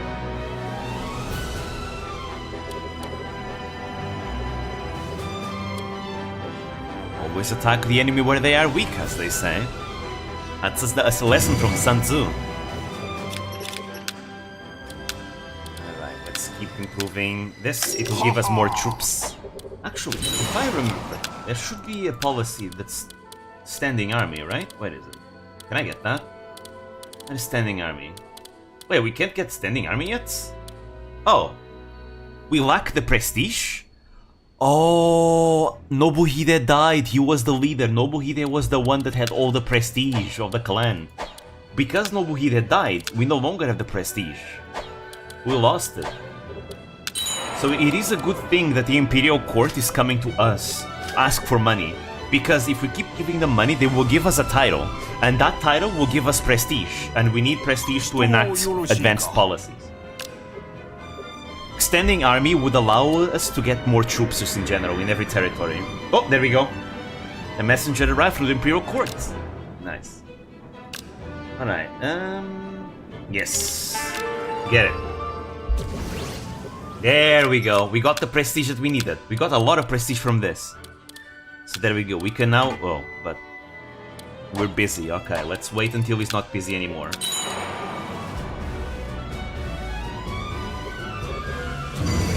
Alright, so, now that we have it, we can now enact the standing army policy. Every single training hall that I have in my castles will now give us an extra 300 troops at level 1 of standing army, which is good, because again, if you look at my territory, I have a fair share of training ground. I have 3 here, 3 over here, so that's like 900 troops in that castle. I have 3 more here, that's more 900 troops. And I have 3 here, that's more 900 troops, that's a lot, that really adds up. It really adds up and makes a difference when the invasion comes.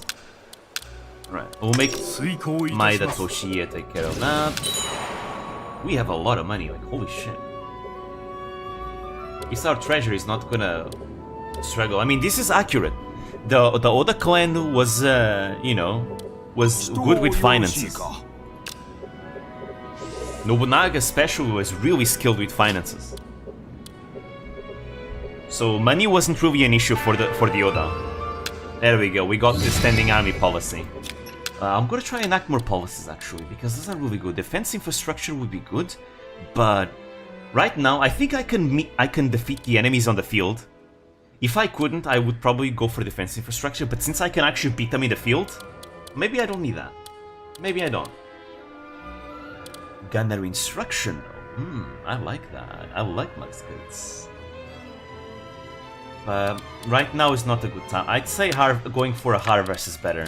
I want to make sure that when we get invaded, we always have enough provisions to fight the enemy back.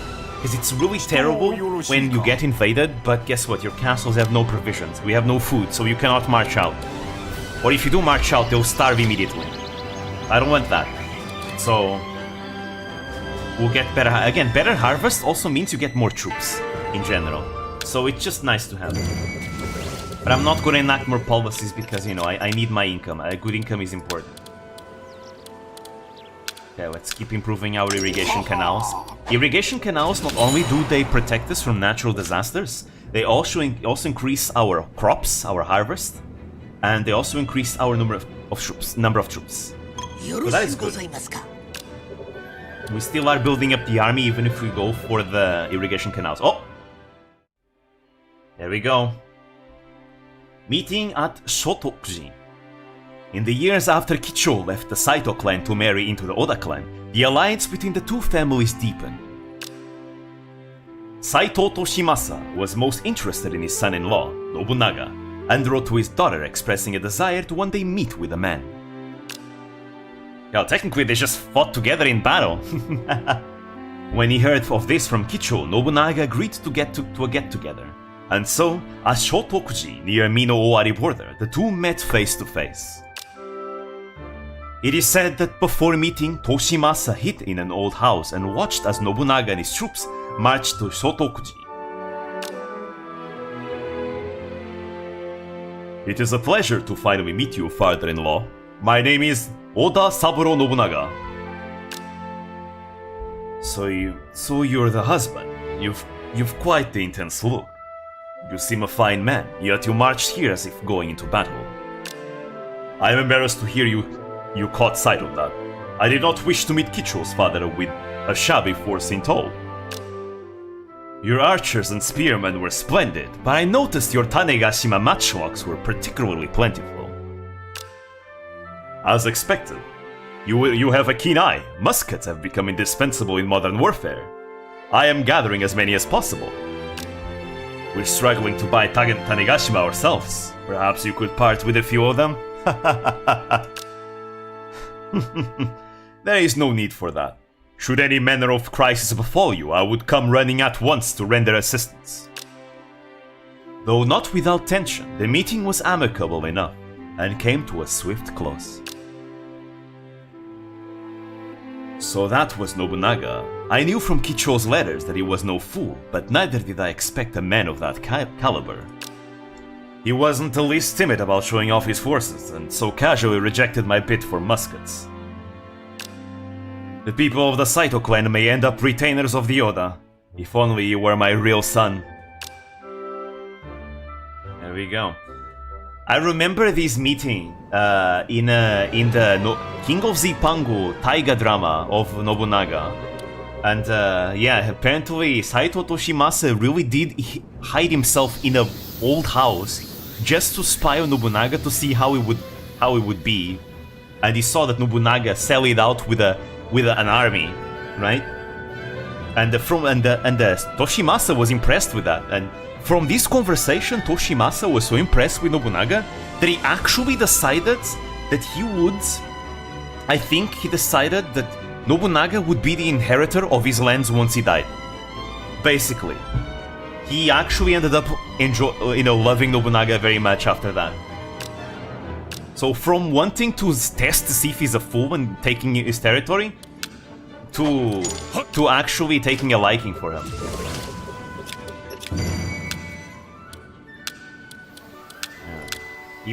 Nope. Actually, I accepted the policy one, but do I even have the economy for that? I don't think I do. Maybe I should forget about that policy thing. Well, actually, we're gonna end it here, everyone, ladies and gentlemen. Thank you guys for being here. We got some nice samurai history, but I'm gonna end it here because, wow, I was not expecting time to. I swear, it feels like I started stream last hour, but without me even noticing it, it's been like what, 4 hours? More than 4 hours? That's crazy. I thought had been just 1 hour. This is insane. I love this game. Oh, wait, no, that's not what I want. So, as I said, to give you guys an idea of what I'm gonna do, we are in the year 1553. Now, as you could have seen, there were a lot of non-historical things happening. Like, for example, the Nagao clan took over all of these places, and they aren't supposed to take it yet. They are, but not now. The Asakura clan took over Kaga province. They're not supposed to have taken it yet, right? And there's a bunch of non-historical things that happen. However, fortunately, other than the Toishi Castle event, we managed to see every single historical event. And I showed you guys the Toishi Castle event anyways. So what's gonna happen, I'm gonna abandon this campaign. And what's gonna happen next time I play this game on stream is the following.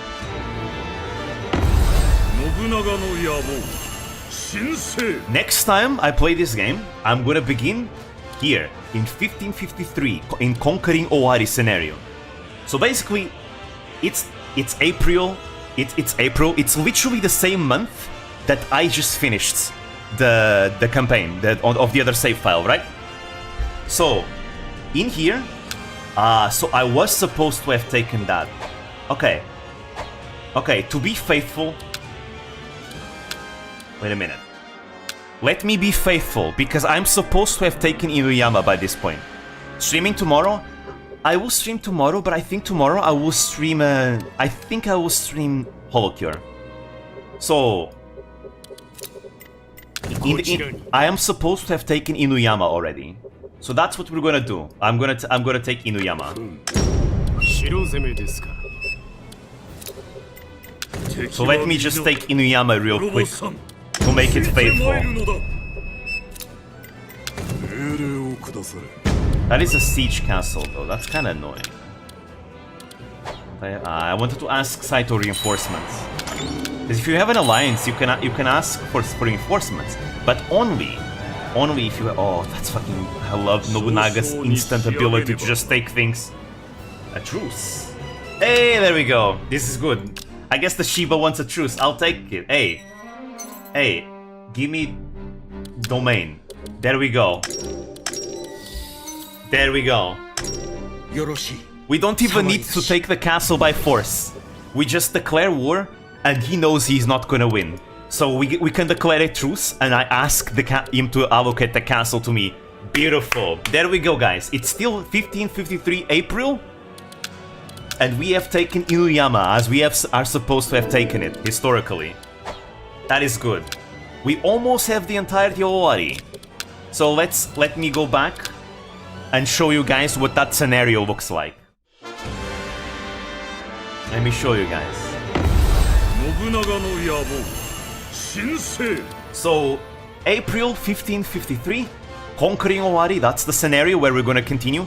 And the reason why I do this is because, take an example. The Takeda clan hasn't defeated the Murakami yet, actually. So we will see that event in the future, as you can see, right? The Kiso clan is still here. They were not conquered by the Takeda like they were in before, and they didn't attack the Mitsuki. Actually, isn't this the no, they're gonna be called Anegakoji in the future. And as you can see, the Nagao clan over here has not conquered these territories because they're not supposed to. Same thing, the Date haven't conquered these two territories because they aren't supposed to.